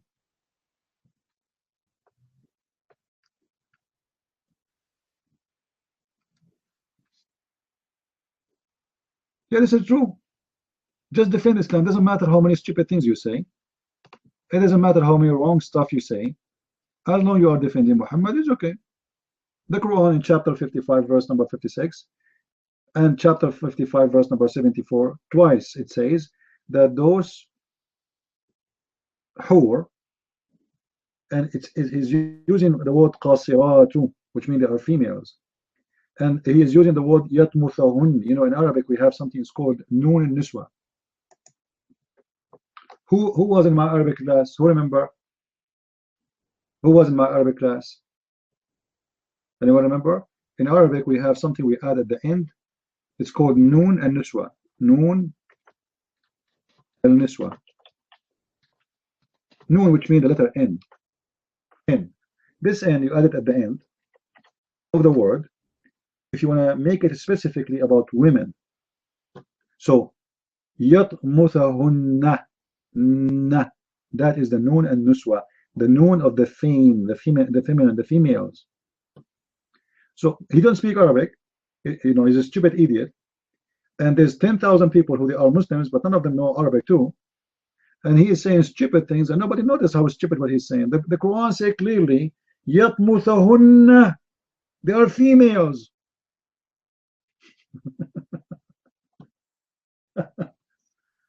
Oh boy. Guys, I told you, if I scream, warn me. I mean, seriously, I'm expecting them to knock at my door and kick me out of here anytime. They will say to me, we're into the room, not the hotel.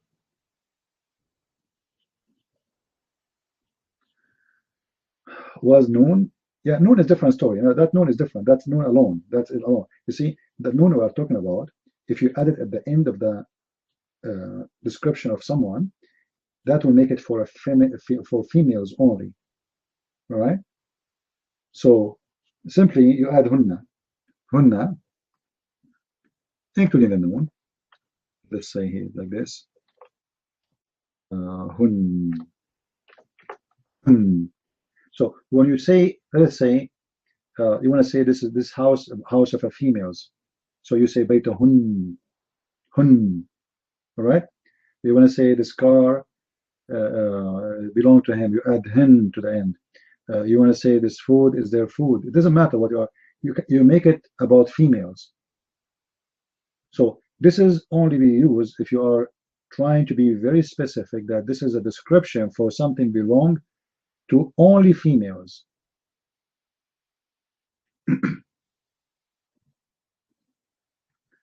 So they don't speak Arabic, and then they try to teach you their religion, and this is why they come with all the stupid errors and stupid stuff. And even those who speak Arabic, most of them, they have no idea what even the Quran is saying, because many of the Arabic words in Arabic, they don't have a meaning, because they are not really Arabic. They are written in Arabic, but they are Aramaic.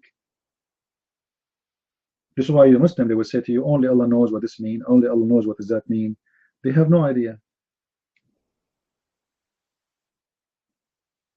I believe that the Quran, written in the Quran we have today, is not written by a person. I believe it's written by many, a lot of writers, and we can prove that easy.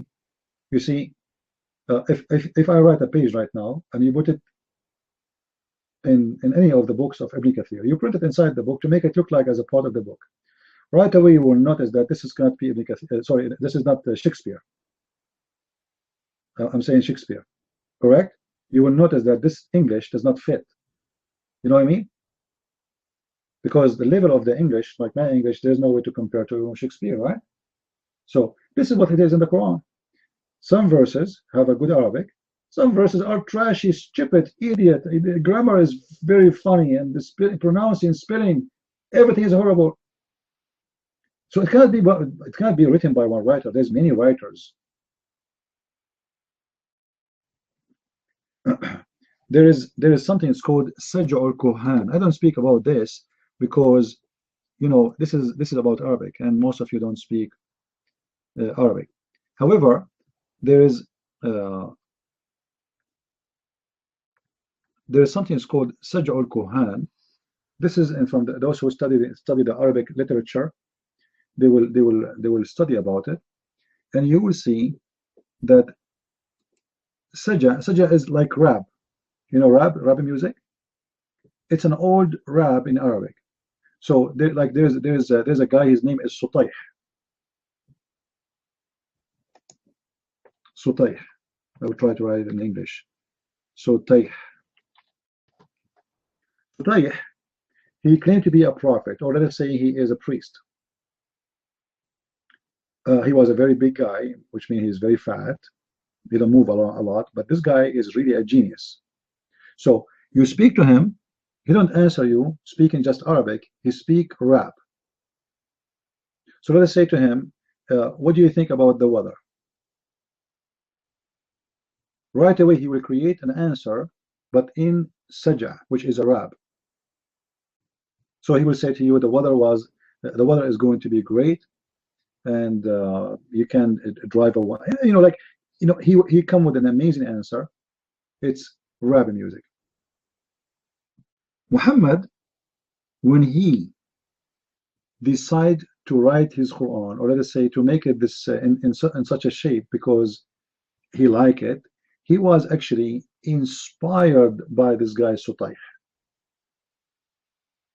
and he forbid people to do saj'a after his Quran. So nobody can do, like, imagine the Quran says, who of you can make Quran like this, right? At the same time, Muhammad, he forbid them from making Quran as sajah.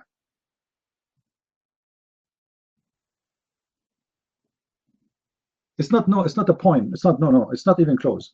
Poem is a lot harder. Sajah is a lot easier, you know. However, there's a strong sajah, there's a strong rap. You can tell the language is very good, and there's a stupid ones. So Muhammad, he challenged people to do the same as his Quran. At the same time, he forbid them from doing sajah, which is the way the Quran is written, because he don't want to have any competition with what he is trying to bring.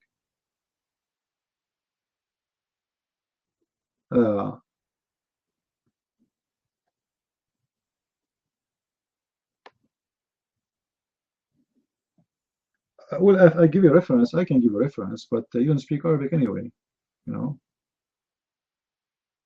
Do you speak Arabic? Fighting? I don't know if I can find it. This will be hard to find in English.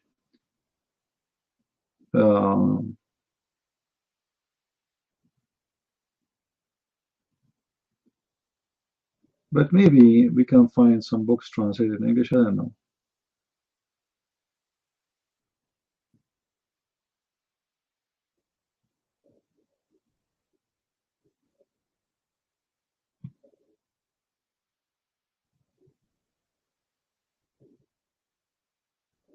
I can post for you in Arabic some sites, but I cannot find. I'm looking. I cannot find anything in English.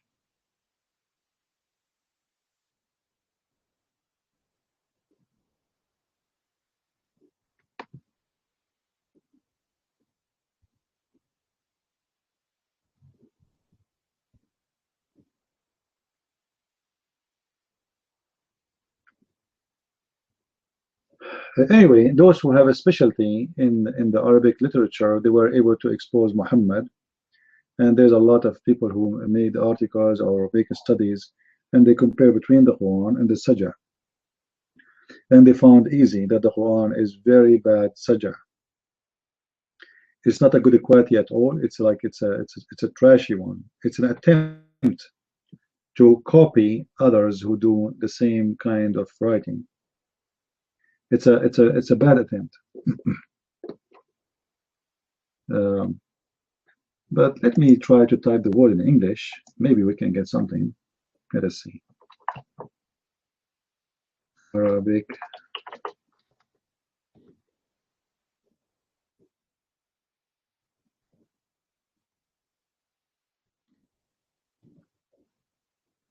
Yeah, the problem, the word sajah, I don't know how to can make it in English.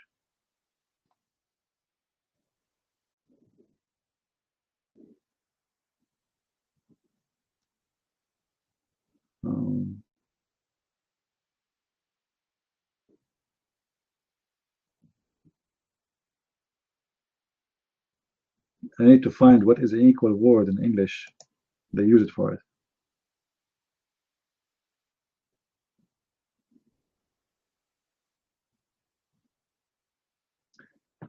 How are you, Kender?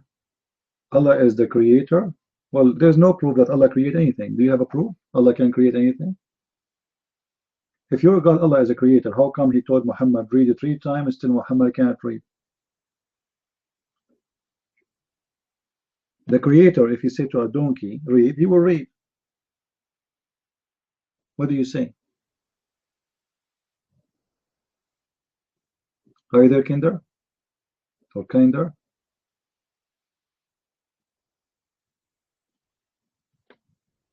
Is Allah really a creator? The creator, he could not make Muhammad read. He told him read 3 times, he squeezed him. Is that what the creators do?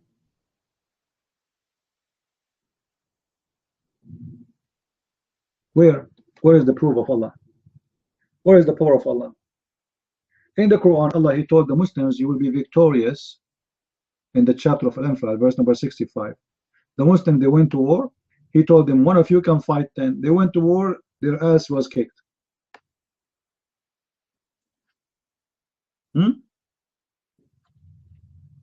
How Allah, he says such a false prophecy? If God is God. If he says for me, you will win against 1,000,000, I will win. That's it. God, he said, I will win. If we go to chapter 8, verse number 65, it says, O Prophet, encourage the believers to fight. One of you, or 20 of you with patience can fight 200, which means 1 to 10. The Muslim, they went to the battle, they lost. Right away, Muhammad, when he saw that he got busted, he said, oh Allah, now, in verse number 66, Allah now, he just now found a weakness on you, so he enlightened your task. One he can fight two. Look, what the heck?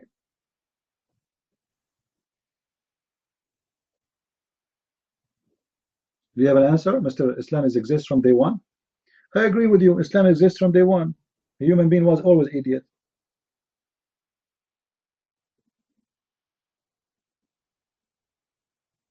You know, when you are a child, you do poo-poo and you eat it.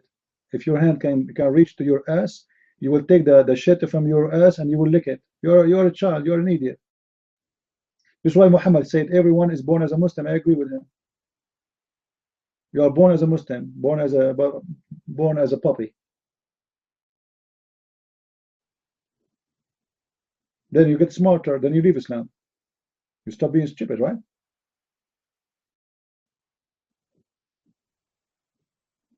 Are you there, Kinder?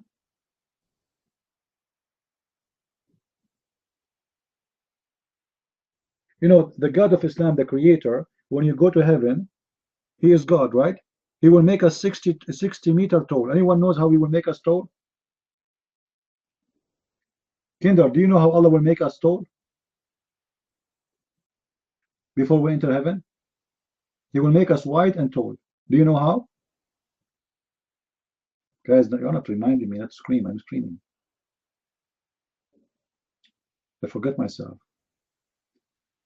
Listen, Kinder, how Allah will make us tall before we enter heaven, and he will make us white because black are not allowed to enter heaven. Do you know how? Is Allah going to say be tall and we will be tall?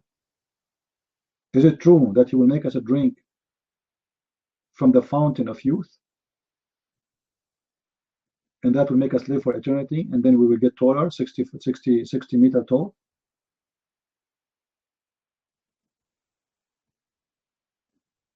All mentioned in the creation of the Quran. Stupid idiot. The Quran is not a creation, created, you idiot. You Muslims don't believe the Quran is a created. See how stupid you are? All mentioned is a creation in the Quran. So what? I can make a book that says I am the one who is creating the world. And how come your God is God but he have no miracles? Do you have an idea? Do you know? Your God is God, right? How come he don't have miracles? Why all prophets they came before Muhammad, they have miracles? The only miracle of your prophet we found to be is false. He said that his penis have the power of 40 men. And later Aisha, she exposed him, she said the guy, he don't even do it. He is imagining.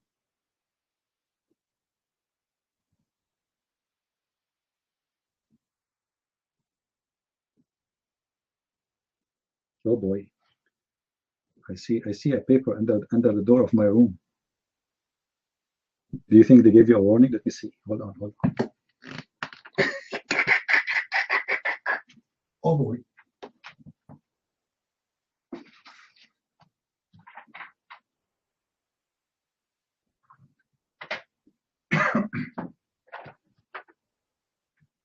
Oh, this is about time to check out. What time? Okay. No warning yet. No warning.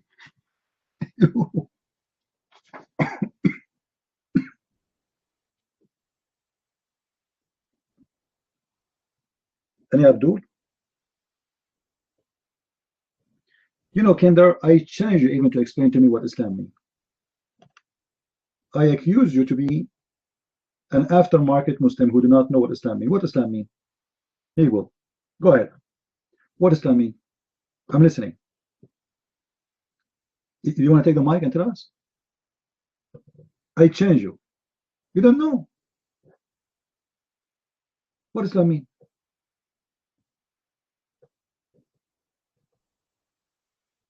Are you searching Google?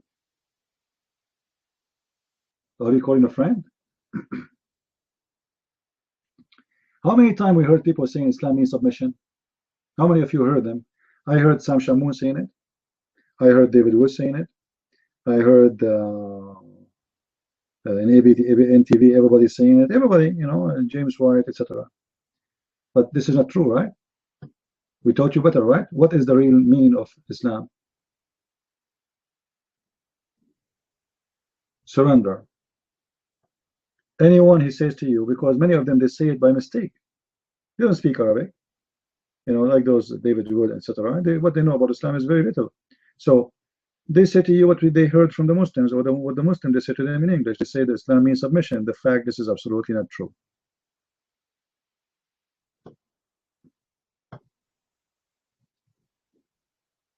Hey, Sharpblade, how are you?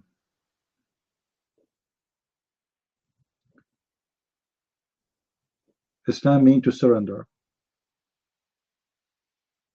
Anyway, guys, I'm going to close soon because it's getting time to do some work, and I did not really sleep well, so I will try to sleep maybe for 2 hours before I get out to do some work. And I'm not sure if I can open the chat room in Sunday because I think most likely the internet will be very horrible where I'm going. All right. So I'll try if I can do it. The reason I can say to you Sunday, when I say Sunday, I don't mean it's going to be for us, it's going to be Monday. You know that, right? Because Sunday I will be busy. So Sunday for you is going to be Monday. So Monday I can do it. Otherwise Sunday I will be busy. Don't worry about him. You know.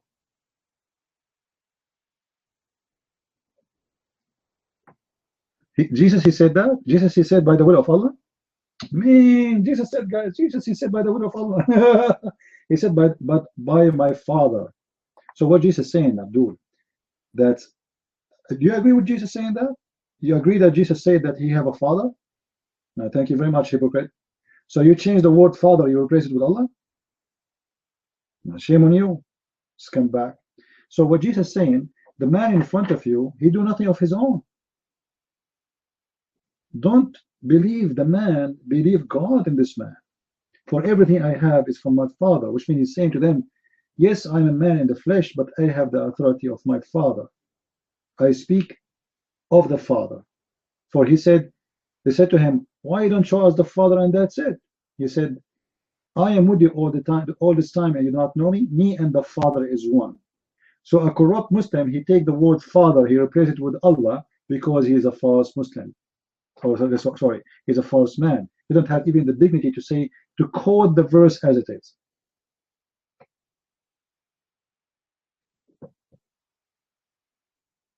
Right? You don't have the dignity. Father is you? Okay, hold on. When Jesus said, the one who saw me, he saw the Father. Can Muhammad say, the one who saw me, he saw Allah? Can Muhammad say, the one who saw me, he saw Allah? Can any man say, the one who saw me, he saw God? Only Jesus said that. Me and the Father is one. The one who saw me, he saw the Father.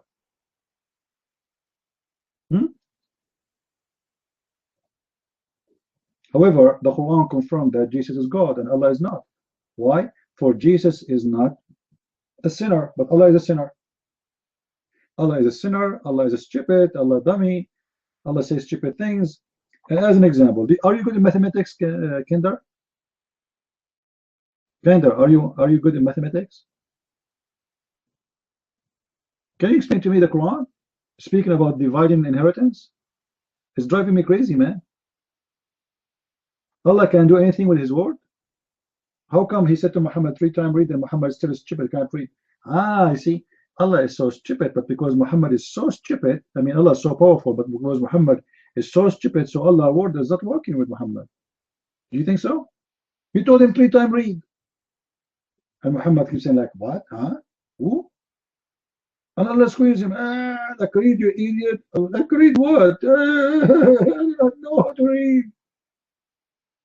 So Allah is powerful, but He could not make a simple donkey to read. You see, if Jesus said to a donkey, read in Chinese, the donkey will read in Chinese. Jesus, He said to the dead man, raise from the grave. The dead man, he's up. He's alive. Jesus said to the blind man, see. The blind man, he see. Jesus, He told the man he cannot walk, carry your bed and walk. And the man, he carry his bed and start running. That is God. Not your God who squeezed Muhammad 3 times and still he cannot read. Don't you see something wrong there? Allah can create man even without mother and father. Oh, that's amazing. That's amazing. So the Quran is wrong then, because the Quran says وَجَعَلْنَاهُ نَسَبًا وَصِهْرًا. Are you familiar with the verse? Abdul? Isn't it you stupid God who said in chapter 25 verse number 54 وَهُوَ الَّذِي خَلَقَ مِنَ الْمَاءِ بَشَرًا فَجَعَلَهُ نَسَبًا وَصِهْرًا. So how you say God created without mother and father? The Quran says no. We made it from a mother and a father.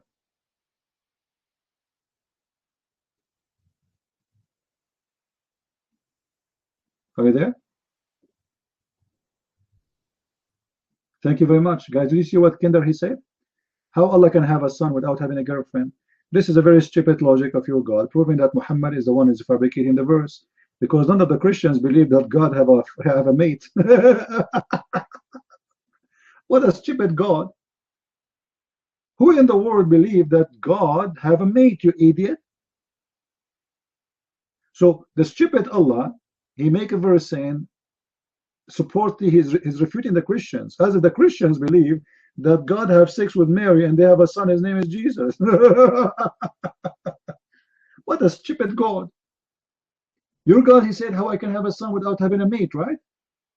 And the funny, by the way, in the Quran, don't even use the word wife. He says a girlfriend. Huh? Sahiba.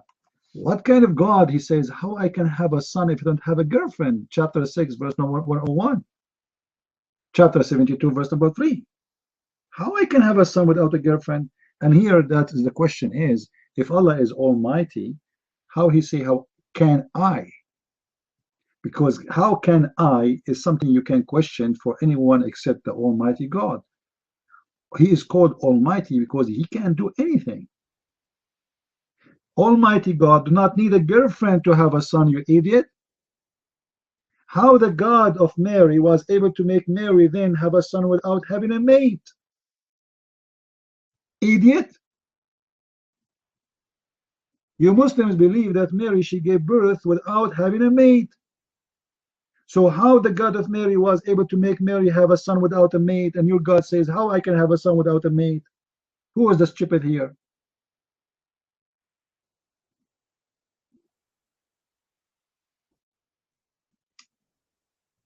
Your mic, Sharp.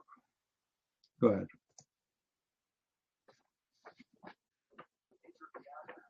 Yes. Hello, all. Peace. What was I gonna say? Oh yeah, I was watching a debate with people questioning Islam, because these Muslims, they come out with this false arrogance, pride, like, oh, we have the truth and we're the chosen, and we're so special. So people are questioning, like, one question. It's funny, these guys are apologists, meaning like this is their profession. They make money out of it. They have YouTube channels for Islam. They do da'wah, which is da'wah is a word, guys. You should know it's an Arabic word, Arabic Islamic word that means to evangelize Islam. It's called da'wah. So these guys, they do da'wah. They try to push their religion, their cult. And these guys, they get questioned, and they run like cowards. All this pride goes out the window. One question is good is one guy brought up, which is a very interesting question. I never thought about it, but it's so obvious. When the spirit, so-called spirit being, whatever it was, came to Muhammad in the cave, right? Look at the logic, guys. Supposedly Gabriel, right? But this spirit angel, being, demon, whatever, didn't even introduce itself. It just came, started choking Muhammad, telling him to read. Muhammad say, what am I supposed to read? Then after the third time, he recited something, and then Muhammad wanted to commit suicide, and he ran to his Christian wife Khadija, and she went to his uncle, I think Warada, whatever his name is, and that guy, he didn't even meet the spirit. He didn't even say, "Oh Muhammad, take me to the spirit." He just like, "Oh yeah, that's Gabriel, that's Gabriel." But where's the evidence? If it's Gabriel, guys, wouldn't logic say Gabriel was supposed to announce himself? Is he not supposed to say, "Oh, I'm Gabriel Muhammad, the angel of Allah, blah blah blah blah"? But he didn't even say anything. So the Muslims, they were running from this question, right? They were running. They didn't know how to answer this question because there's no logical way to answer this question. You're telling me a divine spirit that's powerful, that's immortal, that's what angels are, right? Comes, doesn't even introduce himself, starts assaulting you and abusing you, then runs away, and you never see the spirit again. So look at the logic here we're dealing with, guys. So it's quite ridiculous. And another thing I want to add is, before I go with the mic, is another thing is the Quran says that it's all it's understandable, it's easy to understand, right? The majority of Muslim scholars will tell you only 1/3 of the Quran is understandable, meaning 2/3, 75% of the Quran is ununderstandable. They don't know what the hell it's talking about from 1400 years till now. Which that's a contradiction to that verse. I forget what verse it is. Anyone knows, they can post it. Where it says the Quran is easy to be understood by humans. So one atheist guy, he says, okay, the Quran, it's supposed to be understandable. Go to Baqarah, right?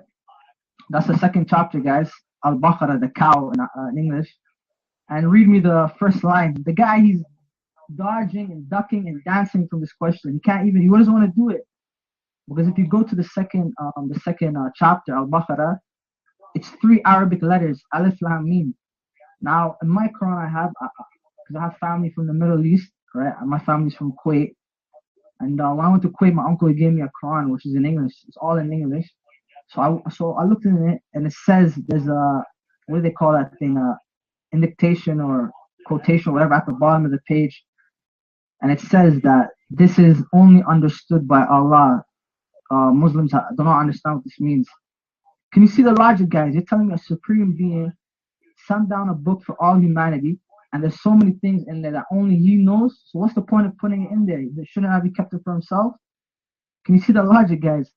If you ask any Muslim, Surah Al-Yasin, chapter Yasin, I forget what Yasin is called in English, but the chapter Yasin, what does that mean? I don't know. My mom, for example, named my brother Yasin. I asked her one day, I said, what does Yasin mean? Oh, it's just a chapter in the Quran. But what does it mean? Oh, I don't know. So I said, oh, is she ignorant? So I went and researched, and no Muslim knows what this means.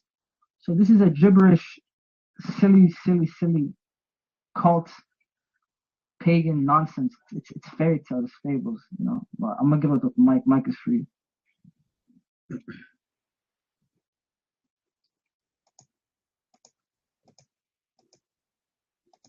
Just take a note. Khadija was not a Christian. Khadija was Nasara. Waraq ibn Nawfal was not a Christian. They are Nasara. This is a cult. This is a cult. This is not a Christianity, and those are the Christians. Many people they go by what Muslims say, is that Khadija, she was a Christian. Khadija was not a Christian, and she had nothing to do with Christianity. They are cult. Nasara are not the Christians. You see this is why the Quran. Muhammad, he never actually met with the Christian people for real. Maybe once when people of Najran, maybe. But Muhammad, he never met Christians. He met Nasara. And Nasara are not the Christian. This is why you see the whole Quran say the word Nasara. None of the Arab Christian call himself Nasara. I am from there. We never called ourselves Nasara. The first time we heard this word is from the Muslims saying that we are Nasara, but we are not. In Arabic, we say Masihiyin. We are not Nasara. Khadija, she was Nasara. Nasara is let us say the same as Jehovah's Witnesses.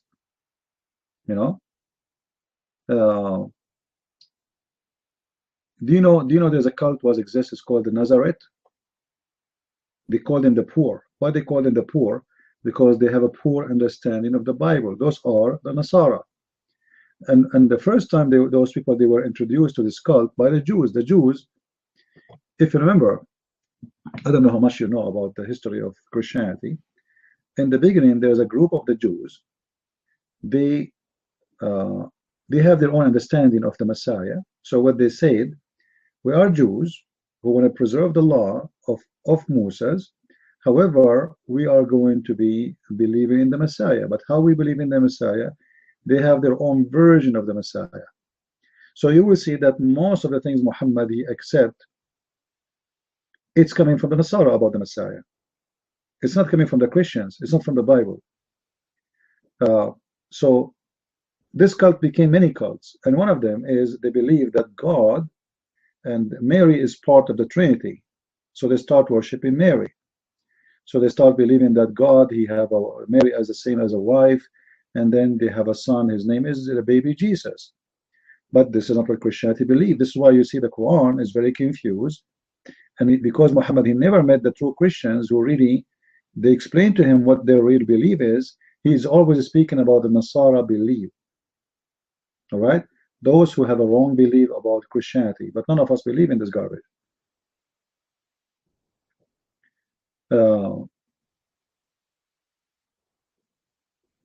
Kinder, let me ask you a question. As long as you are against the three, why when you do ablution, you have to wipe your hands 3 times? Why you have to do ablution for every part of you three times? Do you know? Kinder? If you don't believe in 3, why you do it 3 times? Kinder, if you don't answer me, I will doubt you. I'm talking to you, seriously. Why you have to do it 3 times?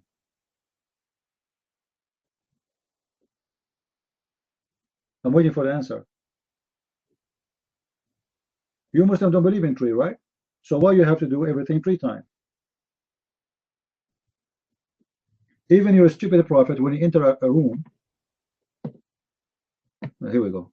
You see, they are like a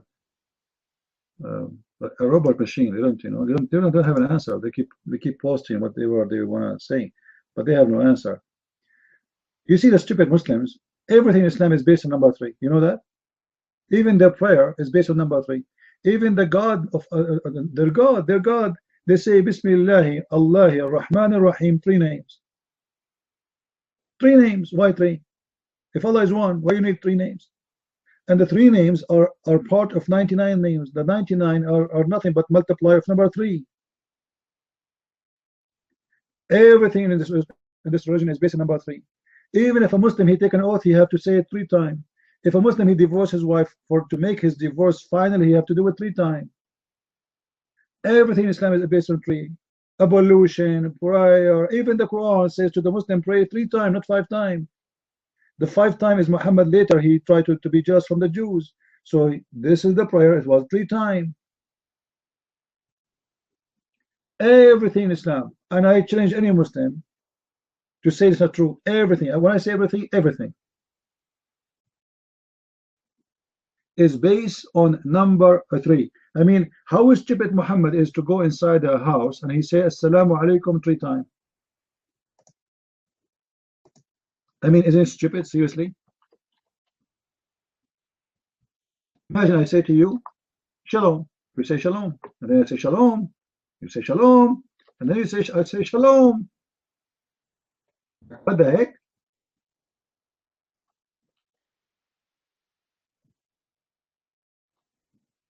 Even when you convert to Islam, you have to say it 3 times.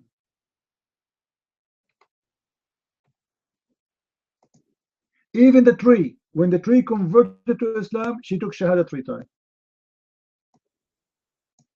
Even the lizard, when he converted to Islam, he took Shahada 3 times. Why 3? You can't be a Muslim without saying the Shahada once. What if I say it once?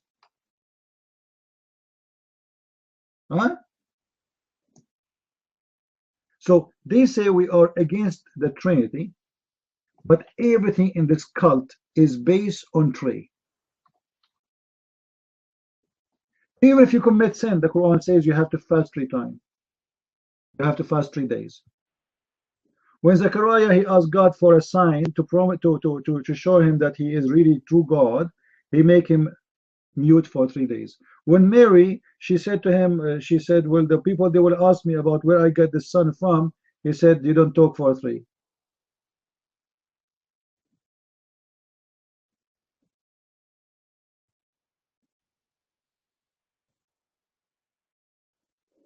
Huh?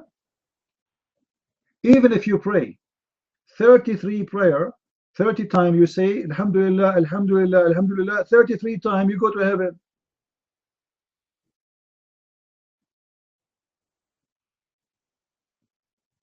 If you say, if you pray a prayer 33 times, anyone knows what 33 mean? Anyone knows what is significant about the number 33?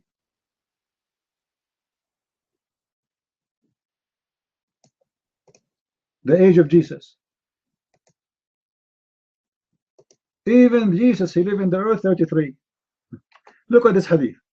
The Messenger of Allah said, he who recite, guys remind me not to scream, after every prayer, Subhanallah, Allah is etc. 33 times, Alhamdulillah, praise be to Allah, 33 times, Allahu Akbar, 33 times, and complete the 100 with La ilaha illallah, he go to heaven. Like what the heck? Do you see it? 33 times you recite every prayer Subhanallah, and 33 times you say Alhamdulillah, and 33 times you say Allahu Akbar.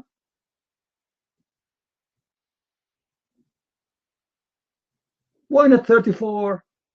What about 35? What about 36? 33 times I go to heaven?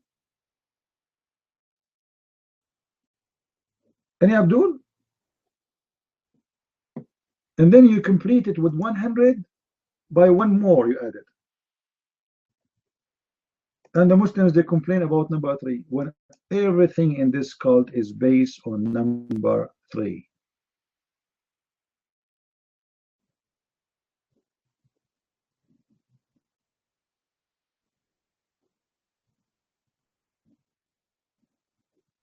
Any Abdul?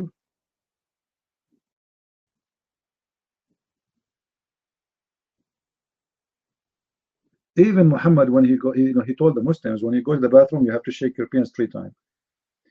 People, they might say, you might think that this is funny, stupid, right? But there's a logic for all this. You see what Muhammad is teaching them. Number 3 is the perfect number. Number 3 is the perfect number. So if you seek perfection, you have to do things 3 times.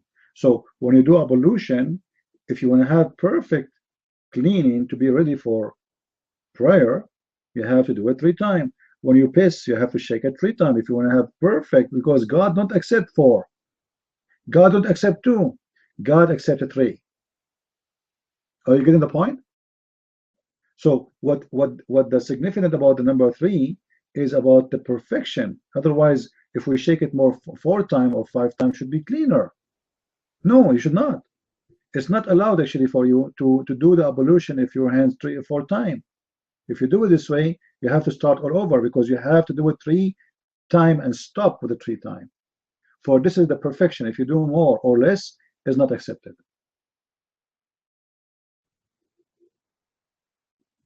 Are you getting the point? Then, if we ask the Muslims why Allah names have start with the 3 names, why wouldn't start with 4? Because of the perfection too. For the perfection of God is always with number 3. But Muhammad did not tell them that. So where Muhammad did get this? Anyone knows where Muhammad is getting this from? Where Muhammad is getting this number 3 from? Anyone knows? Muhammad is a thief. Muhammad, he have nothing of his own. Everything he have is a theft. He stole from somebody. So where Muhammad he get this from? He got it from the Nasara, the Christian cult. In the same time, he copied some from the Sabians, other cult. He copied from the Jews. He copied from everybody. Muhammad, he don't have a religion. Muhammad is just a copy. He's a collector of religions, and he mixed them together. He copied the Kaaba from the pagan before him. He keep it. They kiss the black stone. He kiss it. They go between a Safa and Marwa, which is nothing but a sexual ritual. He keep it. People, they go naked around the Kaaba. He keep it. Until now, the Muslims, they wear just a sheet when they go around the Kaaba to do Hajj. They shave their hair. They shave their hair. He keep it. They throw rocks before Islam at what they believe is the house of the Shaitan. Muhammad, he kept it. He told them to throw rocks the same as the pagan before him. It's a pagan religion, and he is just copying. So he copied from the pagan of Quraysh. He copied from the Hindus. He copied from the Zerdusht. He copied from the Christians, the cult ones. He copied from the Sabians. He copied from everybody. Even from actually more than 70% of his stories in the Quran is coming from the legions of the Jews.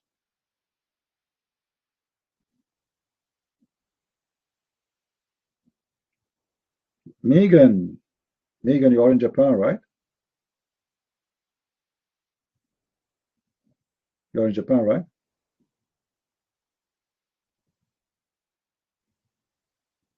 If you're still in Japan, text me.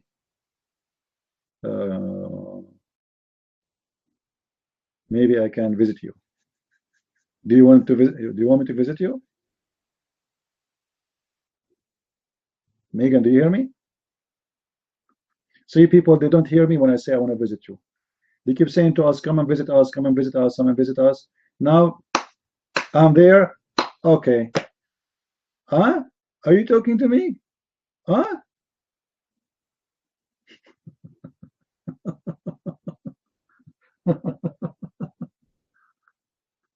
Megan, aren't you in Japan? Are you in Japan right now?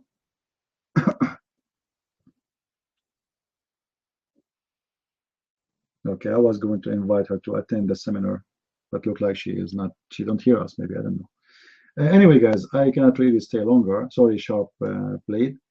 I have some. Oh, guys, look how many hands is up. Oh boy, I apologize. Really apologize.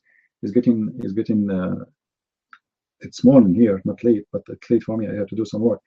I have to take a shower. I have to shave. I have to dress. I have to get my Arabian clothes, and I have to do some terrorist training. You know, because I'm going to do a seminar about how to be a terrorist. I'm just joking, okay? So I have a lot of things to do, prepare myself. Canada PM will ban CP. I will ban him soon, just wait. He will lose election in the coming election. They got a guy who worked in a fashion show to be a prime minister. Anyway, I really apologize, guys. I wish I can... yeah, I come to Canada for sure. Why not? I always go, you know. But I don't really find too much things for me to do in Canada. Any one of you would like to invite me to his church to do a seminar, contact me. And I told you many times, I don't really care where, right? There are some places I cannot go to, like because they will not allow us to do it anyway. However, if any country allowed me to do it, it doesn't matter, even if in Asia, as right now, in Europe, in America, it doesn't matter, in Mexico, invite me. I will be happy to go. And remember, as always I say, everything I do is for free, which means if you invite me to your church, you will not pay me a penny. Is that clear? You will not pay me a penny. So I go to your church, I teach, I don't take money. Are we good to go? So I'm not like the same as those guys who you will not go to your church unless you send them a check first and you get them a 5-star hotels. All right? I'm a very humble man, and if the church cannot even afford to find me a place to stay in, I will pay for my place. No problem. I will sleep in the couch in the church. Invite me. If there's any more excuse? If there's more excuse, there's no excuse, right? So you know, invite me, and the funny, none of those who invite me, they are from Paltalk. Most of them, they are either coming from YouTube, or you know, people I met them in real life. Until now, I did not receive any invitation from anyone from Paltalk. I'm not sure why. All right.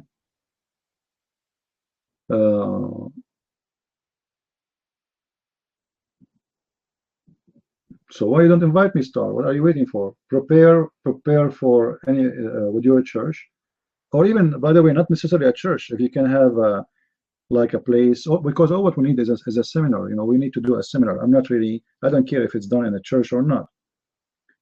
Like once I did a seminar in the basketball yard.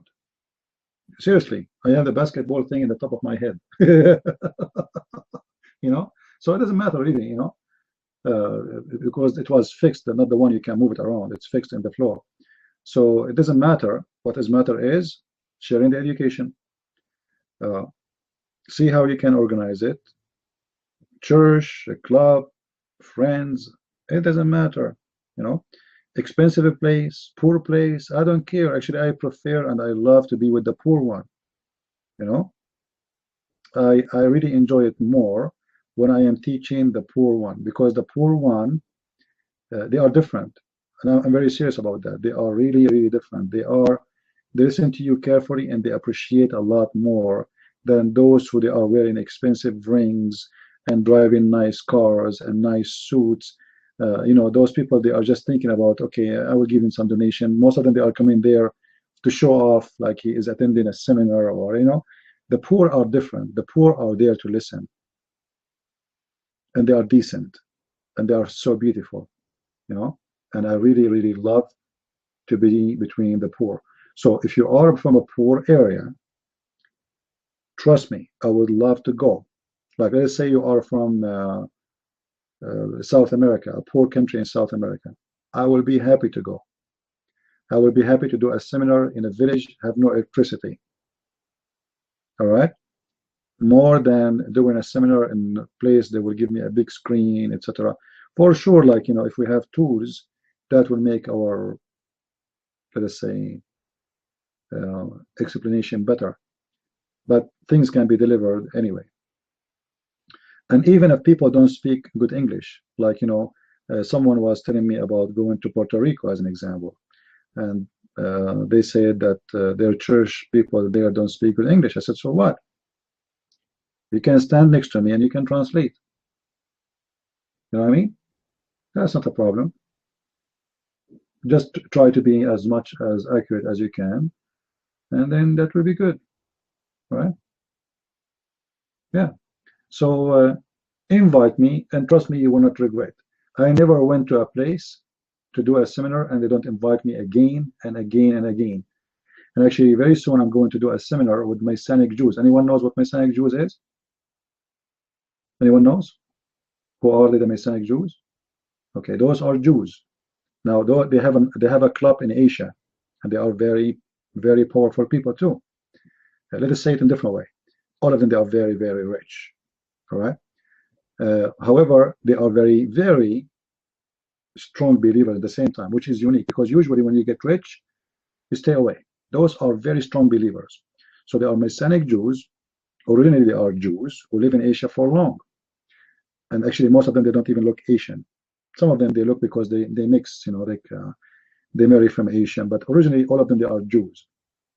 And they are believers in the Messiah. And I did a lot of seminars with them. And my coming seminar is going to be with them too. They are very nice people, and they are very strong believers, and they are very brave. You know, they are not the kind who worry about others. You know, like similar about Islam, they say whatever you want. Show us the purpose of Muhammad as it is. Don't worry about what people say. Just do it as it is. All right. This is why actually they invite me again and again.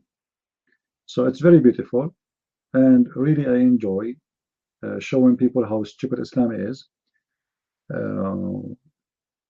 because many people do not know really how to refute Muslims. Most of people don't have any idea what Islam is about. And we give the flu shot, which is going to protect you from the flu. In this case, it's not a flu, it's the cancer of Islam. So we give you the shot and you will never get sick. with such a bad cult religion. All right. Now, actually, I tried to say to ask them if I can get the permission to broadcast. We will see if they can do it, but we will see the internet too. You know, because here the internet is good, but I don't know in that location if the internet will be good or not. Some places the internet, they have a very, like here it's very fast internet, but you might move to a little bit, you know, not far, and then you will find the internet will drop really badly. So depending on the service they have, we will see if we can do a live broadcast, at least maybe by the voice, not necessarily by the camera. We will see. All right, so you can hear questions and you can hear etc. Anyway, I want to say thank you guys for being here. I will post videos. If you have my account, Christian Prince, not Arabian Prophet, I will post videos there. All right. I'm planning maybe to make a video if I could not open the room Monday, which is going to be Sunday in your time.